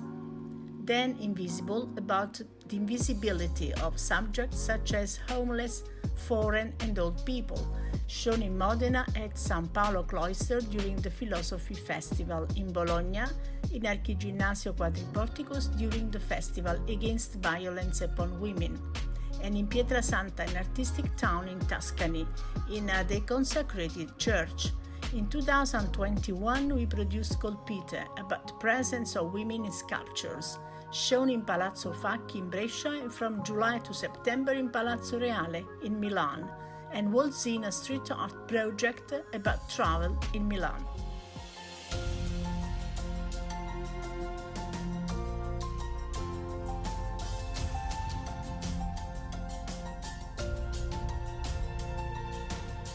Hi, I'm Anna Fox. I'm director of the Fast Forward Women in Photography Research Project based at University of the Creative Arts in Farnham in the UK.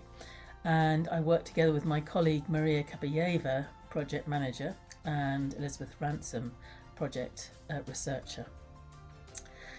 We're really pleased to be part of the WOPHA Congress this year. It's an amazing organisation, and we, like WOPHA, want to work together to promote and research women in photography. Fast Forward was set up in 2014 by myself and Professor Karen Knorr at the university, and together we've worked on a number of conferences, research workshops, and received funding from the Leverhulme Trust and the Arts and Humanities Research Council.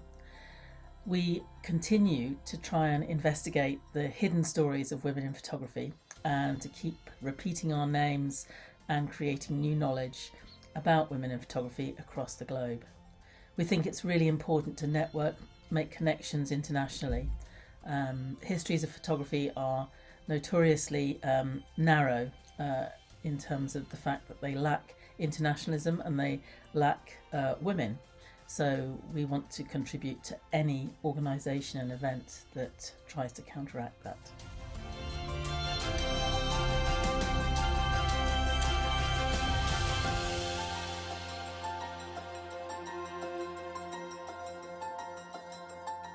Hola, soy Carla Guerrero, fundadora de Fengrafía, plataforma en línea para fotógrafas de América Latina y de España. Creé este proyecto en 2019, siendo consciente de la falta de reconocimiento hacia las fotógrafas en la industria. Desde entonces he querido contribuir a cambiar eso. Aunque Fengrafía es un proyecto personal, muchas colaboraciones han surgido con el fin de apoyar a nuevos talentos, tanto emergentes como establecidos, a través del desarrollo de exposiciones digitales, revisiones de portafolio y publicaciones en redes sociales. Les invito a conocer el talento dentro de la plataforma en fengrafía.com y en Instagram como Fengrafía.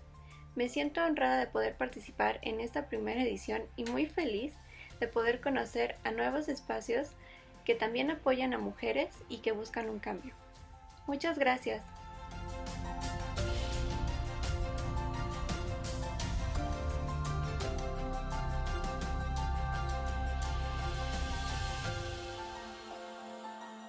Hello, I'm Claire Samuel, and along with Jennifer Long, I set up and run Feminist Photography Network.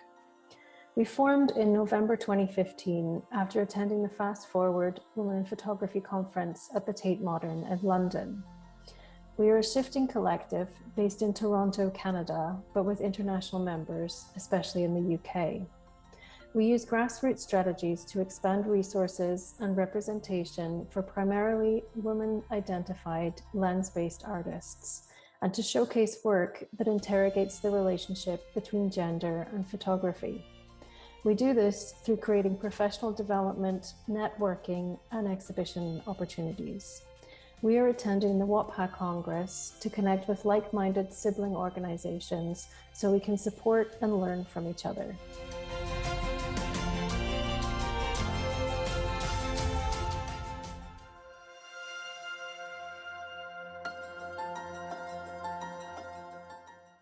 Hello, Women Photographers International Archive. This is April Weiser. I'm the founder of PhotoFemme United. This is a platform of empowerment based in Paris, France, with members in 11 countries, 16 people at the moment. Our mission at PhotoFemme United is to empower, exhibit, and promote women and non-binary photographers internationally.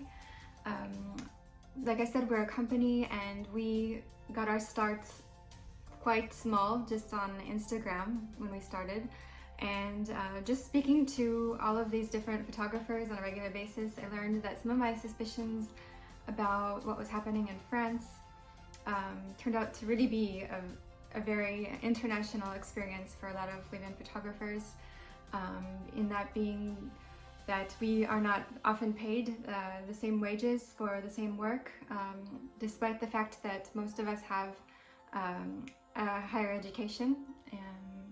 About roughly internationally, over 60% of the graduates of art school are women, but we aren't getting the work. And so I saw a lot of potential to turn FFU from an Instagram into a 360 concept platform, which is what we are today. So in the span of 2 years, we went from Instagram to a 360 concepts platform where we write articles and interviews, as well as offline, doing exhibitions internationally on different topics and featuring photographers from all over the world. I was really honored and excited to receive this invitation from you, and I thought it was a great chance to get to share experiences with other photography groups and companies and organizations, as well as to meet photographers and to continue the discussion and to continue solving these issues that we're all facing today. Thank you very much for this opportunity.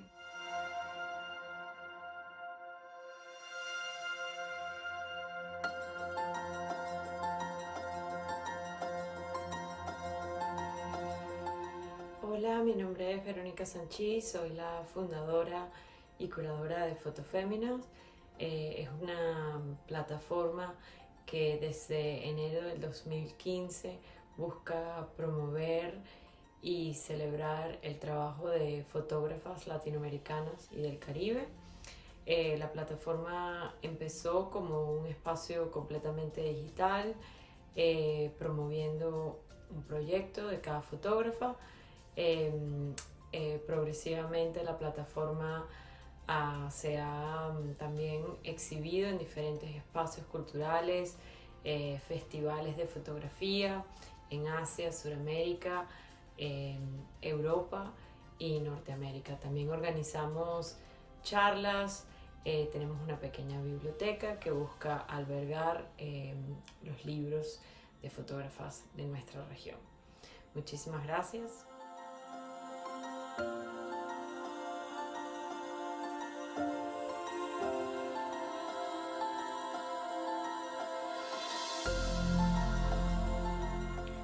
me llamo Belia de la Cruz, soy fotógrafa mexicana y fundadora del proyecto Fotógrafas del Norte, que tiene como objetivo visibilizar y difundir el trabajo de fotógrafas nacidas o radicadas en el norte de México y en la frontera de Estados Unidos. Funciona bajo la necesidad de conocernos, reconocernos, saber desde qué espacios y territorios son los temas que se abordan en el norte.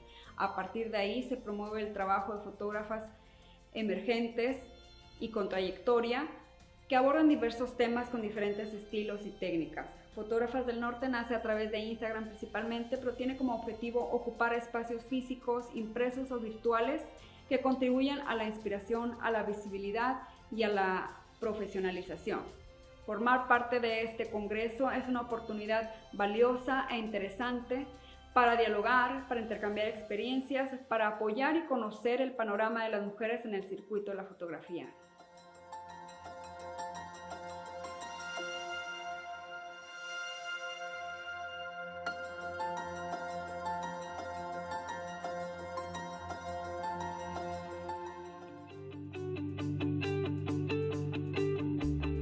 Nuestra comunidad crece con el talento de fotógrafas latinas emergentes y referentes.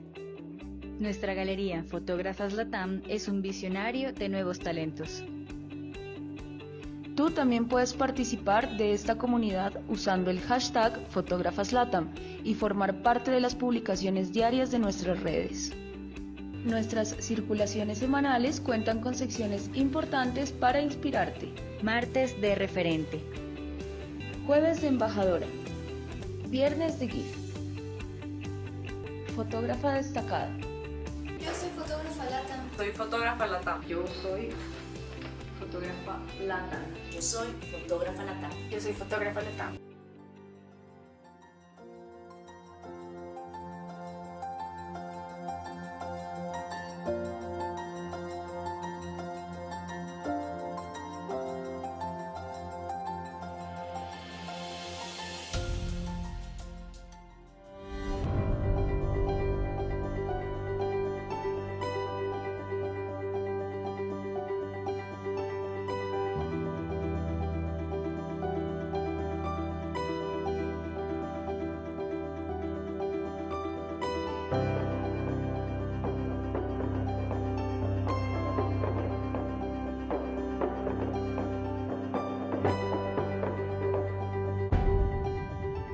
It's nice when you truly find a project that you believe in. People can learn about women and non-binary photographers from all over the world.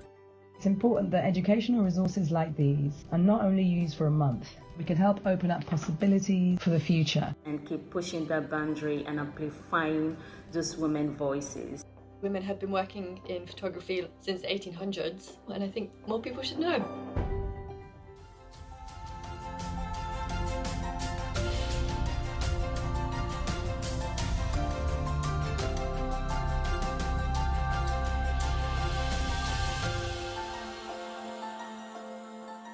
Bonjour, je m'appelle Marie Daucher, je suis photographe et je vis à Paris, en France. En 2014, j'ai créé un blog avec une identité d'homme pour avoir plus d'audience et montrer l'invisibilité des femmes photographes. En 2018, j'ai créé une plateforme en ligne gratuite avec des entretiens vidéo avec des gens qui travaillent sur ce que le genre fait à l'art. Toujours la même année, nous avons créé un collectif. Nous avons écrit une lettre au directeur des rencontres d'Arles qui a été publiée dans la presse et qui a été signée par plus de 500 personnalités de la photographie. Cette lettre a fait l'effet d'une bombe. En 2019, le festival était paritaire, entraînant à sa suite d'autres festivals. Nous avons fait bouger des lignes en France et un petit peu ailleurs aussi. Nous publions des études, nous participons à la prise de conscience des mécanismes qui invisibilisent les femmes. Et il est important d'être connecté à l'international. C'est pour ça que nous sommes ravis de participer virtuellement à ce congrès. Très bon congrès. Salut.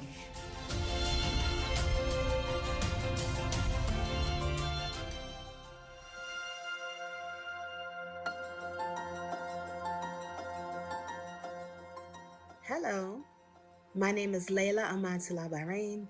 I, alongside with fellow photographer and artist Adama Delphine Fawundu, are the co-authors of the book Fun, Women Photographers of the African Diaspora. Our work, including the creation of our independently published book, has been dedicated to increasing the visibility of African and Black diasporic women and non-binary photographers. We have mounted exhibitions and organized panels and workshops in the United States and abroad. Our latest project focuses on publishing and establishing archives in existing and new institutions. We are excited to participate in the first ever Congress of the Women Photographers International Archive because we want to be in conversation and in collaboration with a global community of individuals who are working towards supporting the works of women photographers. See you in Miami.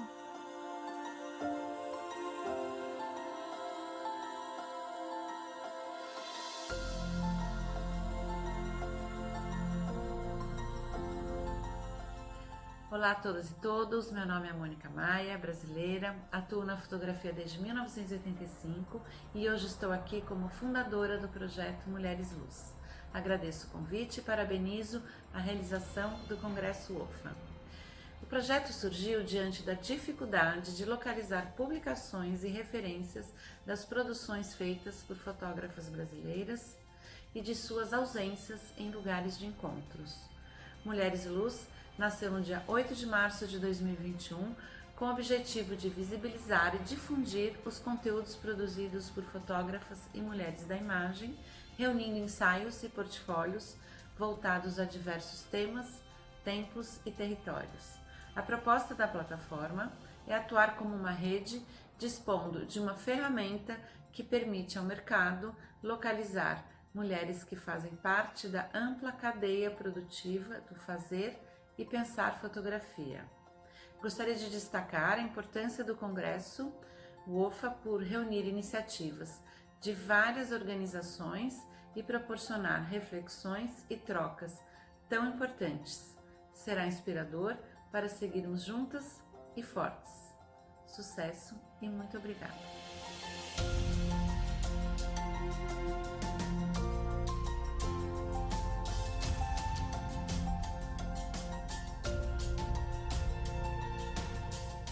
Hello, my name is Rafael Soldi.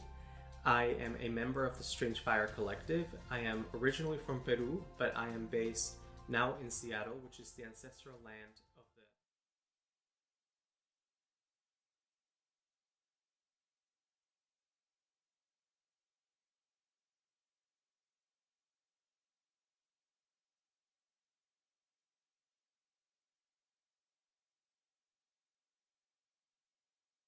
Hi, okay. So, good afternoon. I welcome you to the second session of the day. I hope you have been enjoying all the discussions of this morning. And it's with extreme pleasure that I am going to present Maria Martinez Cañas. She's a Cuban-born, Miami-based artist working with innovative, non-traditional photographic media, has exhibited extensively in the United States and abroad. Her works are included in the permanent collections of the Philadelphia Museum of Art, MoMA, the Museum of Contemporary Art in Chicago, the National Museum of American Art, and Smithsonian Institution in Washington, D.C., among many other institutions. Please join me and welcome Maria Martinez Cañas.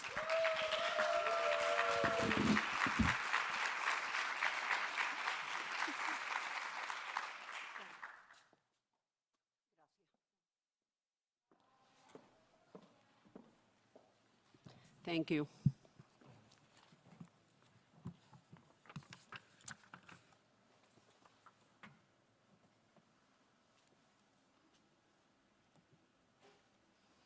Okay, thank you. Good afternoon.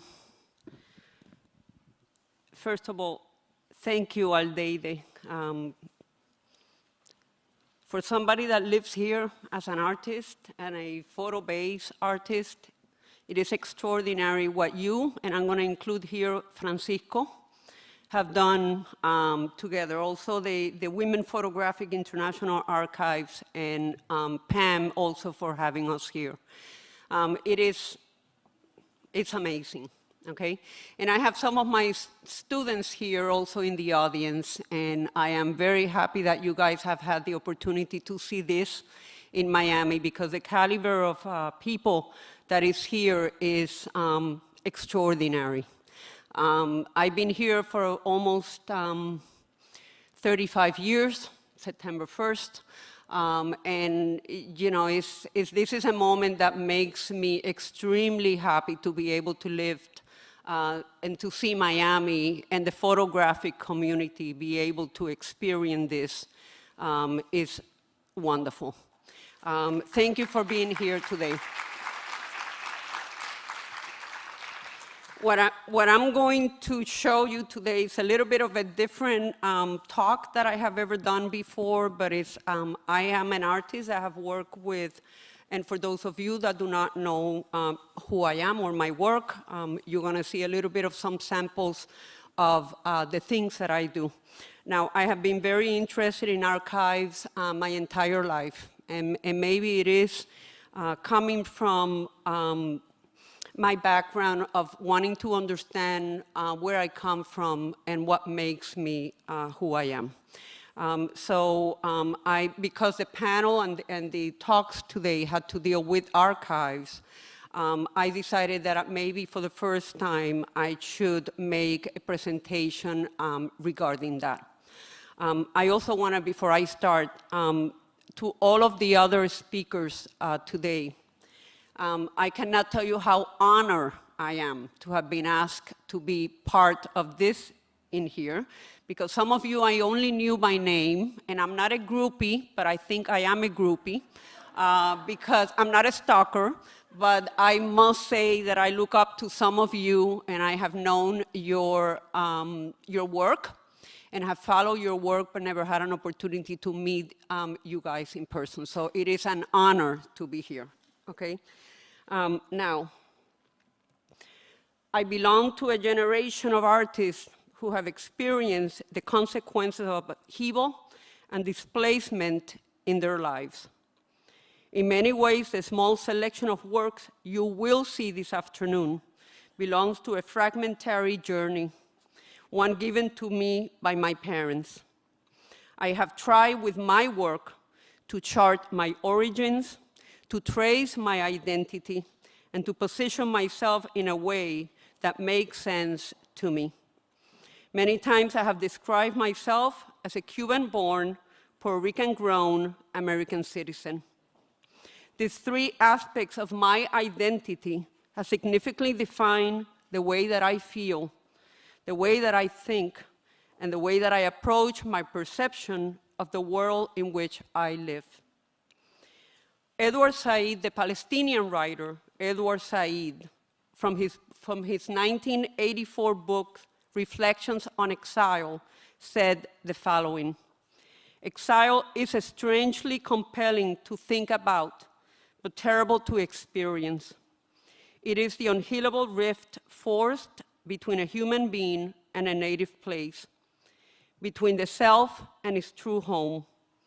Its essential sadness can never be surmounted. And while it is true that literature and history contain heroic, romantic, glorious, even triumphant episodes in an exile's life, these are no more than efforts meant to overcome the crippling sorrow of separation. The achievements of exile are permanently undermined by the loss of something left behind forever." In my history as an artist, I have been enchanted by the things that tell me a story. First, by archaeology and its power to study human activity through the recovery and analysis of material culture. And second, by the medium of photography and its ability to talk back to us, to represent in its exact reality a truth, and at the same time, in its ability to represent in its exact reality also a lie. The fragmentary appearance of the photographic imagery within my early photographic work has led some people to suggest that photography for me plays a secondary role. This conclusion, while perhaps warranted in a purely visual sense, ignores the extent to which photographic information plays a defining syntactical role in my work. The creation of an image, for me, has two co-equal components. First, the recording and gathering of visual details that interest me because of their cultural codes, from architecture to landscape to pre-Columbian sculptures. And then the arrangement and restructuring of these details into the larger, coherent frameworks of my photo montage. In the year 2003, I received as a present from my father a group of boxes that contain hundreds, if not thousands, of black and white and color negatives in a range of different sizes, among other things. All this material belonged to the Cuban-American critic, José Gómez Sicres, who was born in 1916 and died in 1991. He was the founding director of the visual arts section of the Pan American Union in Washington, D.C., and among the foundational figures of Latin American art history. Today, I call this material the José Gómez Sicres Visual Archives. And here you have on the left an image of Gómez Sicres by Julio Berenstein, and on the right, a portrait of José Gómez Sicres by Augusto Tagle. I want to really quickly say a little short story regarding these two images. Not long ago, I was asked by the National Portrait Gallery in Washington, D.C., if I had an image of Gómez Sicres by a Latin American or Cuban photographer, and I said that I did. And especially by Julio Berenstein, because he was the most known of the two of them. They were partners in life. And Berenstein died in a jail by Castro's jail. Augusto Tagle had to leave in exile to Spain. When the National Portrait Gallery asked me that they wanted to acquire the one on the left, I told them that I would sell it to them if they would allow me to gift this one on the right, because I wanted both of them to be together again in the National Portrait Gallery in Washington. And in many ways, I have now a responsibility to this archive. That's how I see it.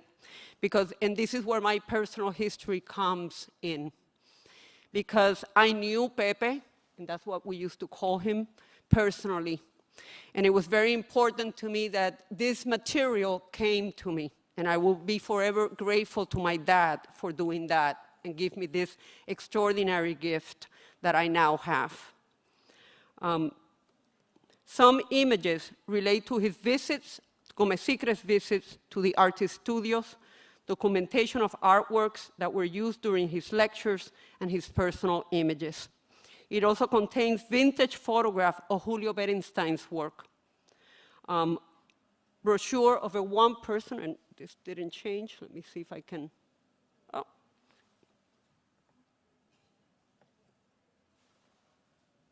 Can you move to the next slide?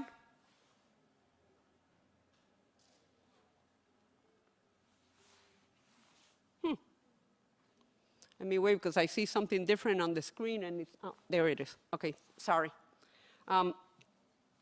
Some images relate to his visits to artist studios, documentation of artworks that were used during his lectures, and his personal images. It also contains vintage photograph of Julio Berenstein's work, brochure of a one-person exhibition, that's the one on the left, with an inside essay by José Gómez Sicres at Cuba's Lyceum in 1943. And by the way, you have in the image on the center, Julio Berenstein on the left, Cundo Bermúdez in the center, and José Gómez Sicres in the right. In this image, you have Cundo Bermúdez also in his studio in Havana. I have not been able to scan or archive the entire material included, so the scope and amount of what it covers is still very unknown to me. There are vintage transparencies, contact prints, vintage installation images, also letters, manuscripts, documents, and exhibition catalogs. There are also personal materials. And here you have an invitation, a Christmas card on the top left that belonged to Luis Martinez Pedro and his partner Gertrude. Then you have on the bottom a wonderful little booklet that I found within the material that when you open it, it is this image on the right. This is in Washington, D.C., on a trip that Martinez Pedro took to get out of Cuba. Gomez-Sicre lived in Washington, so they came and visited him in the 1950s in Washington, D.C.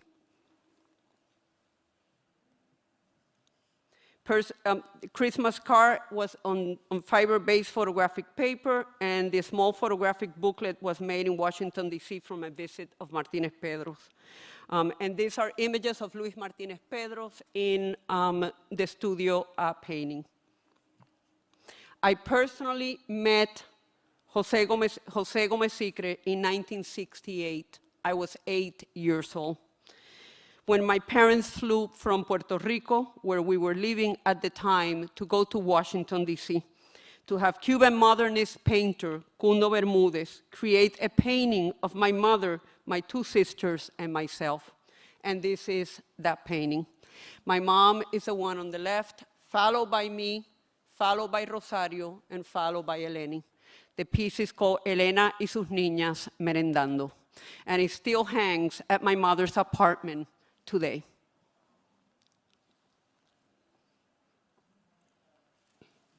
Cundo had left Cuba in 1967 for Washington, D.C., where Gomez-Sicre had invited him to live in the basement of his apartment.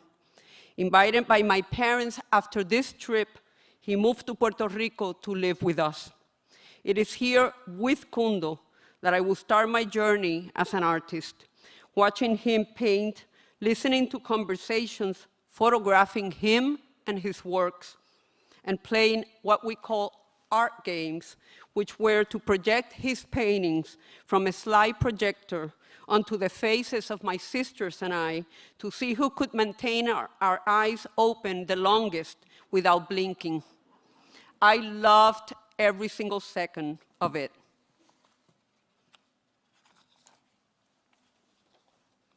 One reason for my attraction to archives lies in the secrets, the untold stories, the forgotten realities, and the multiple truths that are contained within. They don't just document what happened, sometimes they document what did not happen, for better or worse, and why. And here, I'm showing you one of the letters that Cundo wrote to Gomez-Sicre. I have 30 years of them, right after Fidel Castro came to power in Cuba. And the first paragraph reads as follows, and I'm sorry, but it's in Spanish for those of you that are only English speakers. Querido Pepe, desde los primeros días de esta maravillosa liberación, quería escribirte, pero era tanto lo que pensaba contarte, y eran tantas las cosas que se sucedían que me era imposible. Aún me siento como metido en un sueño, del que voy a despertar de un momento a otro. No es solamente la caída de Batista, la desaparición por cualquier medio de todos sus secuaces, sino la forma increíblemente hermosa que se desarrolló todo el movimiento y lo hermoso que se está desarrollando ahora. Todos pensaban que Fidel era solamente un valiente que se batía en la manigua con los soldados de la dictadura, pero ha resultado un héroe increíblemente impresionante. Tiene tal personalidad que tiene fascinado aún a los que no creían en él. Dios quiera siga por esa ruta y no se malogre. Cuba necesita tanto de esa limpieza. And we really know how the story ended. For all the limitations and shortfalls of archives, archives are a gift. They document and bear witness. They demand our attention and interrogate our belief. Archives bring the past into the present and help us to understand our present so we may shape our future. The past is ever present.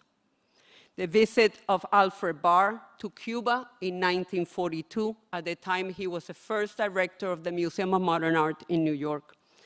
He was invited by Gómez Sicres, taken to Cuba by Gómez Sicres in 1942 to visit artist studios and create an exhibition that today is still considered to be the most important painting exhibition, Cuban painting exhibition, which is the Modern Cuban Painting Show from 1944.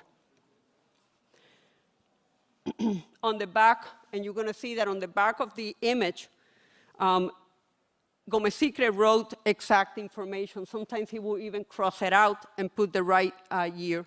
And then I would found that there's a number 7 in red on the bottom left. And I was kind of curious about what that will happen, because I will find that in different images. And then one day it kind of hit me, because I saw a little piece of paper that had, you know, a list of numbers with information. And it was me looking at Amelia Peláez, at images of Amelia Peláez, when I realized that they match the number from that list. And it was images, and those are the type of things that I love. I love not being able to live on this era, but being able to find out information regarding this, information that I very much consider to be part of my history, because I knew some of these people, and they were very important to me and in my life, and especially Kundo, who became like a grandfather to me. And Gómez Sicres even wrote me a recommendation for my Fulbright grant, which I got. When my father gave me this material, he gave me a unique gift. And that gift has become a source of inspiration. This material has become a tool for finding answers and even for creating new questions. I see this archive as part of my personal history. And this has given me the freedom to make certain decisions about what to do with it, maybe even to use it as part of my work. That has made some people cringe a few times because of the idea that I am actually utilizing the material as sources for my work, maybe even include them as part of the work. Starting with the series Adaptation from 2006, where I take some of Gómez Sicres' personal images on the left and adapt it into my own work on the right, digitally erasing sections from their images and transforming them into a new visual language. Followed by the series of titled Tracings from 2007, taking 15 personal images from his travels to create a series of images that combine tracing and photography. Some images from the archives were taken by me and manually sanded the actual work. I will sand the emotion of the vintage gelatin print down as part of a series that was titled Vestigios or Vestiges from 2015.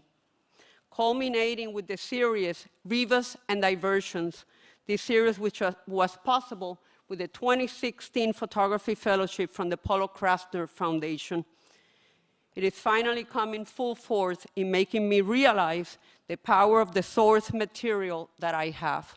And this piece in particular is the one dedicated to Kundo.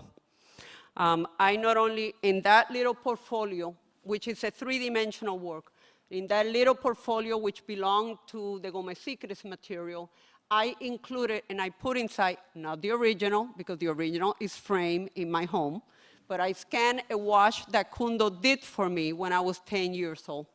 And I also included a letter that he wrote to my mother and to my sister Rosario, and it has also in the center the transparency of the painting that you saw before, together with some of the scrapbook material that came from the archives. And this is on an archival inkjet print collage material on top of it. And if everything goes as scheduled, in the fall of 2022, the exhibition Maria Martinez Cañas, Rivas and Remembrance will open to the public at the Art Museums of the Americas in Washington, D.C. And for those of you that know that museum, you would also know that that was the original Pan American Union. It is curated by Abigail McEwen, And this will be, and I quote her now, an institutional homecoming for both the artists who first exhibited at the Museum of the Americas in 1982 and the privately held Gómez Sicres Photographic Archives. The exhibition will honor the museum's place in the history of Latin American art, and at the same time will address contemporary questions of historiography and interpretation. Thank you very much.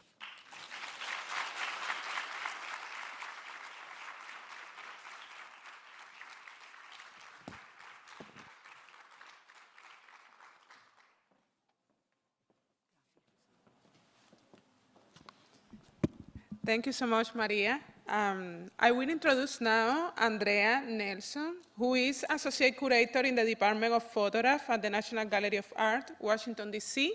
She focused her curatorial and scholarly gaze on 20th century art and the history of photography, and has published extensively on modern and contemporary photography and photo book history.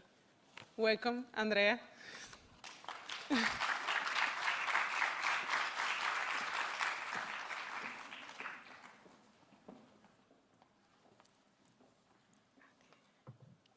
Thank you.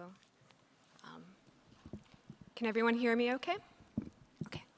Well, I just want to say thank you, Maria, and I'm actually very looking forward to this exhibition next year. Really, it's a great honor to be here today. I want to thank Aldita Delgado, the WOPHA team, and the Perez Art Museum for the invitation to speak about the new woman behind the camera.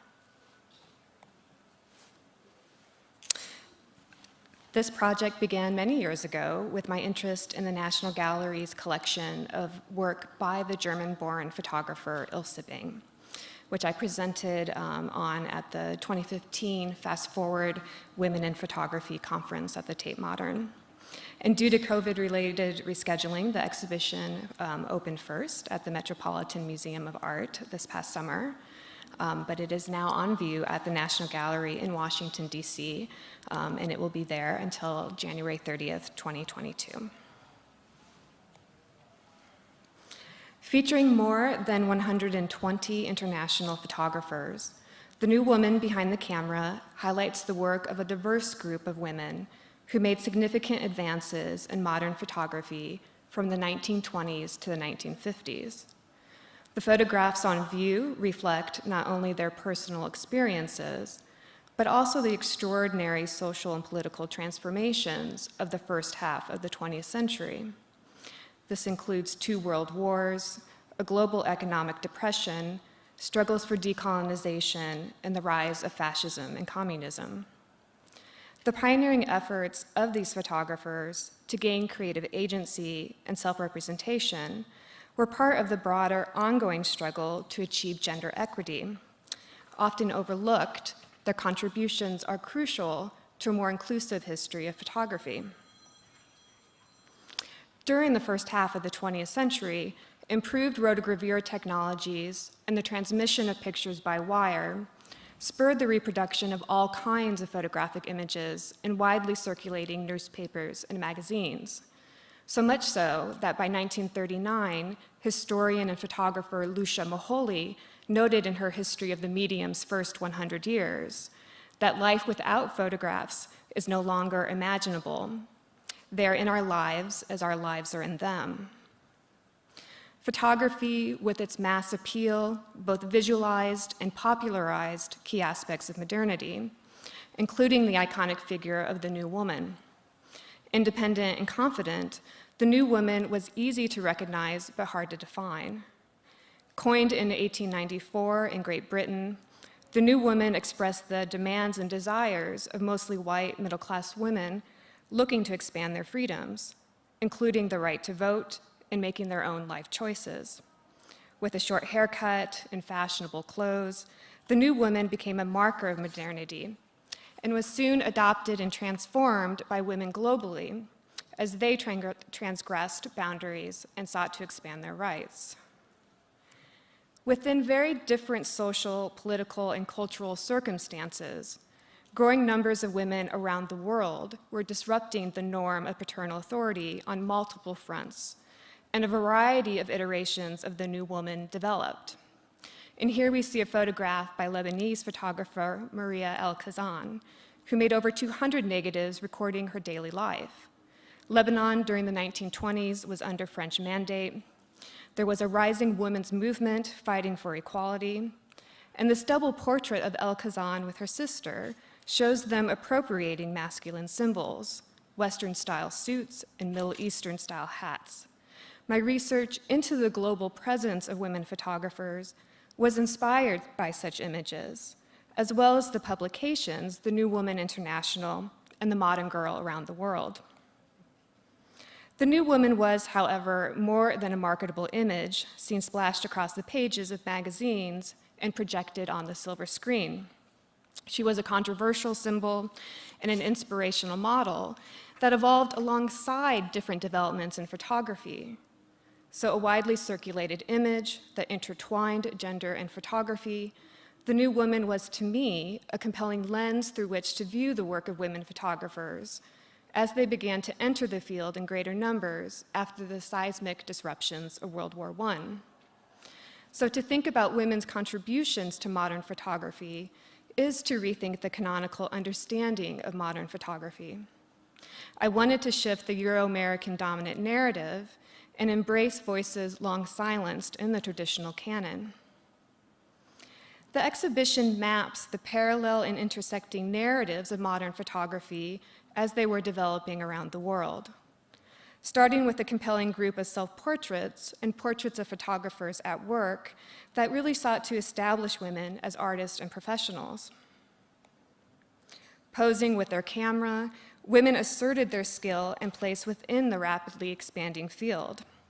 The circulation of these portraits helped create a new space for women's visibility that was both distinctly modern and challenged systems invested in maintaining control of gender. Rather than showing her face, Alma Lavinson presents herself in the act of taking a picture as a vital aspect of her identity. And like Lavinson, Florence Henry used a mirror to create her self-portrait, creating a picture from a reflection of herself. Many of these self-portraits subvert the objectifying power of the gaze as women performed different tropes of femininity to reveal its constructiveness. Some, like Claude Cahun, presented non-binary categories of gender that challenged conservative thought, and others, including Van de Voltz, incorporated novel techniques such as photo montage, linking themselves to the artistic avant-garde. And pictures taken by colleagues provide rare, behind-the-scenes glimpses into the working lives of these photographers. And here we see Toni Frizzell at work, with her husband watching their daughter in the foreground. And so in the first gallery, I seek to visualize for audiences the depth and diversity of the new woman behind the camera. Photography was a way for some women to work around entrenched barriers to employment and education. The following section examines how commercial studios were an important entry point into the field. Of course, not all women could just decide to pick up the camera, whether as a profession or as a means of personal expression. To do so required a social and political space that allowed for self-determination, as well as the financial means to purchase equipment and materials. Yet women were involved in the production of studio portraits from the medium's earliest days. They hand-colored and mounted prints, they retouched negatives and served as studio receptionists. And by the 1920s and 30s, women, including Amari Heinrich and Eiko Yamazawa, were running their own businesses in greater numbers. And here we see Yamazawa at right with her assistant. They're making a portrait of a toddler in 1940. Yamazawa was an experienced photographer, having established her own studio in Osaka 9 years earlier. Yet notwithstanding her expertise, the article in the Photo Times notes that women photographers were just naturally better at portraying women and children. I bring this into the exhibition as an example of how work by women photographers was almost always received through the lens of their gender. Yamazawa had many connections with feminists in Japan. She made a variety of portraits, and I bring in one example of the theater performer Yasue Yamamoto, who held workshops in her home after the government closed public theaters during the war.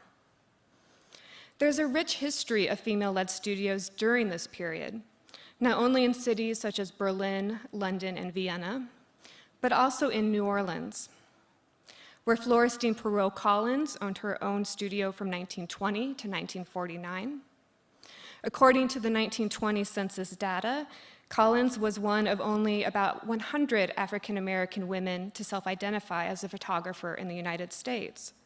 Her studio, which she began in her home and then moved to a space in the Black business sector, served African-American and Creole communities by preserving important family milestones and religious and cultural traditions. She was featured in the Crescent City Pictorial with a portrait at center and an image of her at work at right. And from Palestine and Iraq to India, Turkey, and Korea, studios with women photographers filled a need for a culturally acceptable place for women and children to have their portraits made. Many of these photographers remain unknown, yet one, Karima Aboud, stamped her work with her name in both Arabic and English.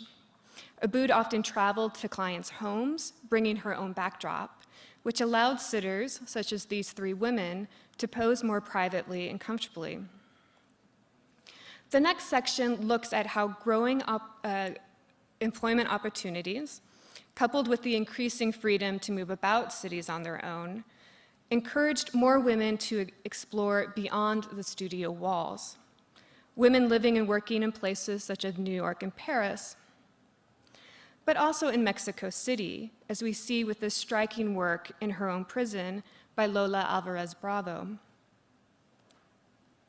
And in Sao Paulo, where recent émigré Hildegard Rosenthal photographed encounters on the street, providing us with a more nuanced picture of modernization. As an art student in Bombay, now Mumbai, Humay Vieiravala taught herself photography and quickly forged a successful career using her camera. She brought a sharp eye to daily life and to key locations such as the Victoria Terminus, the train station, an architectural hybrid testifying to the imposition of European taste on Indian traditions, is usually depicted as a grand spectacle. In her photograph, Vieiravala diminished its dominance. She positioned her camera low to the ground and glimpses the station through the wheels of a carriage that then frame a man pushing a cart in the middle ground. These modern compositional devices create a dynamic work that is not only a study in perspective, but also a fresh interpretation of one of the city's historical symbols. The definition of an artistic photograph had shifted radically by the 1920s, with investigations of the medium's inherent characteristics, light, film, paper, and the frame, for example. And this new visual language powerfully shaped the practice. Using experimental techniques, let's see if I can turn.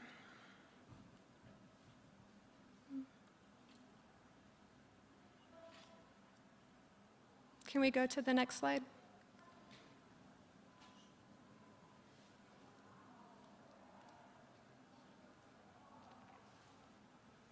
Okay, it's going. There we go. Okay. So using experimental techniques such as photomontage, multiple exposure, and the cameraless photogram, photographers featured in the next section studied the effects of modern technologies on human perception.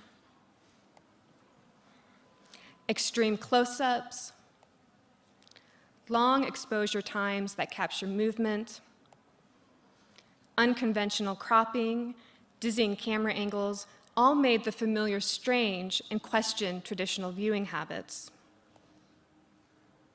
This approach was advanced by now canonical figures such as Imogen Cunningham and Germaine Cruel, but also by less familiar photographers such as Anna Barna, whose work was literally rediscovered under a bed in the celebrated photographer André Kertész's New York City apartment in the 1980s. The two Hungarian-born artists first met in Paris, where this playful, surrealist print of an onlooker was made. New concepts regarding health and sexuality and changing attitudes about movement and dress indicated the body as a central concern of modernity, with striking implications for both women and men. Women photographers produced incisive visions of liberated modern bodies, and the exhibition includes pioneering photographs of the nude, athletes, and dancers in motion. Another section also focuses on fashion and advertising photography, arguing that as major players in the field, women were integral in defining the new woman. Photographers such as Ava, working in Germany, and Lillian Bassman in the United States were published widely and helped to cultivate the tastes of recently empowered female consumers. As women pursued professional photographic careers and traveled extensively for the first time, many from the United States and Europe took photographs that documented their experiences abroad, in Africa, Asia, and elsewhere, while others engaged in formal ethnographic projects that were supported by their home countries. These projects shed light on the complex relationship between photographer and subject, the construction of self and other when a woman is behind the camera. And here we're looking at Islanda Good-Robeson's work and she's visualized on the right. Her book was illustrated with her own photographs that she took during her fieldwork trips to Africa, and she was an anthropologist. And while gender may have afforded certain opportunities, such as access to areas that were off limits to their male counterparts, such as we see in the work of Ray Supol, it did not exempt some women from portraying hierarchical views of race and other forms of discrimination in their photojournalistic, ethnographic, and humanitarian photography. So as we seek to write more expansive histories of photography, we must provide careful context concerning the experiences of individual photographers and the choices they made. During a time of worldwide economic instability and political extremes, women photographers like Dorothea Lange and Elizaveta Ignatovic produced impactful images of the human condition. The rise of the picture press during the period established photojournalism as a dominant form of communication. And women photographers were a part of this, and they were expanding the reach and influence of the medium, creating social documentary photographs. These works served various goals spanning the social and political spectrum. Lange is best known for her pictures made for the Farm Security Administration, documenting the immigration of agricultural workers in support of US government assistance programs. And I bring her work into conversation with Ignatovic, who was a member of the radical October group. But like so many Soviet artists, in order to maintain her career and protect her safety, Ignatovic complied with Joseph Stalin's demand for an idealized social realist style that supported the Communist Party's new policies. So here in this photograph, the curtains are literally drawn to reveal a satisfying life that was achievable through collective farming. And this discussion then sets the tone for the rest of the gallery in thinking about how photographs were used and their claims to truth. In many documentary photographs, individuals were left unidentified, intended to stand for social groups, for classes. But in Consuelo Kanaga's solemn portrait, commissioned by the leftist periodical New Masses, Annie Mae Merriweather is identified, and her horroring account of a lynch mob's murder of her husband for his involvement in an Alabama sharecroppers union was published alongside. And as this portrait reveals, the camera could be a powerful witness to the struggle for workers' rights and civil rights in many different ways. The last sections of the exhibition focus on themes of labor, war photojournalism, and the new realities of the post-World War II era. Gender bias often led to women receiving the so-called soft assignments of photographing the home front and stories that focused on women and children. Jewish photographer Emmy Andries, who worked with false papers and a concealed camera in Nazi-occupied Amsterdam, took pictures of the last winter of the occupation, known as the Hunger Winter, when thousands died during this famine that was caused by the German blockade. A small number of women, such as Galina Senko and Kati Horna, were close to the front lines in the hypermasculine field of war photojournalism. The Hungarian-born Horna used surrealism to process traumatic events and express the horrific absurdity of war. With this photo montage, Stairway to the Cathedral, she alludes to the oppression endured by women under the fascist regime. In India, Japan, as well as China, photojournalism during this period was just emerging as a viable profession for women. Vieiravala worked successfully throughout the 1940s and 50s, documenting India's transition to an independent country. And after working for Japan's imperialist government for 8 months in 1940, Tsuneko Sasimoto resumed her photographic career after the war and worked as a freelance photojournalist. Choosing her own assignments, she often captured women-centered scenes. Set against the glow of Tokyo at night, Sasimoto's pictures of a woman selling books of poetry she and her husband wrote, while we see a passerby who turns to look at the photographer, is one example. I had the chance to meet Sasimoto, who is now 107 years old.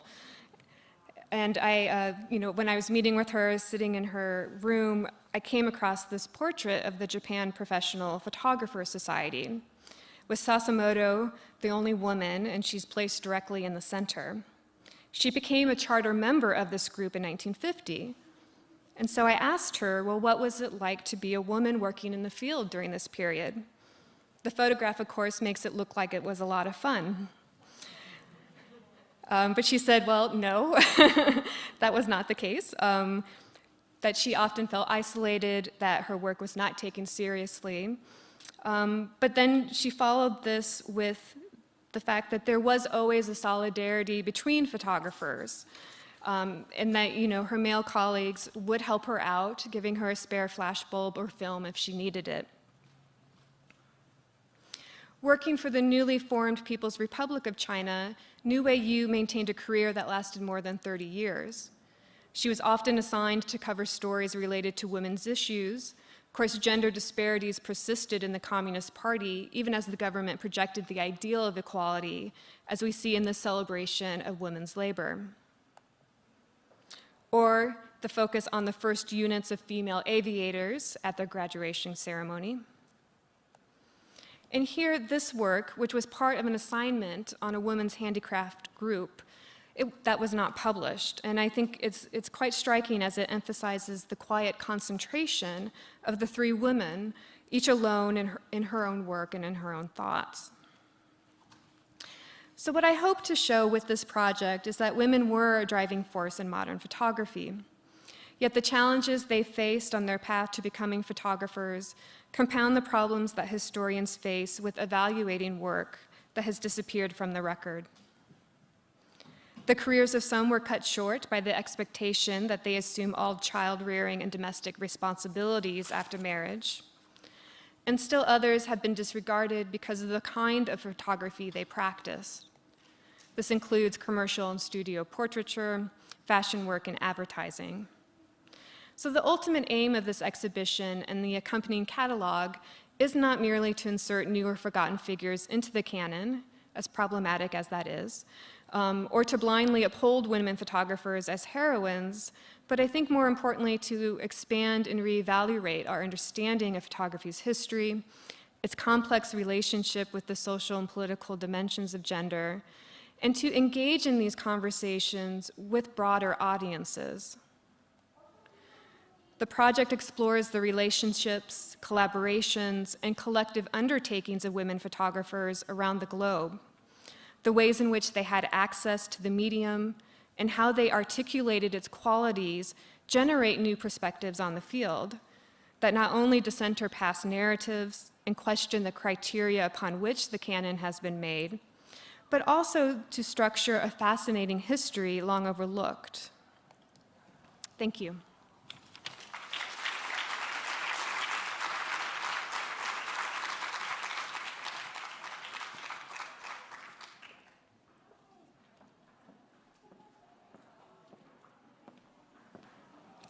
Thank you so much, Andrea. I will introduce now our third panel on the feminist curating of women photographers' work, moderated by Grace Anaisa Ali. She is a curator and assistant professor in the departments of art and art history at Florida State University. Her curatorial research and teaching practices center on curatorial activism, art and social justice, art and migration, global contemporary art, and art of the Caribbean diaspora, with a focus on her homeland, Guyana. Ali also serves as curator at large for the Caribbean Cultural Center African Diaspora Institute in New York. Thank you. Welcome, Grace.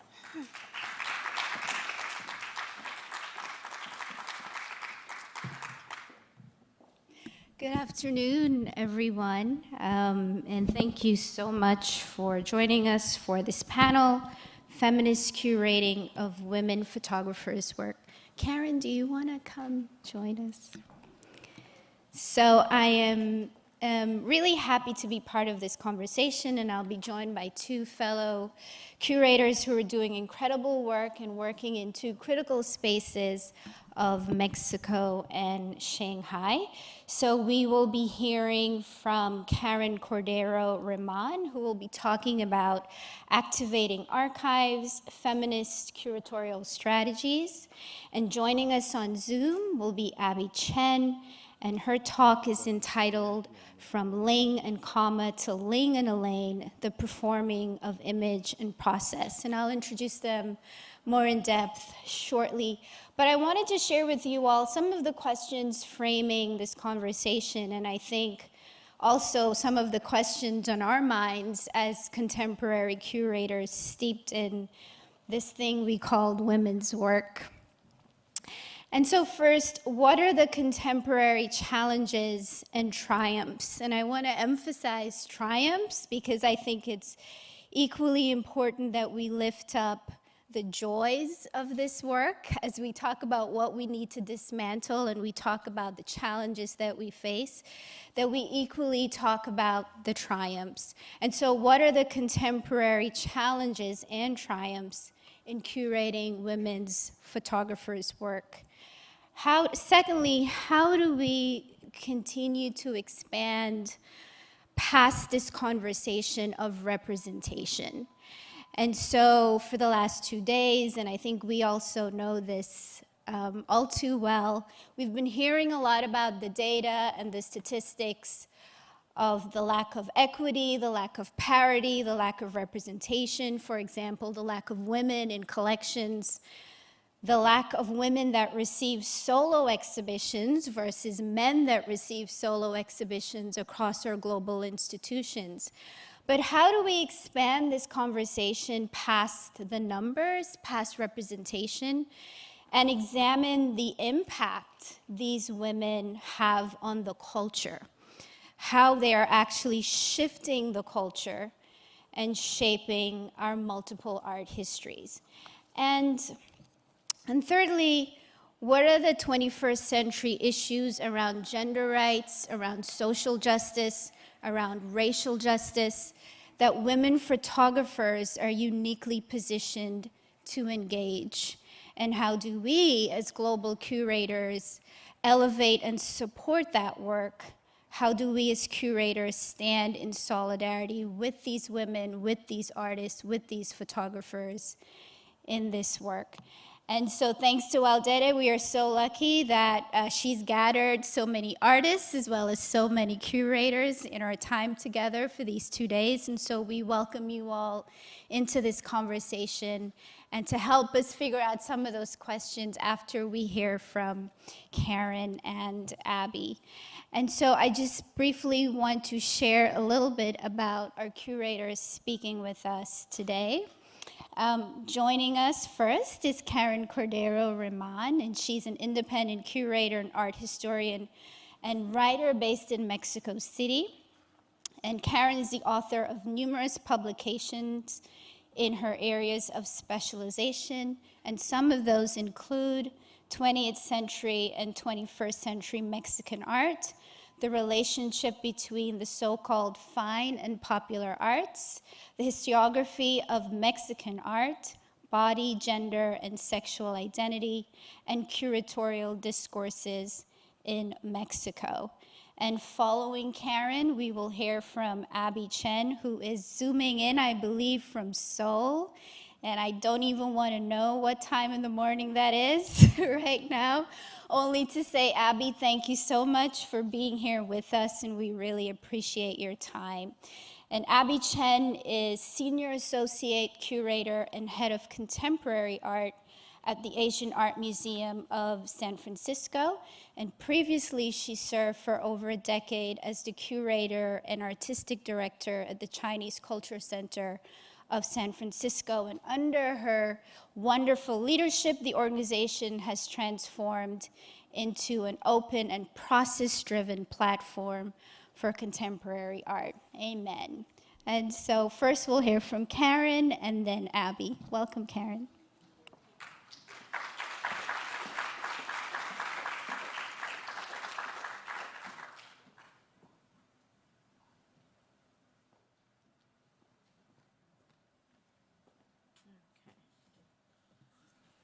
This forward. I need to bring this down to my size.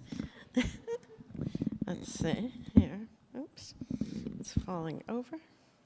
Is that okay? Can everybody hear me? Great. Okay. Let's see. So oops, all right. So my talk is titled Activating Archives, Feminist Curatorial Strategies, and I'm delighted to participate in this panel on feminist curating in WOPHA, and I thank Alde Delgado for the invitation and all the great organizing team for their hard work that made this event possible. Where do I point this? Anywhere? Oh, the big green one. Aha. Thank you. My talk today will address strategies for the activation of archives containing works by women photographers from a curatorial perspective, from a feminist curatorial perspective, focusing on two particular cases that draw on my experience in feminist curatorial pedagogy in Mexico. The exhibitions Mujeres y Que Más, Activando el Archivo Ana Victoria Jiménez from 2011, translated as Woman and What Else, Activating the Ana Victoria Jiménez Archive, and Autorretrato con Conciencia, Mujeres, Género y Feminismos, Self-Portrait with Conscience, Women, Gender, and Feminisms, which is based on the archive of the Consejo Mexicano de Fotografía, or Mexican Photographic Council, which we heard a little bit about yesterday, and will open on December 11th, 2021. It was supposed to open in October. I originally thought I would be speaking after it had opened, but, well, this is not the case, but it will be open soon. These exhibitions form a part of a broader exploration of the issue of how to create a feminist exhibition, in which I have been involved for around 20 years, and which has been closely intertwined with my work as university professor of art history, as well as with my research, writing, and curatorial practice. A detailed discussion of this process would take us beyond the time limit for this presentation, but briefly I will say that I understand feminist curatorial practice as a form of activism that puts into play a multisensorial, corporeal, and affective rereading of historical images and objects and their relationship to contemporary experience. Privileging process is a key component in conceiving of the exhibition as the site of a multivocal dialogue that invites new relations with social, cultural, and political contexts, and the co-creation of distinct narratives with respect to gender, as well as race and class. I should also say that I am not a specialist in photography, but several of my projects over this period, and particularly in the last 5 years, have included photography as a major component. This conception of feminist pedagogy in museums and exhibitions had its origin almost by accident in my intellectual process. In an exhibition that I coordinated in the National Museum of Art in Mexico in 1998 titled El Cuerpo Aludido, or Bodily Illusions. The show, a collaborative project with a team of curators specialized in different periods, addressed the human body in Mexican art from the 16th century to the end of the 20th century, which was the present of that time, through a nonlinear exhibition script that used conceptual and phenomenological experience as its organizing principle, using the dialogue between images to provoke an awareness of the body and the ways it produces meaning, and the ways in which society structures and modulates those meanings. We used various aspects of the exhibition design and mediation devices to orient the viewer in this respect. The concept was intuitive. We wanted to create an exhibit about the body that activated the body, and the results were astonishing to us. The way in which the viewers became self-reflexive as a result of the activation suggested that a concept of museum pedagogy focused on what we wanted to potentialize in the viewer, rather than a more didactic historical structure, could have a significant impact on their consciousness, something which as a feminist and activist interested me profoundly. Now I think this is more common. At that time it was, people were just beginning to work in this sense. The exhibition Ellipsis, curated by Lynn Cook at the Tamayo Museum in 2007, and the work of 3 women artists, Chantal Ackerman, Lily Dujory, and Francesca Woodman, also used strategies of presentation that interrupted the viewer's usual physical relationship with the works in a museum, prompting me to ask myself if we could speak of a feminist mode of exhibition design. I had worked on feminist art and art history and been involved in feminist consciousness-raising groups and art collectives, but increasingly I became aware that feminist exhibitions were not only defined by content, but by the strategies that intervene conventional relations of our bodies to art, forcing a reorganization of our ways of seeing, to cite John Berger. A fundamental text that I came upon in this reflexive process was Encounters in the Virtual Feminist Museum of 2007 by Griselda Pollock, still one of my all-time favorites, that clarified for me in theoretical and methodological terms what I had already begun to explore intuitively. In this volume, she proposes and enacts a subversive reordering of the modes of narration through art, and proposes the Virtual Feminist Museum as a critical laboratory. She argues that a feminist museum is thus not a depository of knowable objects exhibiting something feminist, an attitude, position, or essence characteristic of the illusory unity woman. It is a working practice, a critical and theoretical laboratory, intervening in and negotiating the conditions of production, and of course, the failure of sexual difference as a crucial axis of meaning, power, subjectivity, and change, as it is mediated through our aesthetic practices and our encounters with representation and work on visual images and art making. Drawing on feminist theory, psychoanalysis, and the reading of Abby Warburg's Atlas Mnemosyne, Pollock asserts that the museum is a site of power whose discourses can be dismounted through fictional encounters in the imaginary space of the text.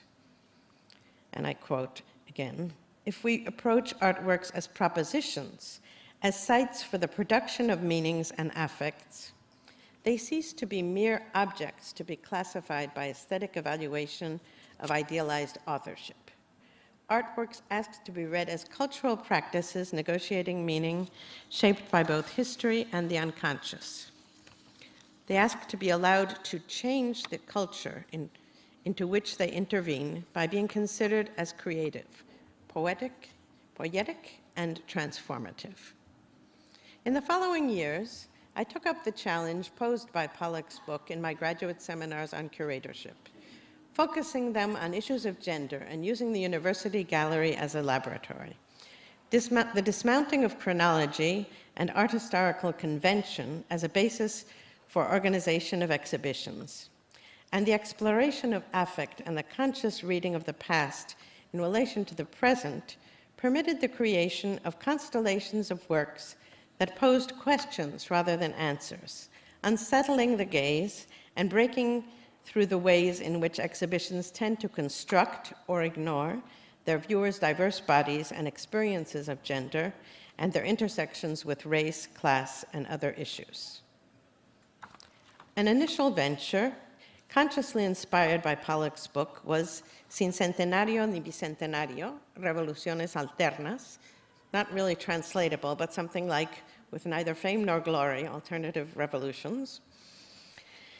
In 2009, anticipating the celebration following the 200 and 100-year anniversaries of Mexican national independence and the Mexican Revolution, respectively, we aimed to infuse the terms revolution and independence with a distinct resonance, asking how we could interpret those terms from the standpoint of the feminist slogan, "The personal is political," and particularly in relation to gender stereotyping. Based on a transhistorical dialogue between documents, objects, and works of art, we analyzed historical and artistic cases that challenged binary conceptions of gender and their intersectional relationship to power structures. Women and What Else? Reactivating the Ana Victoria Jimenez archive took form in 2011 as a joint project between a group of my art history students and a workshop on art and gender coordinated by the feminist artist Monica Meyer, in which the students were primarily young and mid-career artists. Ana Victoria Jimenez is an editor and photographer who was a passionate feminist art activist between 1970 and 1990, when second-wave feminism emerged in Mexico. Part of her work is documentary, registering a broad range of events, protests, encounters, and artistic creation that was part of that movement, making evident the performative creativity present in the activities of many feminist groups of the time. But Jimenez also produced what we might call personal work, more poetic projects that explored female subjectivity or reflected on domestic labor, the everyday activities of women in both home and work environments. She amassed a substantial photographic archive in this respect, and in parallel, she collected documentation of many of the activities of feminist groups of the time and their dialogue with and presence in other left-wing initiatives, resulting in a collection that is one of the most important sources for the study of Mexican feminism and feminist art in the second half of the 20th century. It is worth noting that while Jimenez participated in some aspects of the photographic community at the time, including attending some workshops at the Mexican Council of Photography and exhibited in a few shows of women's art, her broader interdisciplinary practice and primary commitment to activism in a more expansive sense has contributed to her marginalization in the narratives of the history of contemporary Mexican photography. Recognizing the importance of Ana Victoria's archive, we formed a group that we called Grupo Memora, the memory group, to help her preserve it and to try and find an institution that would house and catalog it and make it available to the public. We decided that a good strategy to create an awareness of the significance of the archive was to activate it and interpret it from a contemporary standpoint, to create projects that drew on it, thus the exhibition, which finally found a home at the Universidad Iberoamericana, where the archive was eventually also accepted in donation to the library's special collections. Later, the show also traveled to the Universidad del Claustro de Sor Juana in the center of Mexico City and the Jardín de las Esculturas in Jalapa, Veracruz. A fundamental aspect in the collective conceptualization of this show was the intergenerational dialogue that took place as the student curators and artists became familiar with the archive and got to know Ana Victoria and chose the elements they wanted to exhibit and analyze, and the ways in which they wanted to recreate or reinterpret them. One aspect that fascinated them was the close contact with the pre-digital technological universe, and another was the persistence and resonance of the issues addressed by 1970s feminists with continuing concerns for women. In addition to highlighting aspects of the performative demonstrations and public artworks of the period, the participants formed mini collectives that created conceptual artworks that responded to and activated documents in the archive, highlighting continuity and change in the issues addressed by feminism and feminist art in distinct contexts. In addition, working with a specialist, I'm okay with the slides, sorry. In addition, working with a specialist in museum pedagogy, the curatorial group designed and executed various strategies in the wall texts and mediation program that actively involved the public in the questioning of social narratives of gender and in imagining alternatives, both through participatory artworks and a series of questions and dialogues after seeing the show, focusing on their bodily and affective experience of the works and the reflections in this respect. Among the results of the exhibition were sharing information regarding the history of the feminist movement in Mexico through conversations stimulated by images and objects, and inviting the public to imagine feminist futures, creating an awareness of collective feminist processes of producing knowledge and their difference from conventional museum procedures, and stimulating the valorization of Jimenez's archive and its preservation at the university, where it has since become one of the most widely studied archives and been a source for a number of theses, publications, exhibitions, and films, thus spearheading the rewriting of narratives of contemporary history and art history. Moving on to Self-Portrait with a Conscience, Women, Gender, and Feminisms. In the past few years, with various interruptions, I have been working on the women artists in another archive that, while it spans a similar period to that of Ana Victoria Jimenez and coincides with the emergence of the feminist movement, barely mentions gender explicitly in its textual documentation and publications. My curatorial strategies here are indebted to my participation since early 2020 in a research and discussion group called Depatriarchalizing the Archive. This collective effort in its Manifiesta, a document in evolution that emerged from a year of reading and collaboration, proposes that, and I quote, depatriarchalizing the archive is a process, an action that is necessarily collective, creative, and in freedom. A coming and going to open up a path for other possibilities of being, from other sensibilities, from the body, from desire, from affects. The dialogue with this group of art historians, artists, and anthropologists working with archives has helped me find new ways of questioning and rereading the canon that access and visibilize elements that have been exiled from the narrative of the history of Mexican photography. The show, initiated in the context of a seminar with various researchers on the photographic and documentary archive of the Mexican Photography Council, or CMF, currently housed in the Centro de la Imagen, where the exhibition will take place, and forms a part of a project that aims to present readings or rereadings of the center's holdings. The CMF was created in 1976 to promote the interchange of knowledge on the history of photography and the work of photographers, primarily in a Latin American context, and continued through the early 1990s.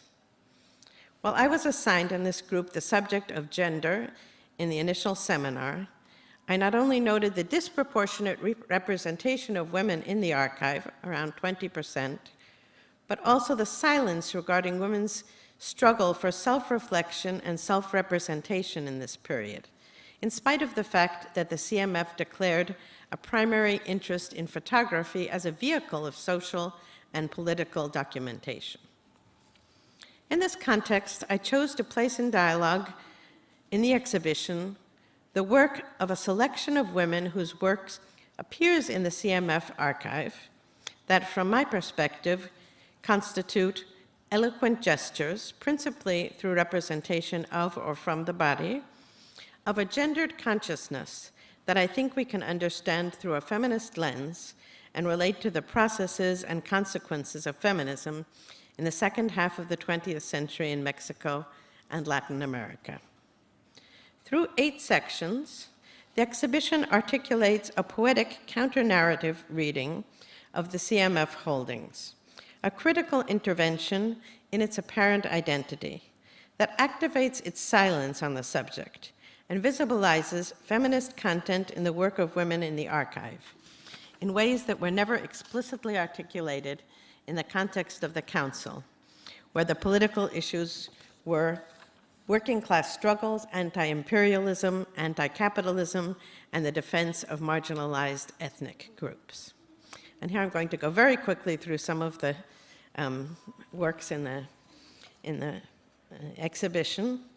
The exhibition script begins with a section titled Fragments, in which the works refer to media representations of women, highlighting their implicit violence toward female bodies.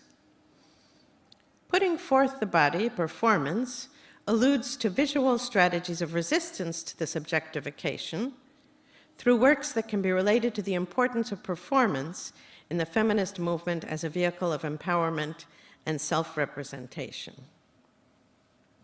The subversion of narrative and theatrical conventions, the focus of scenarios, allows us to observe the complex relations between gender, identity, and power, and the tensions they embody. The 4th section, Intimacies, notes the self-reflexive turn in images that open up new registers of subjectivity. And the following group of works focuses on what I've called cultures of care in their diverse social manifestations. In contrast, Sites of Isolation underlines the situation of bodies in states of abandonment and abjection, while Spaces of Sorority documents a series of social situations that promote female bonding and unity. The final section includes works that represent gestures of resistance in the face of the systemic character of patriarchal repression in society. So this basic structure will be complemented by a small sampling of elements from the documentary archive that highlight absences in the collection and underline its silence with respect to gender issues.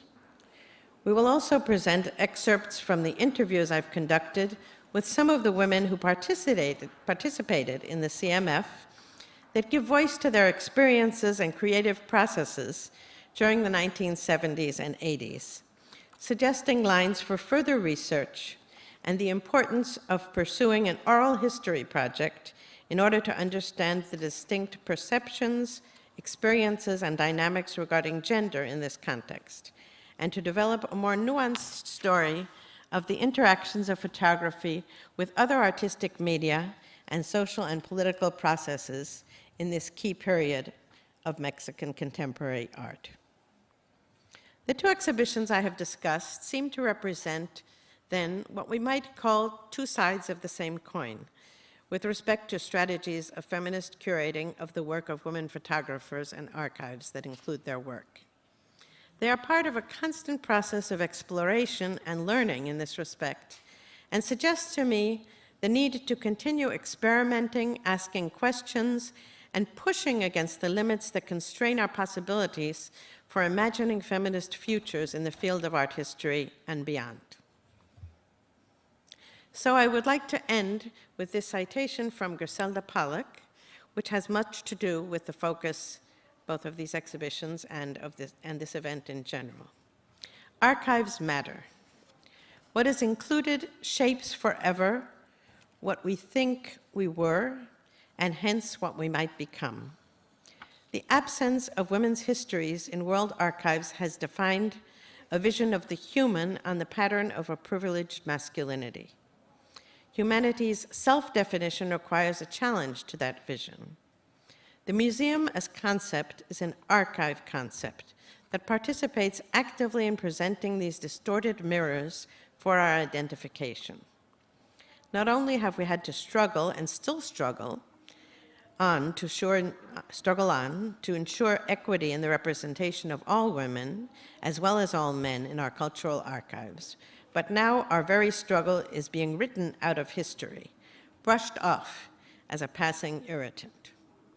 These exhibitions aim to prove that we will no longer allow this to be true. Thank you very much.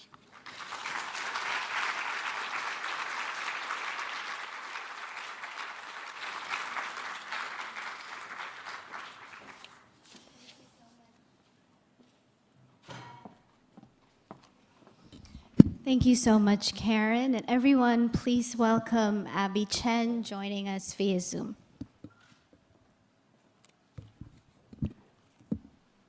I'm Abby Chen, currently presenting this from Seoul, Korea.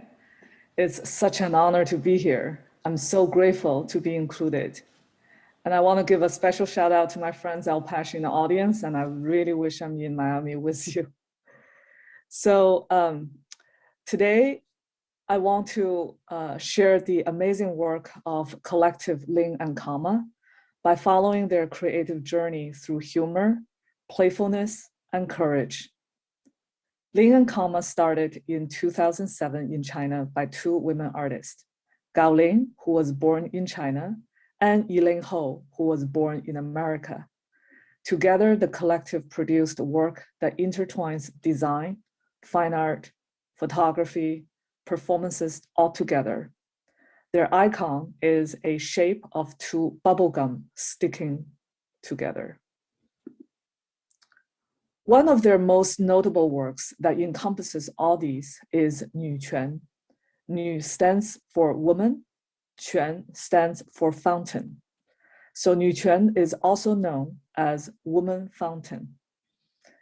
The work was created between 2007 to 2009 that includes the design sketches, the actual sculpture made of ceramics, outdoor performance, photography, and in actively using the sculpture as well as a design object, multiple objects that further contextualize both the sculpture, the initial imagination, and the act of applying it to daily use. The work started with an experience Gao Ling had on a long distance bus. When there's a break time during the long drive, all the male passengers can easily take care of their business, but the women passengers found it too embarrassing without getting into a restroom. So here is the original design concept and notes on material, shape, sampling feedback. The initial imagination includes the shape of a shower head or a straight cup that eventually becomes what we see on the right that resemble the fountain by Duchamp. It's intentionally presented in black and white with playful hint of a vintage photograph. Here is Ling and Kama on the right and a friend of theirs using it on the left. They made different stamps for toilet paper, postcards, letterhead, etc., to increase the circulation of the awareness of this artwork, and most importantly, demonstrating a new way of thinking and doing. Also, the transparent embroidery recording the very early concept of Nuquan.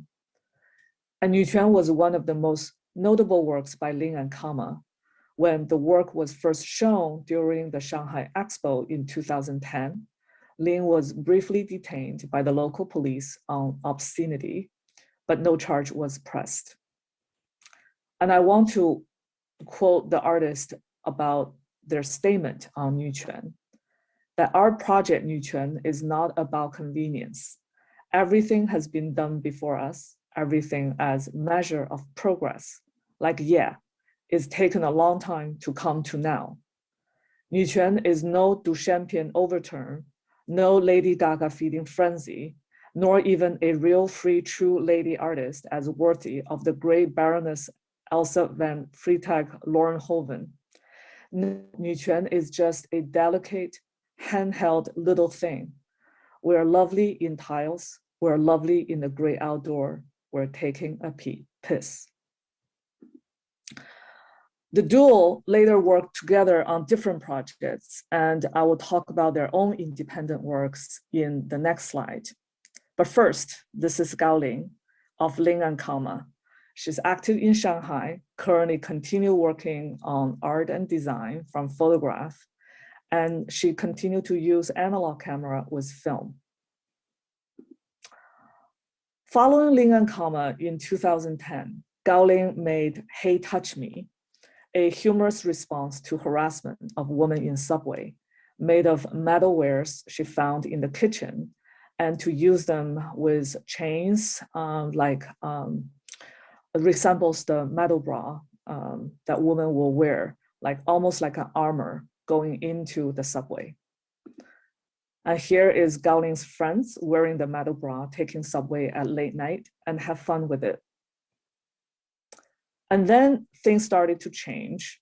The metal bra and Hey Touch Me took on a very surprising turn, because on June 20th, 2012, the Shanghai subway official Weibo published this post, putting the blame on the woman wearing this dress and asked women to behave themselves.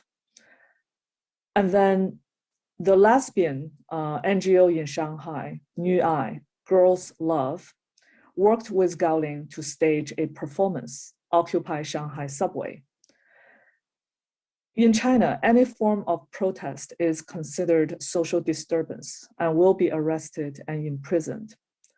So the performance is an alternative way to have a voice in public space, like flash mob.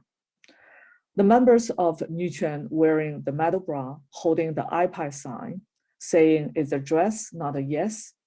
Yes to cool dress, not to harassment.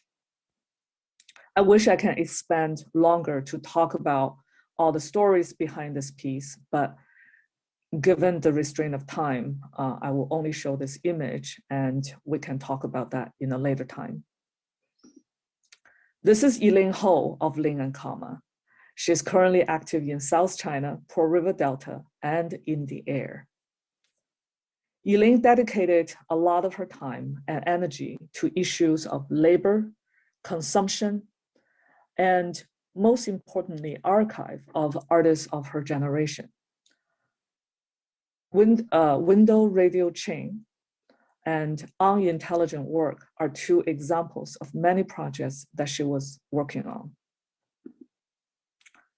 I find it important to point out Ling and Kama's continuous overlap with their own individual work. So from 2013 to present, Gao Ling started the ambitious project called Big Mist, inspired by the smog pollution in Beijing, and later expanded to issues of climate change, a crowdsourcing photography project initiated on Facebook and Douban, and is still there. In this image, we see Yiling Ho participating in the performance of Big Mist.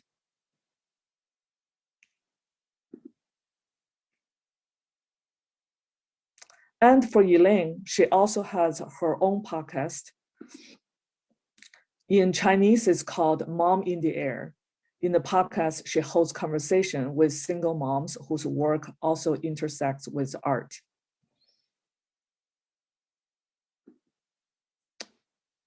And also this important piece, and again, I can't go into the detail about this project, but I want to encourage everyone to check out Elaine's ongoing project, indexofwhole.net, where she tirelessly archives the work of her artist friends, including Gao Ling.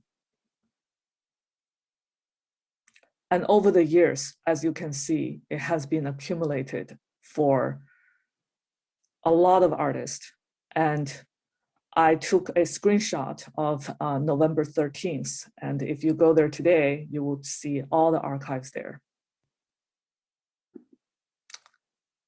Whether it's Muquan or the metal bra in Hey Touch Me or Occupy Shanghai subway, these objects at times are easily embraced by the art historical canon and exhibited. But the activism and embodied research, they're deeply connected to the artist's practice and process, are often separated or left out to influence or modify institutional modes of working or policies. I see today's conference being part of the answer. As a curator continues following their work, I found their work presents a perfect response to the theme of our conference.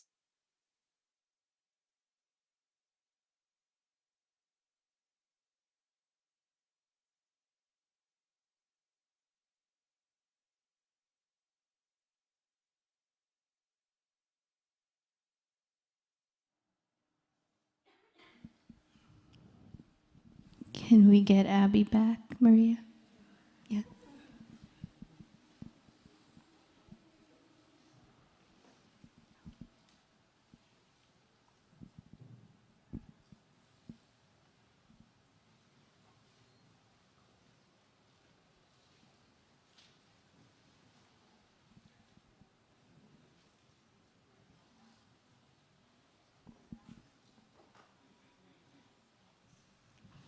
Just stand by. We're having her reconnect as we speak.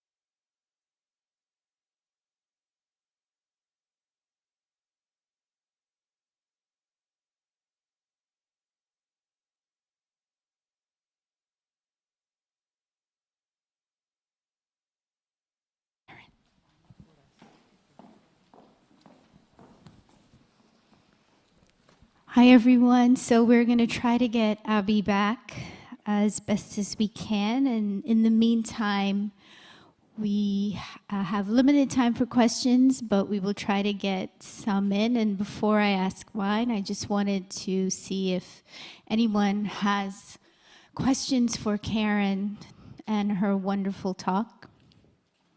Yes. Let's see if we can get you a microphone.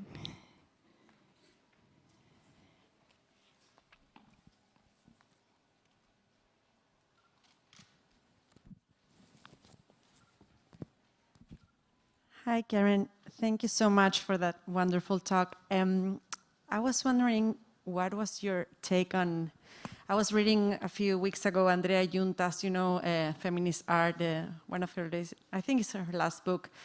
And she makes this remark saying that there's no continuity of artistic feminism in Mexico. And to me, that was like a big question mark. So I was wondering if you, especially because of what you showed, and yes, so to me and to my students was a really, really weird statement on her part. She was kind of comparing Mexico and Argentina and Chile and saying that in Mexico you didn't have this feminist tradition, artistic tradition. So I wonder if you had any opinion on that or...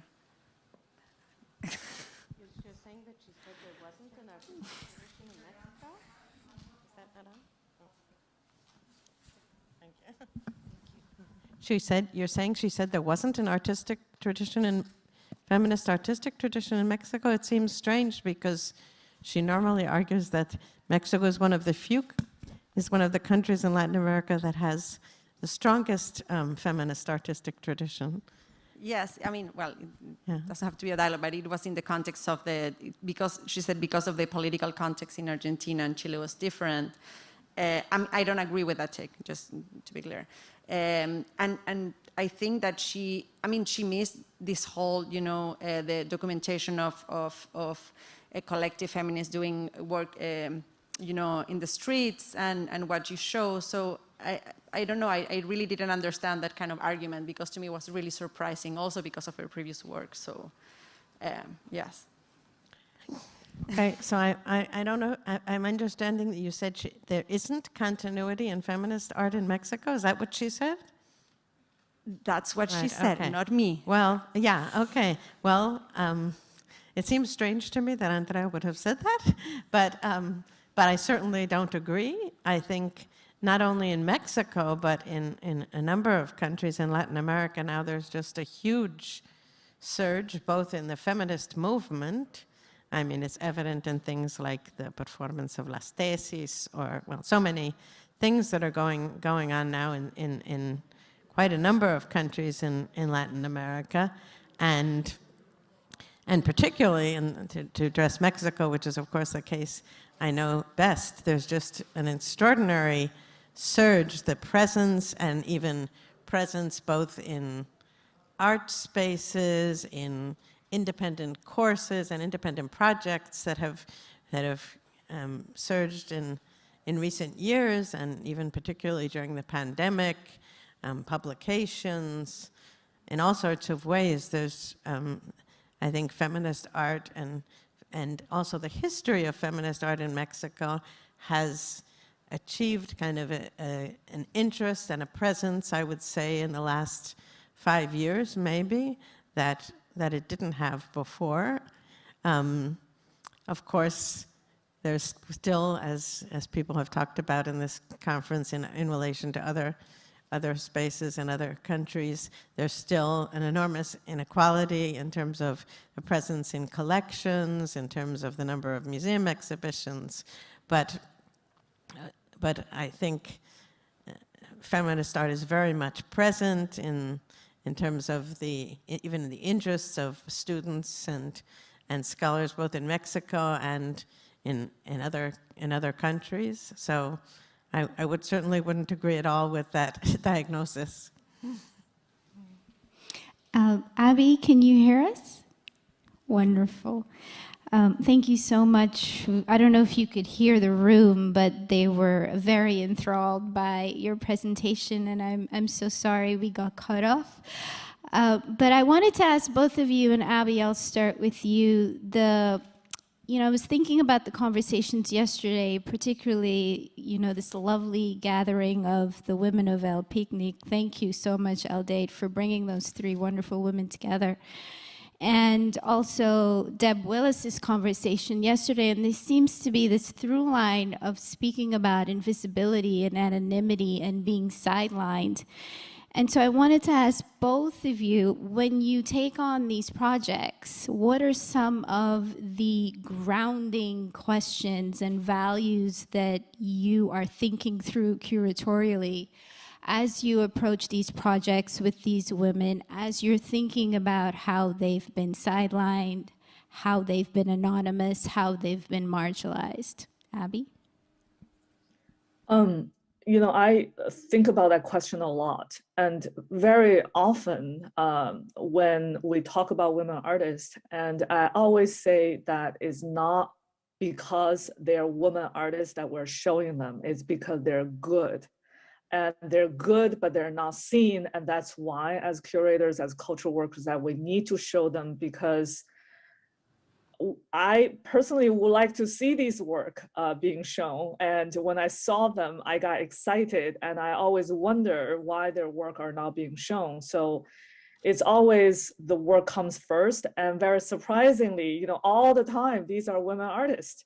So I think that is the first motivation, is just very innate drive when we see this work. But then we need to ask the question that why that when these artists are not being seen, and what is the systematic block that hinders us from looking at them. And I see this in photography, I see this in painting, everywhere.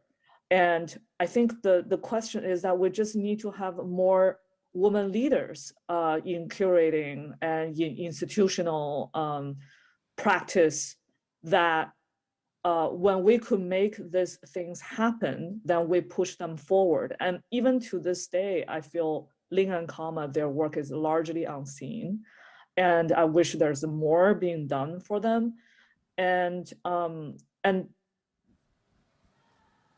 conference like this become really crucial, that when you have a network of people who can make things happen so that the work gets circulated a lot more frequently.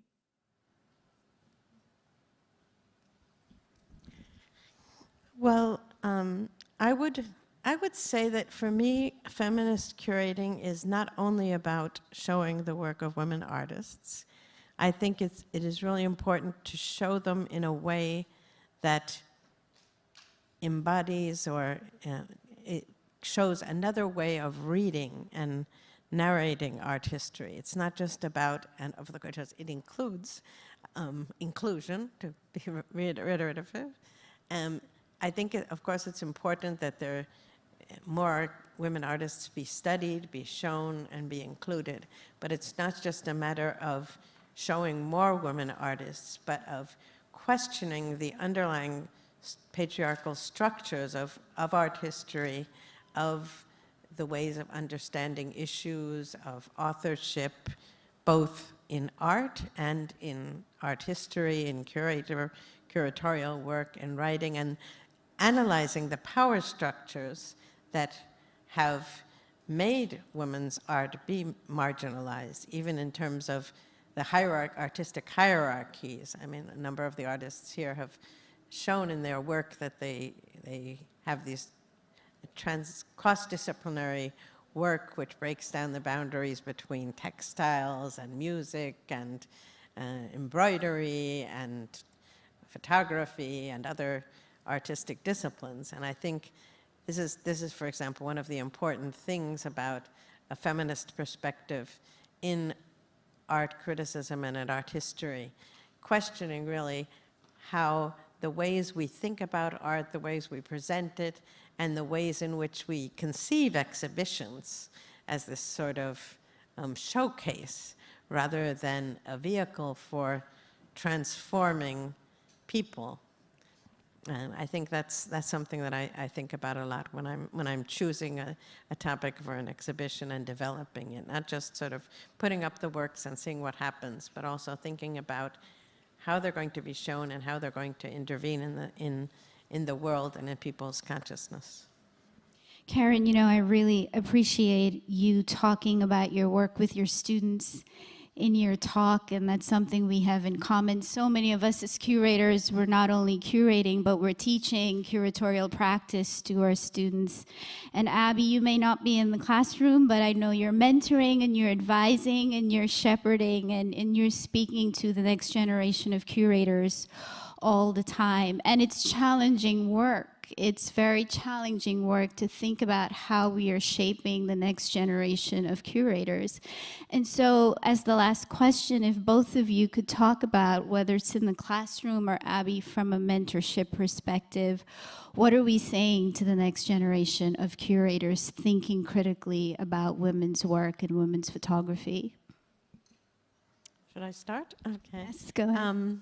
Well, for me, this is also a really important part of being a feminist and a feminist art historian and curator, is breaking down also the hierarchical barriers between myself and the people I work with, and I would say showing both generosity and also learning from the perspectives and the viewpoints of the people I work with, not only many of them women, but also men who have been my students in in these projects. And I really think for me right now, one of the things I'm focusing a lot on is collaboration.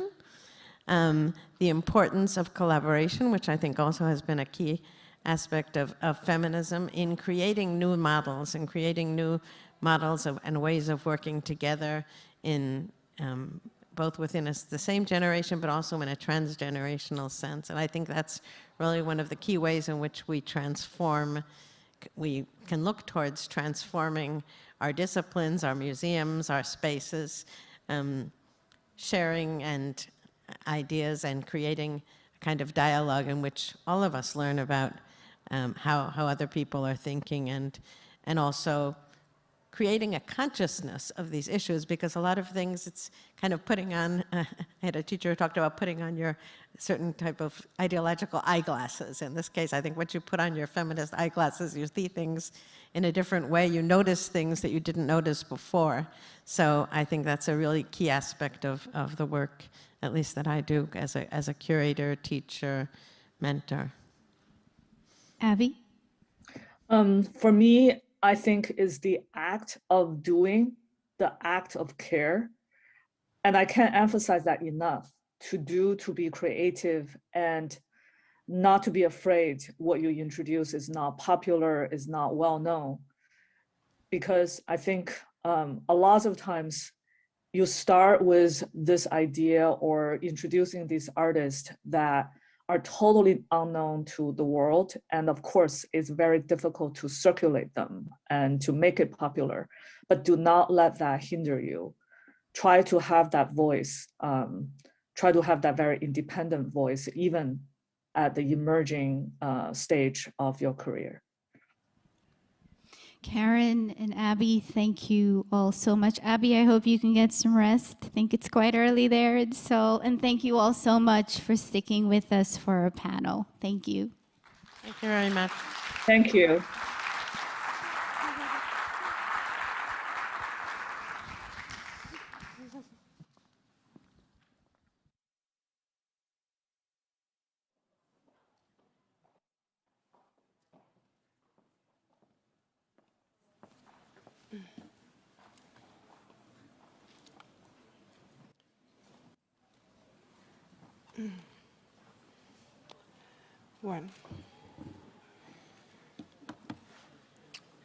One of the goals of WOPHA is to create a critical space for the international community of women in photography right here in Miami.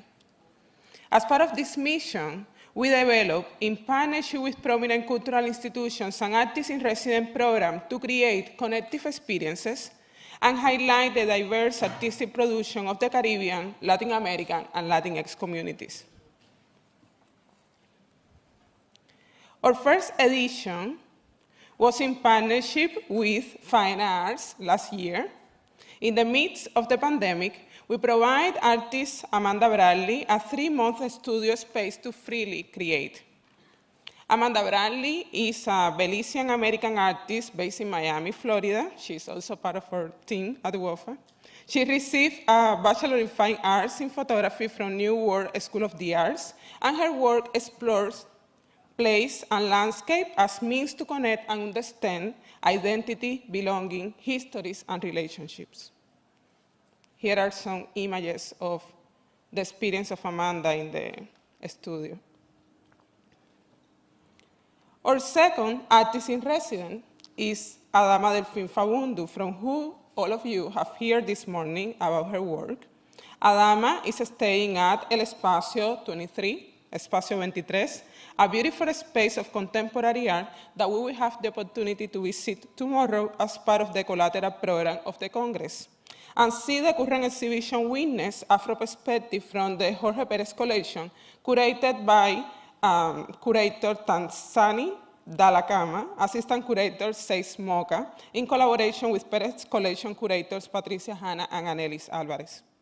The exhibition includes over 100 works by African and African diaspora artists addressing themes of systematic oppression, intergenerational trauma, syncretism, identity, and territory. It was very important for me to invite Adama as part of this in dialogue with this exhibition as part of the Artists in Residence program. With that also, an exhibition that also includes the work of other women photographers such as Maria Magdalena Campos Pons, Tania Petersen, Toni Goom, Sue Williamson, among others.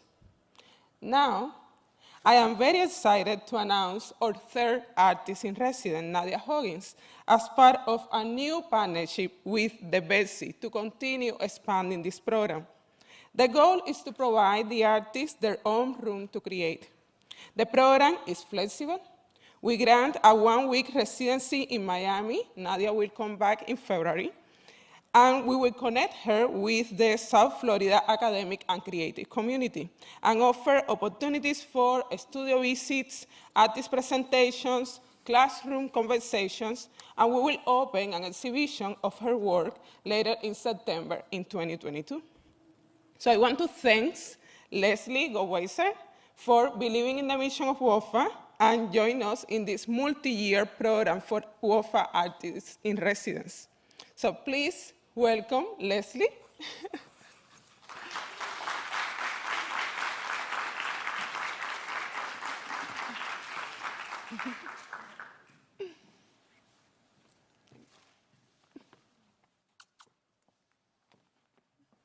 So I just press this.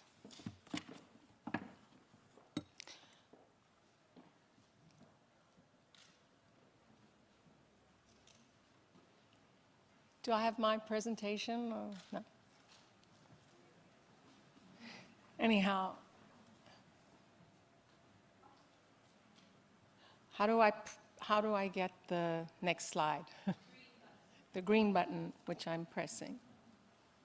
Anyhow. Next green button. This is Nadia's now. All right, well, maybe we can, this is Nadia's presentation. Is mine up there? Maybe not. No. Okay. Aldeda, there's no presentation, no slides. I can just talk extemporaneously. Well, firstly, thank you for inviting me here. I'm probably the least qualified of anyone to speak. I am not trained in art history. I don't have a degree in art. I'm not an artist, but I feel honored to be with this illustrious group of people. My one qualification is that I love the arts. And I know when Aldeda came to me a few years ago, and she said to me, I have this great idea, and you know Aldeda, she's got all that energy and, you know, just this power. You feel like the room is exploding when she comes in. And I said, yeah, of course I'd help. Yeah, and we could do an artist in residency. We'll do a closing event, whatever you like, Aldeda. And to myself, I thought, no way is she going to get this done. And look at us here today. She willed this into existence, and I'm so pleased to know her and to be meeting all of you and to be included in this illustrious panel. I would say that the inspiration for why does the Betsy Hotel have a large arts program? My father-in-law was a poet. He was a 3-time finalist, Pulitzer Prize award-winning poet, and they found this piece of paper in his wallet after he died, unfortunately at the young age of 50, that said, "Expect no more, this is happiness." And that is the inspiration and the approach that we and the attitude that we viewed our public spaces. You know, we don't view public spaces just as waiting rooms. We view them as, we don't view walls as walls. We view them as blank canvases. And when we decided to build the hotel or create the hotel, the Betsy, we wanted to create something that was real, something that you could come to Miami and experience the wildness of Miami, the quietness of Miami, the parties, the lights, the beach, and then come back to something that was like home, with real art, real jazz, real libraries. We have libraries in every room. We have a library in the hotel. And to feel like you were in your real home and could be inspired. And it started, why did we focus on photography? Well, it was by coincidence when a friend of mine, I don't know if you know the woman photographer Jill Furmanovsky, she's a rock photographer. She's also from Zimbabwe. I'm born in Zimbabwe. And she lost her storage space for all her photographs. And she said, do you know where I could put them? And I'm like, yeah, I think I've got a spot. And we drove her photographs down to Miami and put them up. And there began the beginning of the art, the photography on the walls. And then we were approached by Bob Bonus Archive, which is not he was not a professional photographer. He was someone who was the road manager for the Beatles and the Stones. And he took these incredibly honest photos of the Beatles and the Stones when they were very young. And when he passed away, his family found these negatives that had never been printed, and they asked us if we would show them One Art Basel many, many years ago, and they've now become part of our permanent collection, and they grace the walls of every corridor in the Betsy Hotel. And it's amazing to see people wandering around and looking at the art, and it's become a signature of the hotel. So how did we start to really do these rotating exhibits? Well, when we expanded the hotel and bought the hotel next door and joined them via, for those of you who come to the event tonight, we joined them via a bridge over the alleyway between Collins and Ocean in the shape of an orb. And my son said to me, Mom, why don't you focus on photography? We had all these 25,000 of additional square feet of public spaces and all these additional walls. Why don't you try and do something with them? And why don't you focus on photography? We already have photography at the hotel. And so that's what I did. I tried to, learn as much as I could. I went to exhibits, I went to museums, I read a lot. And the hardest part was convincing people to exhibit in a hotel. It's not where people typically think they would want to put an exhibit. It's like, this is not a gallery, and there are people eating and drinking coffee and laughing. But we managed to get the first exhibit, and now it's become, we have 12 galleries. 3 of them are permanent. Well, I'd say 6 of them are permanent, and 6 of them are rotating. We've had 1,000 artists in residence. Nadia is our first inaugural WOPHA artist in residence.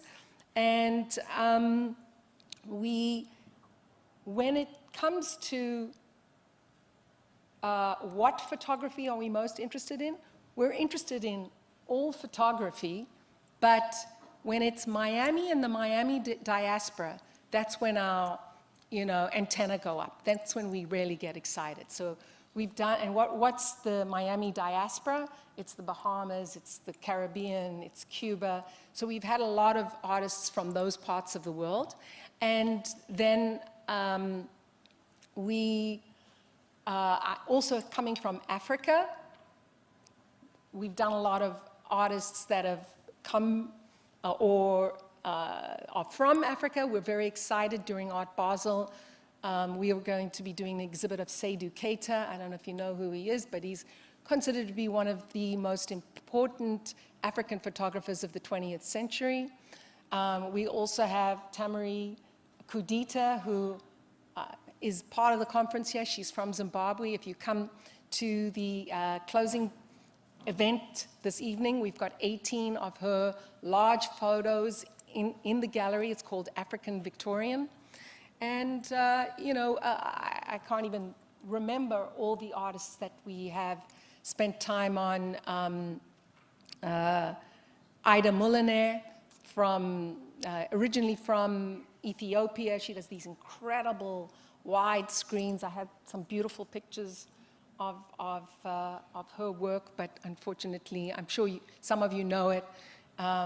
You can just imagine it. Beyonce, when she did her latest video, the art critic from the New York Times said that she took a lot of images from Ida Mulliner in inspiring some of those scenes that were out in sort of these wide open spaces with these flowing clothes, and many of them are self-portraits with clothes that she designs for herself. So we've done a lot of art that comes from Africa, and then when it comes to women and Miami and Africa, that's when I really get excited. I didn't grow up being an artist. I grew up in the financial world. I still am. I'm a partner in a broker-dealer. I do know what it's like to be sidelined. I was a trader on Wall Street in the late 80s, and it wasn't fun. I didn't want to lose my visa, and so I didn't want to go back to Zimbabwe. I wanted to stay in America, and I just had to deal with it. So I've experienced this toughness of being a woman and forging my way from a different field, but I can, here, it's on. There we go. All right, well, maybe I can fast forward. So these are some of the real, we have jazz 7 nights a week. Some of these jazz artists are Grammy winners. There's not a lot of place to play jazz in Miami. The Betsy is one of the places. These are some of the galleries. So you see the orb, which is that bridge between the two. That actually becomes a gallery inside and outside. So we have photography inside the orb. Robin Hill, who's an architectural photographer, is displayed inside, and outside we often do projections. And the only place where we don't do photography, if you see the B bar on the bottom, it's 26 light boxes that the ceiling is reflective, so it's this kind of wild space. But otherwise, everything else is photography. This is Jill. Here's her photo of Amy Winehouse before she sadly passed away. And so here are some of the pieces we've done.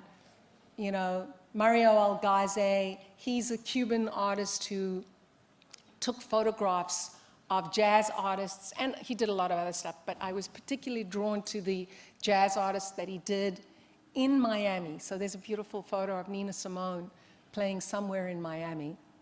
And the African diaspora, here you can see Seydou Keita, and a special homage to Deborah Willis, who I think is somewhere here. We, a couple years ago, did her digital collection of historical photographs of the Civil War for Joan Baez's Civil War video that Deb did. And then right on the side, Hassan Hajjaj, who I love. I know he's not a woman, but I still love his work. And that is Hank Willis Thomas, Deb's son.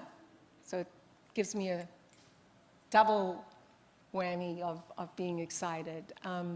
So here there's a piece of Ida Muliner's. So these are all the women. We did do an exhibit of Maria Magdalena Campos Pons about 3 years ago. But I'll give each woman their due. So she paints herself and does her own designs of the clothes. Everyone knows Maria Magdalena Campos Pons. And this is an exhibit you'll see tonight when you come. Bunny Yeager was a woman in the 50s who took photos. I mean, I don't need to tell you guys, but of Betty Page. And in the 50s, it was very unusual for a woman photographer to be taking photographs of women in a sexy kind of way. She did 8 Playboy centerfolds, and I've been trying to get my husband to let me to put one of the centerfolds up, but he's like, you know, I'm not sure we should put Playboy centerfolds in a hotel, but it's art. So this is this piece is up there, the original vintage print that was painted. This was done in Miami, outside Miami, Fort Lauderdale. Rosemary Cromwell, who lives in Miami, I love her work. And Deb, you've seen. And Barbara Hulaniki, who I think is a treasure of Miami. She lives a block and a half away from the Betsy. Her work she was really a trailblazer in creating the fashion line Biba. I know Biba because I'm from, you know, when Zimbabwe was a colony, we would go and visit London, and the first place you went to was the Biba store. And I remember my mother taking me there when I was, I don't know, 9 years old. But this is after Barbara moved on from Biba. It was a high-end fashion at affordable prices. She started doing photography. This is her portrait of Twiggy, and this exhibit is up at the Betsy right now. There are many other pieces. Twiggy's a friend of Barbara's, and I hope you'll be able to see some of these works. And then this is Tamari's work. So Tamari was here yesterday. I think she might have left because she's getting ready to welcome you all at the event this evening. But her work, this African Victorian, which is just very moving to me. I feel it because, you know, recognizing the backdrop of Zimbabwe, but it's a subtle way of how histories were forced on countries in Africa, and African Victorian is a nice way of saying how colonialism was forced on a lot of the people that lived there. But this is her first big exhibit. We've got 18 of these really large pieces. They're incredibly powerful. She's also designed the clothes different. You can see they're all in a Victorian type of design, but in an African print against these wonderful backdrops of Zimbabwe. So I think the only other thing I would say, and then I'll hand it over to Nadia, who I've grown to love in just a short few days, who's just got, her personality just glows, and her work is so mystical and beautiful, and we're going to be excited to show it in September. You know, I kind of feel awkward, not awkward, but out of place a little, as somebody from a hotel who isn't an expert on art talking to you. But I do think that, you know, it's evolving. Everything is evolving, and even the first few galleries that gave me the chance to exhibit some of the work, when you have like 1,000 people a day passing through a hotel, and you start to train them. I know, like, a lot of galleries don't like to put labels up. It's just the wall and it's pure. We put the labels up and we put QR codes up because we want people to know it's for sale. We don't have the luxury of, like, this is a gallery, you're coming to see an art. This is a hotel. We want you to feel the art. And it's so rewarding to me when I see people wandering the corridors looking at the art. Or last night, Nadia and I were walking around and showing one of the musicians Tamari's exhibit, and there were 2 people in there who said, we came to stay because of the photography. And so, you know, we've got a great Andy Sweet exhibit. We've sold 60 pieces of Andy Sweet. And we're not trying to make money on the art. We're trying to elevate the artists, give them a place to showcase their art, help them get a different audience, and also try to get the individuals that are coming into a hotel, not knock them over the head with, you're seeing art, but just by osmosis, it just starts to creep into their system and creep into their, just the feel the day-to-day feel that they have, and maybe they see it, or maybe they don't notice it, but if we can make a little bit of difference to each of these artists that may not have the space to exhibit, that makes me happy. So with that, I will turn it over to Nadia, introduce Nadia, who is a self-taught photographer. She's born in Trinidad and Tobago, now lives in St. Vincent. And come on down, our first artist in residence for WOPHA, and we hope to be doing this, Aldeida, on an ongoing basis. Even if the conference isn't annually, we will do artists in residence annually. So go ahead.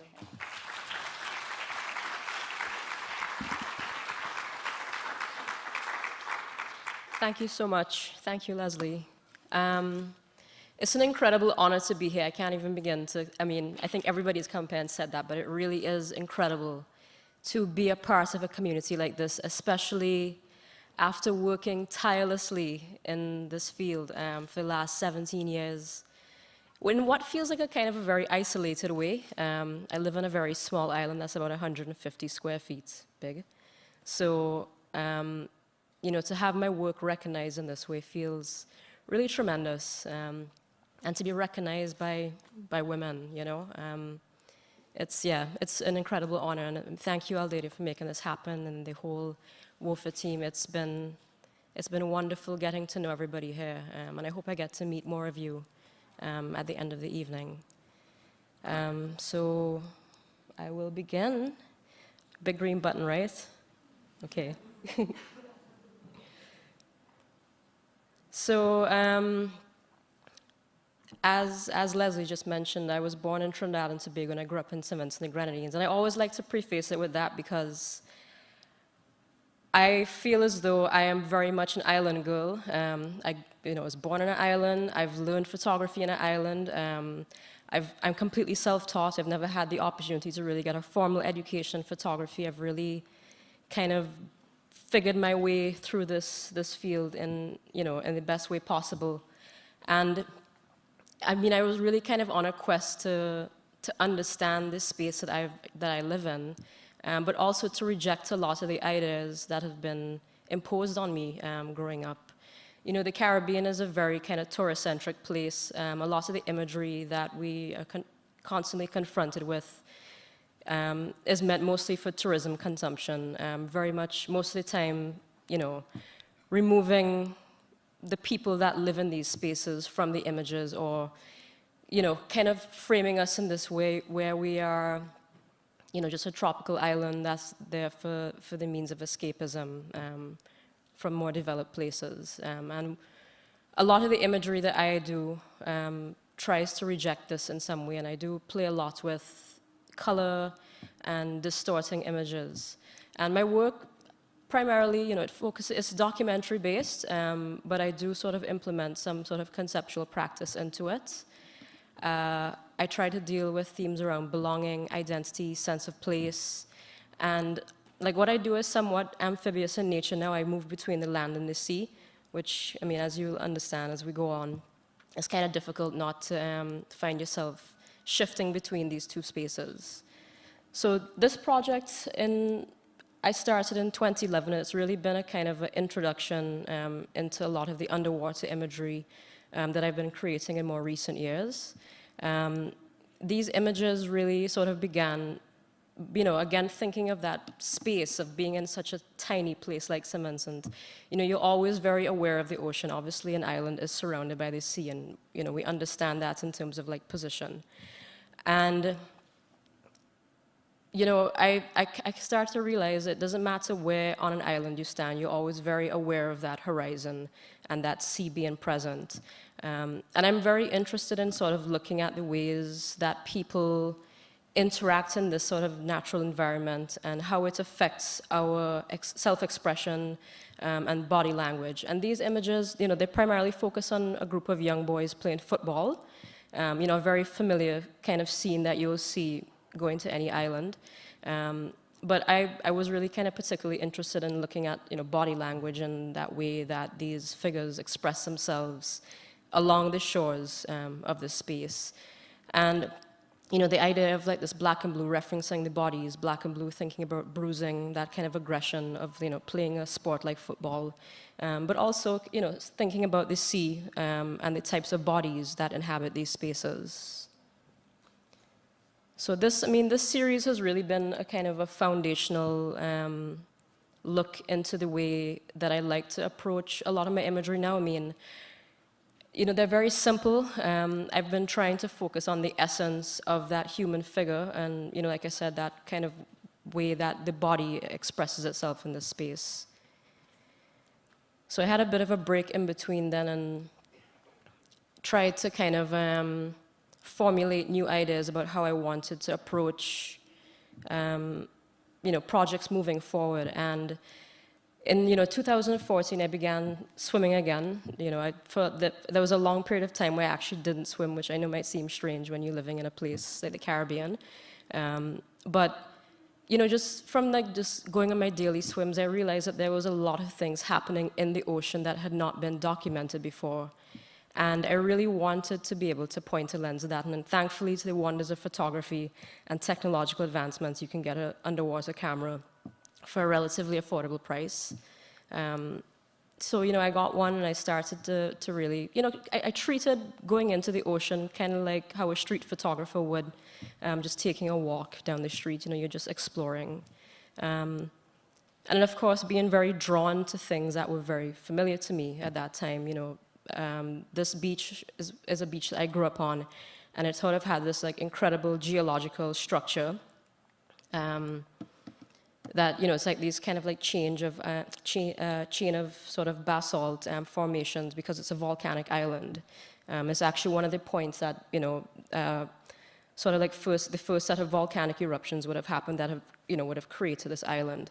So to me, it was kind of interesting to see people inhabiting these spaces in a new way and interacting with them. And so this series really focuses on this group of young black adolescent boys. Basically swimming out to this rock and jumping off, just enjoying their teenage years, their school break. But what sort of really struck me with this moment was the way, again, that kind of look at how the body kind of returns to this sense of calmness and vulnerability. Of course, there's that moment that we're all familiar with Caribbean photography. I know there are a tremendous amount of images of young boys, especially black boys, jumping off of jetties or rocks, or, much more disturbing images of coins being thrown to young boys in Nassau who are diving for them. And that's a very kind of performative experience that we see in a lot of images above the surface. But I became really interested in that moment that happened after they broke through the surface, and that's kind of that iceberg moment, that image you always see going around in memes now with like the top of the iceberg, and below it there's like a whole kind of world of exploration. And I think the Caribbean is kind of a metaphor for that. We sort of see this one image of what is on the surface, but underneath that is really like a whole world of something else going on. So these images sort of really, it's a look into that kind of moment after the performance ends, and how, how these boys kind of return to this sense of vulnerability. It's like a very unmasculine thing to observe in this kind of space. But, the ocean does sort of allow for this transformation in yourself. It's an environment that you're not meant to survive in. So naturally, you're so focused on your breath that once you break through the surface, all you're thinking about is trying to resurface. You're not there trying to perform this act of being anything. So I've documented quite a bit of images of this from that moment. And this is a much more recent image. And I also tend to play a lot with that horizon line and the surface. I flip the image quite a bit and distort that, and I like to sort of play with that idea that we're not really quite sure where up and down is, and it's kind of a reference as well to just thinking of the world like positionality, like, like Caribbean people always say, yeah, I'm going up north, meaning North America or Canada or whatever, or like the UK. And it's like that idea of something more developed, something better. But I like to sort of play with that, flip in the horizon to kind of reference this idea that, well, we don't really know where we are, but we're kind of existing in this space in a very particular way. And this is another image. And also, I mean, another thing that I try to do with this series, I mean, you know, trying to be respectful to people in a space. I play a lot with blurring identity, so I mean, you'll notice like a lot of the boys, you can't really fully make out who these people are. I mean, I do develop a relationship with my subjects before, and they're very aware of what's happening. I mean, I get asked this question quite a bit. I mean, obviously, I'm a woman of a particular race and class going into a situation, and they will read me a certain way. So I try to be very respectful in the way that I interact with these boys in that space. And one way is through blurring their identity, whether it's through, you know, obscuring their face with bubbles, or like making the images very, you know, darkly lit, or in this kind of instance, like, you know, working with like nature to kind of, you know, mold into their bodies as well. So I photograph a lot of my work in that way when I include people, unless I have like a very explicit type of relationship where there's understanding that they're being photographed. I try to find the most respectful way that shows them in a, you know, these people in a natural environment that is, you know, dignified and respectful. So this series, you know, turning the lens on myself, I started documenting this about the same time that I started showing Circle of Future.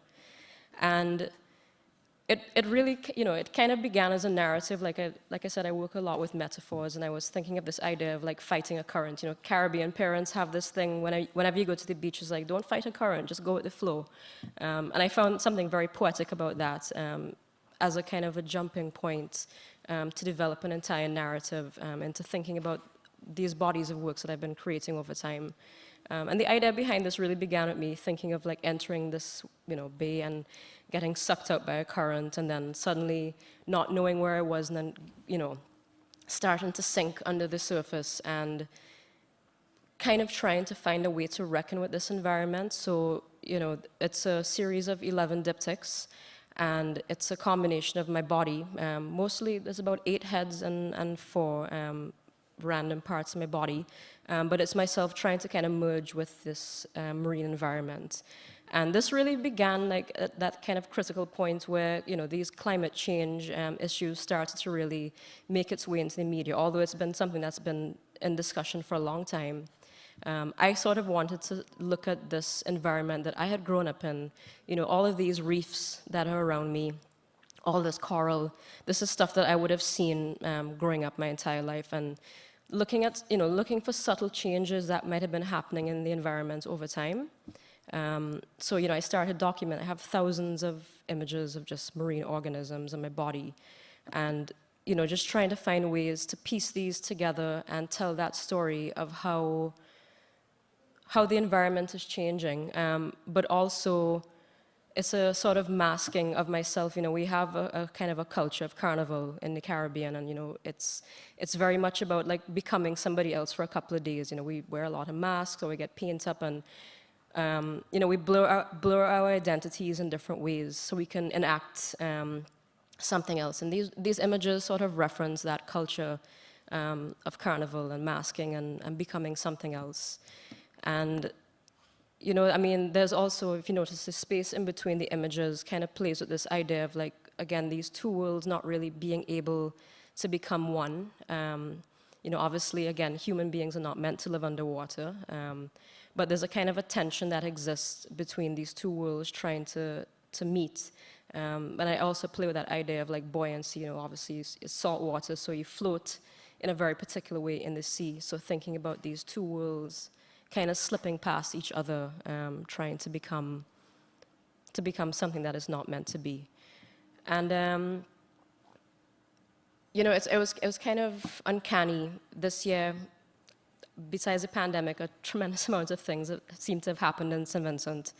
We went through a volcanic eruption in April, and also right after that, this beach that I had grown up on, a new development had started to happen with a hotel that wanted to actually rip out one of these reefs directly in front of the hotel. And of course, you know, they kind of went about it in a very dishonest way. They didn't really let people know in the community what they had intended. And it was the idea of, like, you know, again, tourism, trying to make something clean and, you know, what they said they were doing was cleaning up the beach, but, you know, this so-called dead rock that was in front of the hotel was obviously, you know, an obstruction to the aesthetic of what the hotel was. And, you know, all of these images that I had shot of these bits of coral and marine organisms ended up coming in really useful as like evidence that this was a living, thriving bay that sustained people and that had real value to the community. And of course, I mean, the other thing is, like, it is a conservation zone, so I kind of stumbled into this sort of activism work indirectly through creating this body of work, not realizing it at the time, because, you know, I was just kind of going through the repetition of creating these images. So they had come in really handy. We actually won the case and got the reef, the development rejected, which is, yeah, thank you. It really didn't feel like something that was possible, because, you know, you always, in those kind of situations, you feel as though you're fighting against politicians and money, and that becomes complicated. But yeah, so I mean, that series really has kind of given life back to the beach in a way that I never expected. So in 2015, I was commissioned by the Andy Warhol Foundation, and I had done a symposium through Small Acts at Columbia University, where we were speaking about queerness in Caribbean visualities, a very difficult discussion to have, but it felt safe because it was a space outside the Caribbean. Caribbean is a very homophobic place in a lot of ways. It's been very interesting speaking about this work, because obviously I have to, like, present it to, you know, an international audience, but it's not something that I feel comfortable discussing at home, and I'm always very careful about how I construct my words around this.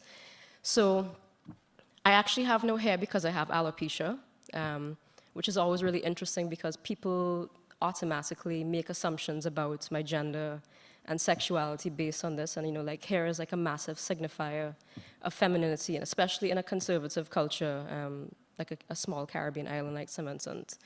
And, you know, I always have this experience of going to the beach, even though I'm wearing a bikini, very clearly a woman, you know. I get a lot of heckling from people entering the water, asking me very facetiously, like, are you a woman, are you a man? But, you know, Caribbean people have a way that they know exactly what you are, but they just want to prod you. I mean, I'm sure it's like that with many people.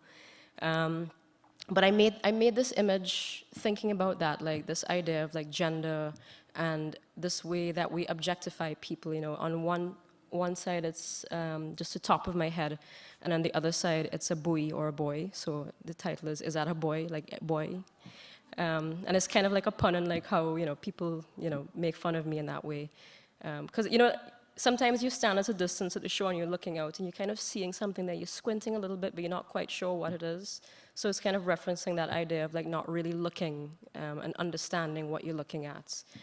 And yeah, no, this kind of plays a bit with gender, and again, thinking about, like, what we can't see below the surface of what's really there. And, you know, a lot of my work is really about trying to get people to question their position on things and to really kind of open their mind to the possibilities of what exists. You know, the sea is really one of just, like, those true democratic spaces that exist in the world. I mean, it doesn't matter where you're from. I think we all have that experience of, you know, entering the water in some way, whether it's a shower or a river or whatever. Like, there's a kind of experience that transforms us once we engage with the ocean or water on a whole. So I really kind of think it's just interesting to you know, subvert the way people sort of look at bodies in these kind of spaces. This is a more recent image that I want to end with. The date is actually wrong. This is 2021. And again, as I was mentioning, you know, I had just gone through a volcanic eruption, and it's really kind of pushed me to think a lot differently about the islands. I know, you know, there's a quote by Camus Brathwaite, a Bajan poet, that says unity is submarine. And I never quite understood what that meant until I went through a volcanic eruption. You know, we have this idea that, especially in the Caribbean, you know, like these islands are so separate. I mean, we're like, you know, there's this ocean kind of separating us in this way. But if you were to drain the Caribbean of the sea, then, you know, there's like this deep connection of the land, and not just the Caribbean, I mean, the entire world, that the ocean is really a thing that connects us in a much more profound way than we think. It allows the facilitation of movements, of life, of boats, of people, everything, you know. I mean, it's where trade begins, it's where slavery was made possible, I mean, all of these things. So it's really kind of had me thinking recently about like formations, it's like geological formations of islands, and just how deeply connected we all are because of the natural environment. I mean, this ash cloud went so high up. I think, you know, sulfur dioxide reached as far as India. Some of the ash reached as far as Spain, and then La Palma erupted, and then they threw the ash back on us. But, you know, it's just kind of interesting to see these sort of connections that we have, and this is really a new kind of body of work I'm entering into now. But just thinking about that sort of like natural environment and the way it influences our lives. And that's kind of where I am now. So I'm hoping that through this, this residency, I'm able to do a bit more exploration on all of these ideas and see where it takes me. Thank you.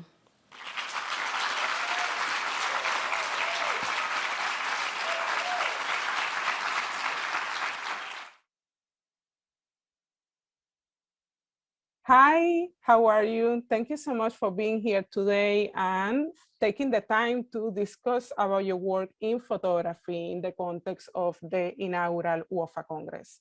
I want to start asking you, how do you approach to photography? How do you get interested in the medium of photography as a creative practice? To be fully honest with you, the way we discovered photography was through our mother. We were photographed for years, and I realized by looking at my friends' childhood photos that mine were incredible. And I also realized that we loved it. It was like making theater with our mother, and we have really special photos. And we discovered the love of capturing a moment, the love of staying alive forever through photography with her. And then we discovered other photographers because she had books and books and books of art and photos on her walls all the time. I ran away from home the week after my 18th year old, and I didn't say to anybody where I was going, and the only thing I bought before going was a camera. So I sold my jewelry that my grandmother had given me. I bought a backpack and a camera and a plane ticket, and I went to Peru and Bolivia. Nobody knew where I was. And I think the camera was a way I started taking pictures, and I think the camera was a way to say, I was there, I'm not dead yet. Seeing pictures of my families, like my mom, you know, I was talking about the picture when we were young and really little, and we were in Cuba also during those times where our mom took those pictures, and we could see our great older sister who passed away. We could see, you know, our family all together, and it's always like pictures with everybody in it. As our mom was saying, she found a way to feel she was alive by taking photos. So she found identity by taking them, and we found identity by watching them, by looking at them.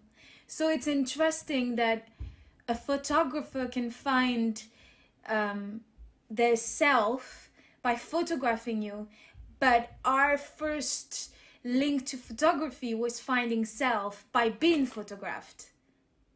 For example, the music lesson, I had a place with a piano and one light and the girls, and I said, let's improvise. And that's what came through. I mean, the photo was made without me deciding.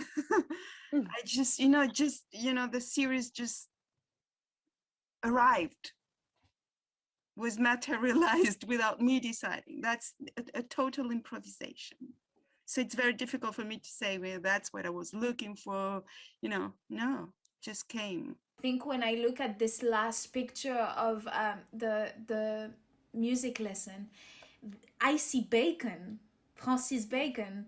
I see, I also see it's funny you were talking about freedom, and I see freedom through music. I like the idea I have is they started playing and something happened, but I also see madness.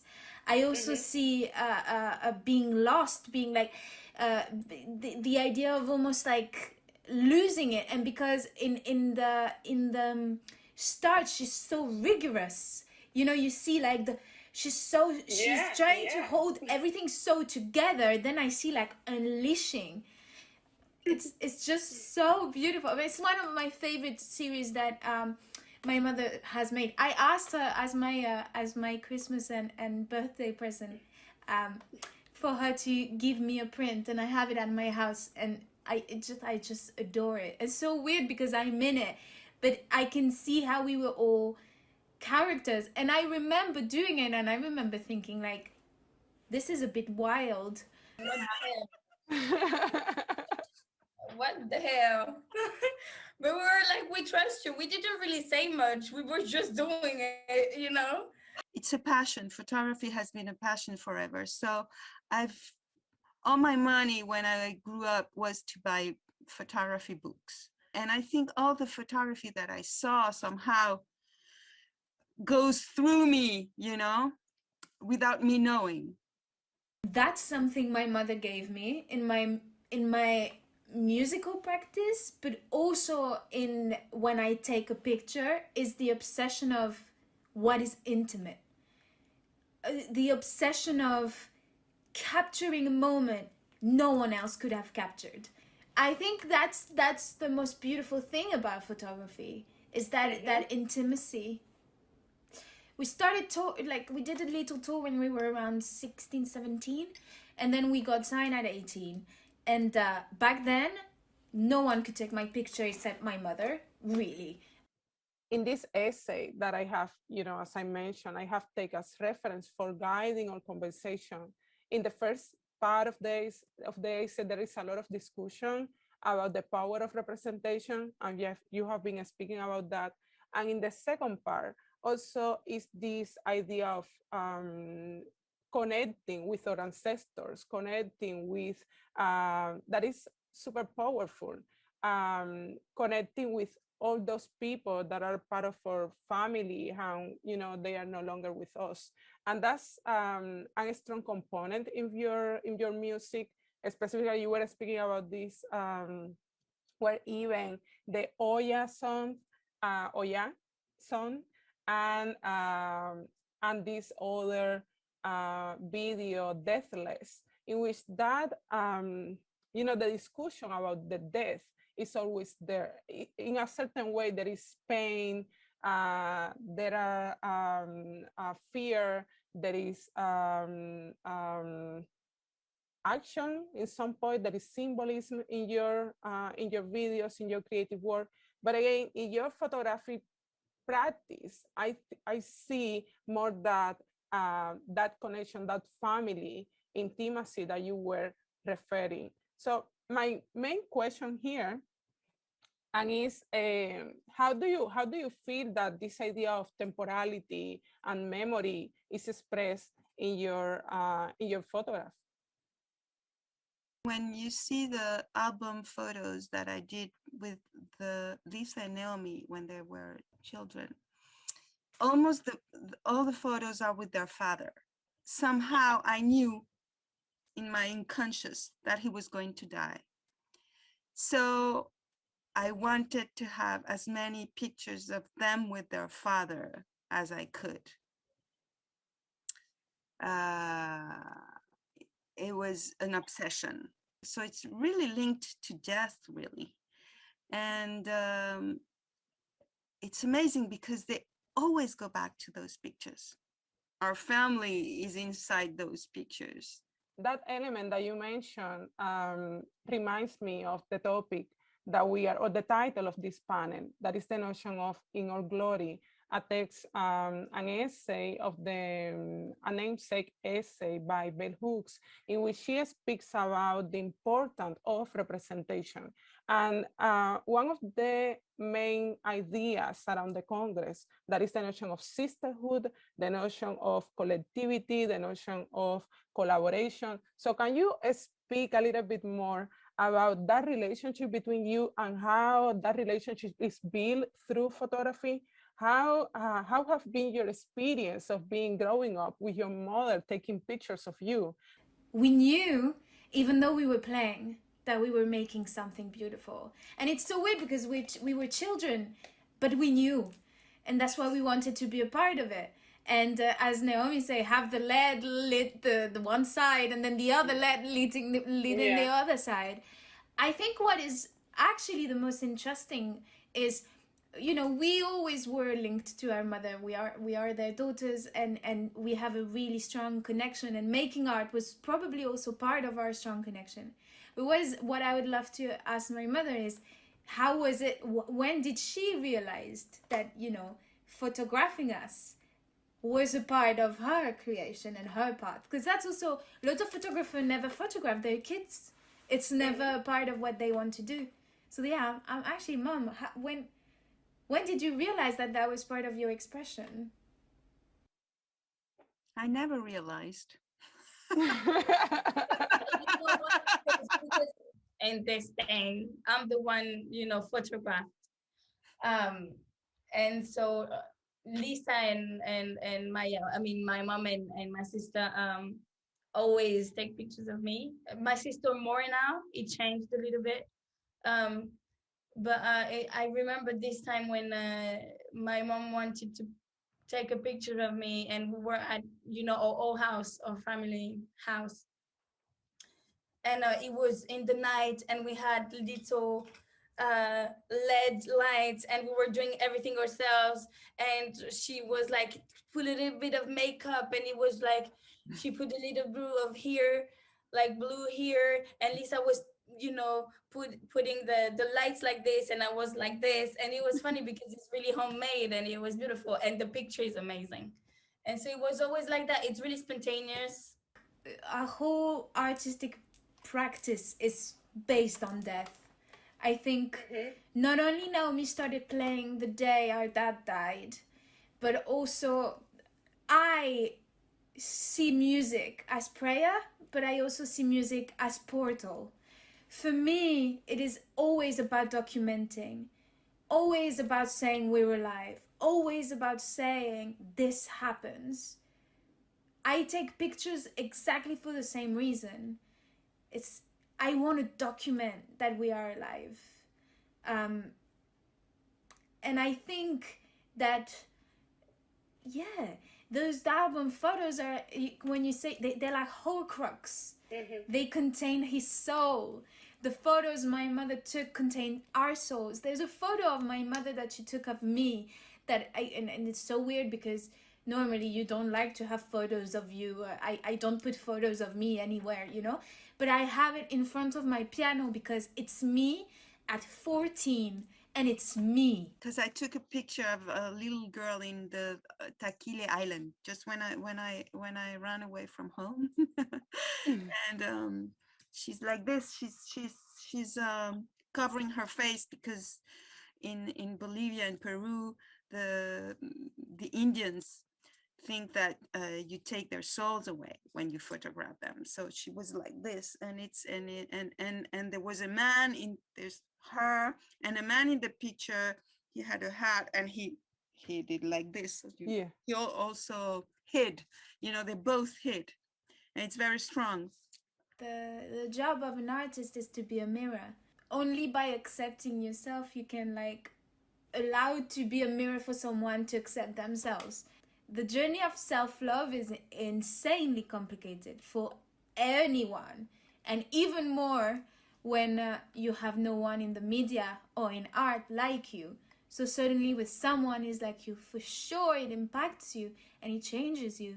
I think when you become a woman, there's like a sensuality that comes out too, that is felt, not put on, that is felt.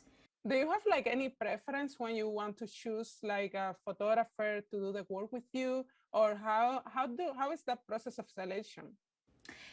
You find your people. I guess that's how it is. You put the word out there, and you kind of look at who has an eye, who has a different fingerprint, who also feels like your music. It's actually really interesting. You were asking if we would if we continue to do photos with our mother, and yes, you continue to photograph us, but we haven't made a photo shoot together in a long time.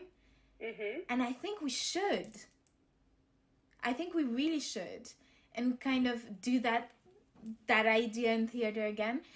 But our mother or someone else is like, it's always like a love story. You need to feel confident. You need to trust their art in order to have a really beautiful photo. Recently, we did a photo shoot with a magazine called Numero. It's not out yet, but the energy that there is when you trust the artists that are like working with you is so high. And suddenly it's like you're free. You all move together. The energy that there is when you trust the artists that are like working with you is so high. And suddenly it's like you're free. The first time I looked at Betty Saar's, Alison Saar's work, I felt understood, I felt seen, I felt present. What also feminism has allowed is women to see their own power, to feel their own power, to feel their own beauty, to understand that their way of seeing things is also important. Their narrative is important. Their voice is important. That's the divine thing about art. It links us all, even its difference. And that's what you want. Are you doing those projects like recently? I mean, you continue doing this kind of photography series in which you all interact and in which you are like the subjects and the authors and also the receptors of the those are photographs that are consumed by you primarily, because at some point, do you think on exhibit this work? And that's the question. You know what? We begged our mom to do one exhibition and she did it. But then now we're waiting for the other ones. But showing it is not the most important thing to me. It's doing it that really makes me happy.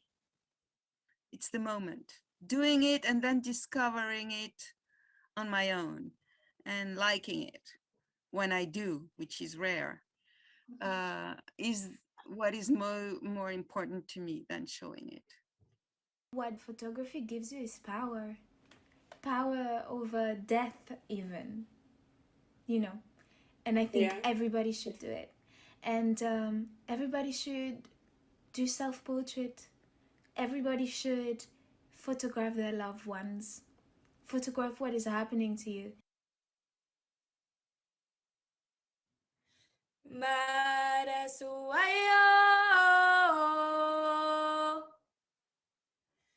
Omonia la wana mama kenaira o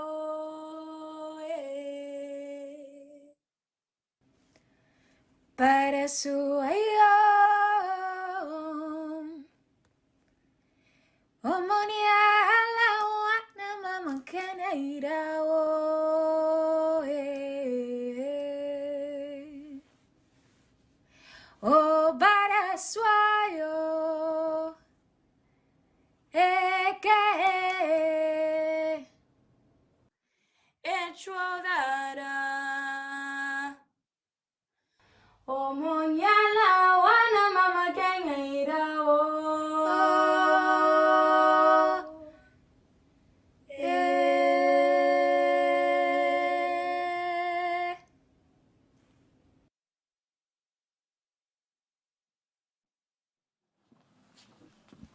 ¿Aló? Hola, soy Manadaro. Muy difícil despedir esta jornada y esta gran experiencia que hemos tenido. Perdón. Es que estamos todas en trans. Let me see. One moment. Is Francis here? Let me see.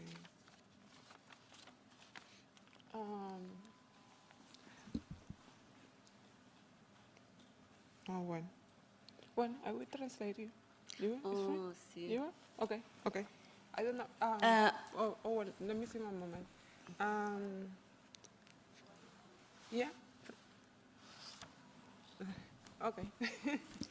Yeah, so I'm sorry. No. Ya. Voy a ser una disidente idiomática y voy a hablar en mi propio idioma, que es el español. Me disculpan las personas que, pues, que no entienden. ¿Ah? Sí. Bueno, para comenzar quiero contar que he sumado a este último resumen, ¿no? Que son unas pocas palabras ya a punto de terminar el Congreso WOPHA. He sumado algunas imágenes también de otras artistas para que nos acompañen como una zona de activaciones rizomáticas entre distintos tiempos, afectos y resistencias que nacen a partir de la fotografía y el conjunto de miradas. I have to translate. Okay, so when people translate and do interpretation, we speak in the first person. So I'm just going to speak in I. Okay, so I'm going to be the dissident in language here because I'm going to be speaking in Spanish, and I apologize for the people who don't understand. So I'm just going to do a brief summary here and present the works of a few women photographers. Just to make justice to the images, so what I'm going to show is a brief selection of a few works. Sí, junto a este resumen de hoy, un conjunto de miradas de fotógrafas cis, trans, queer y otras disidencias. So this is going to be a group of images that represent the work made by cis, trans women photographers. Tenemos el tiempo. Hoy se discutieron relevantes asuntos. Uno de estos fue el archivo y la fotografía propuesta desde un ojo fotográfico y político en alerta y sospecha frente a la organización de la dominación visual del archivo.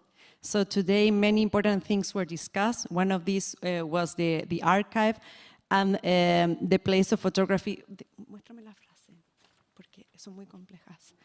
And the photographic eye, an alert eye, a political eye, and always suspect in front of the organization of the kind of visual domination of the archive.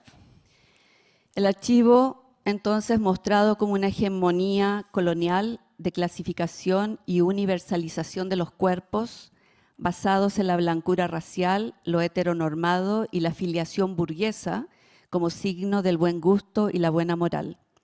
So the archive understood as a colonial way of classification and universalization of bodies based in whiteness, in racial whiteness, and heteronormative and bourgeois affiliation as a sign of buen gusto, good taste, and I don't know anything about good taste, and good moralities. Principios que crearon la otredad de un mundo monstruoso, pecaminoso, ominoso, sin alma e incivilizado. So these are principles that created otherness, and otherness understood as a monstrous world, pecaminoso, ominous, without soulless and uncivilized. So, la mirada no es un asunto neutral y la mirada de un cuerpo y una historia situada es una mirada política de desplazamientos, autodeterminación y reafirmación. So the gaze is never a neutral issue, and the look or the gaze of a body and the history and the situated history, it's always a political look, a political gaze, a gaze of displacements, of autodetermination and reaffirmation. Desde diversos enfoques de género, activistas, feministas, queer, etc., el Congreso WOPHA nos ha invitado a descentrar los esencialismos de género y también los esencialismos de las propias prácticas del arte y la fotografía. La curatoría vista como un espacio expandido de reflexión y políticamente dinámico.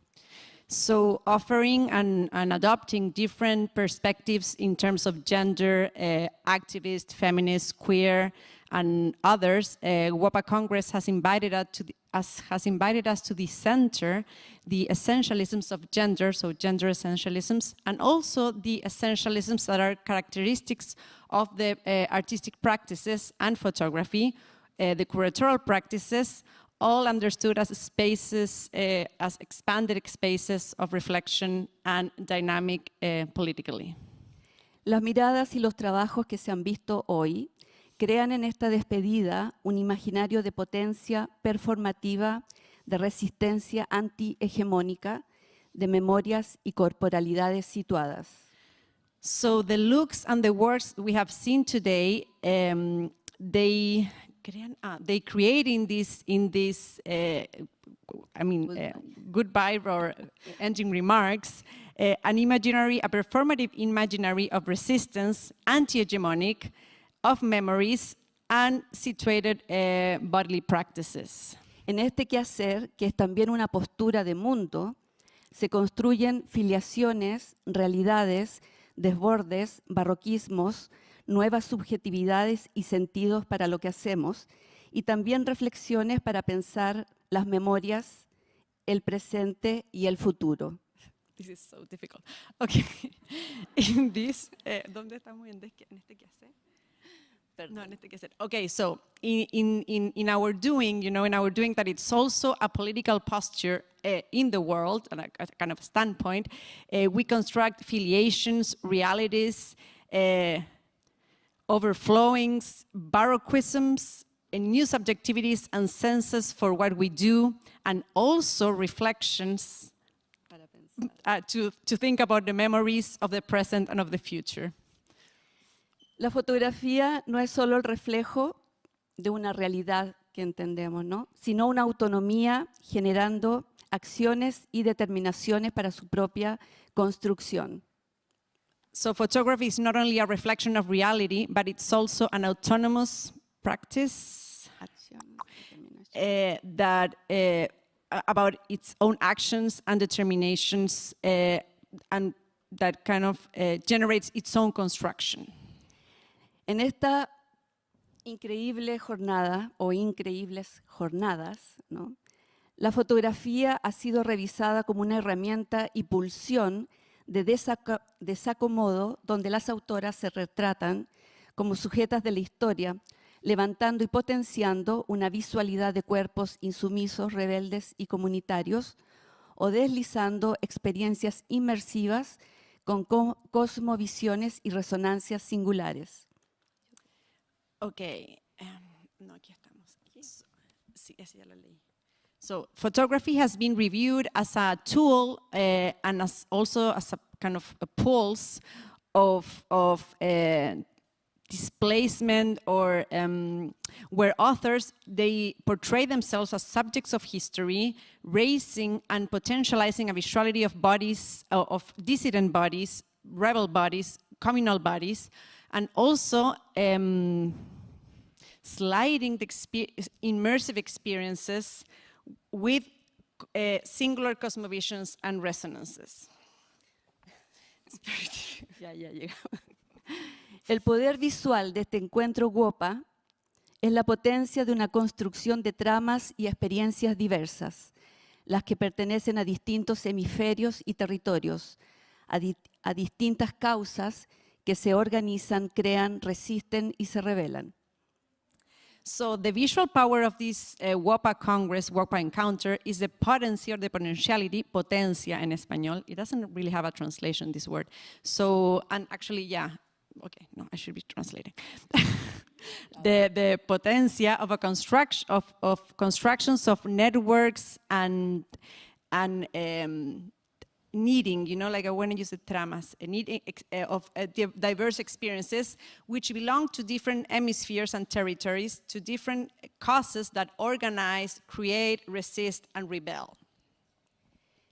La mirada y sus desplazamientos que hoy se han expuesto se transforman en acción, en afectos, en materialidades y determinaciones políticas que esperamos puedan seguir teniendo resonancias.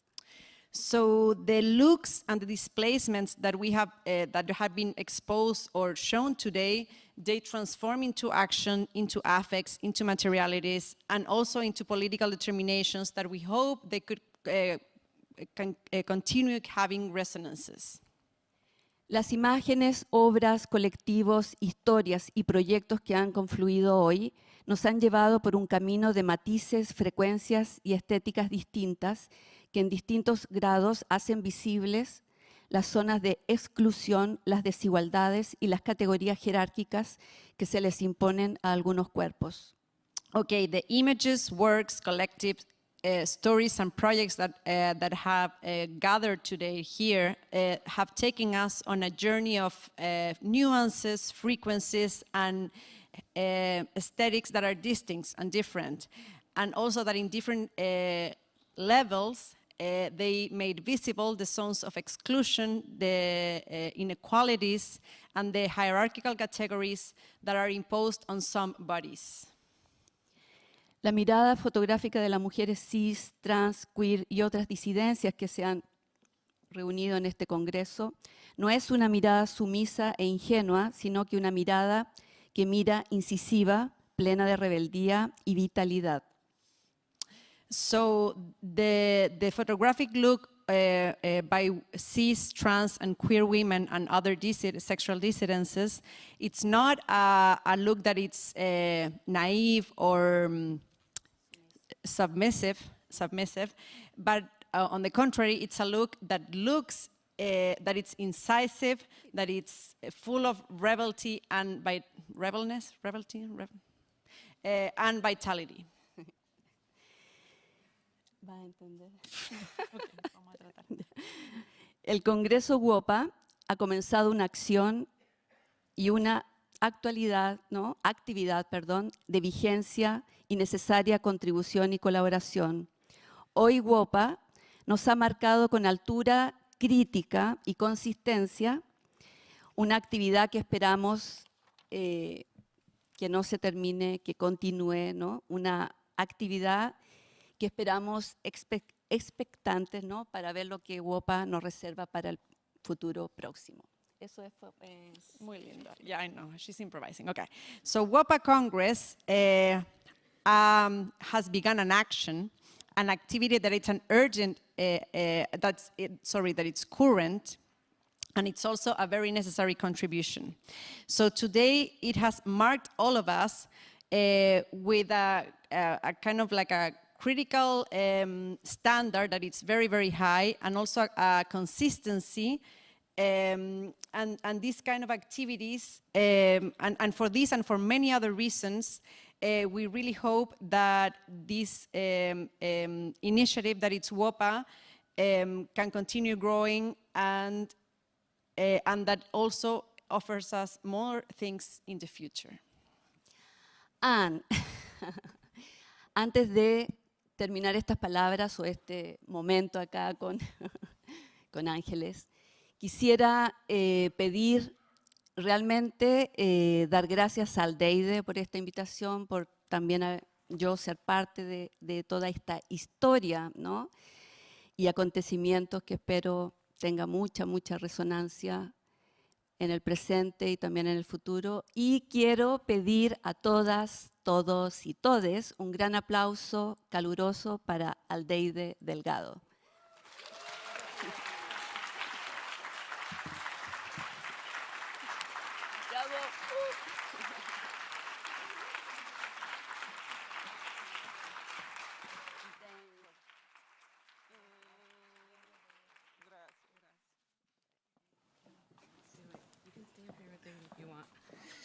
Okay, good evening, everyone. Wow, I think one more hand. Come on. I'm going to keep this brief because we are imminently closing, and security is very serious about getting us out of the building on the dot of 6. I'm not joking about that. So I would like to thank you all for joining us for the inaugural WOPHA Congress, Women, Photography, and Feminisms. It has been a pleasure and honor to host this important program that supports the work of women working in the world of photography, and I truly hope that this is just the beginning of a program that we will welcome for many years to come. While we have heard from a variety of perspectives, we must also acknowledge that there is room to include many more. We hope to see more of that in the future. We have also been challenged by photography's connection to the history and current state of affairs within both the field and our social and political institutions. So now comes the engaging, perhaps fun, and actionable part of any Congress or convening. What will each of us do when we return to our daily lives and creative practices? The knowledge, research, conversations shared over these last few days have been inspirational. But to quote Bell Hooks, what we do is more important than what we say or what we believe. What we do with all of the information that we have downloaded at this Congress is truly what will count. How we research, teach, make art, curate, administrate, and live within our communities is what is truly important. I say this first and foremost to myself as the director of an educational programming here at the PAMM, and to all of you gathered here today. So, I leave us with this challenge. Let us make good upon what we have heard and know to be true at this Congress. Let us encourage one another in the work that we know needs to be done, so that when we see each other again, we can celebrate our contribution to these areas of much needed change. I want to close giving thanks to all of you that have helped us to make this program possible via your work on this program, via your attendance as audience. This program can be considered successful because we have all come together, trusted the process, and shared of ourselves and our time. Thank you, Aldede. Thank you so much. Thank you to your team. Thank you, everyone, the PAMM. Thank you.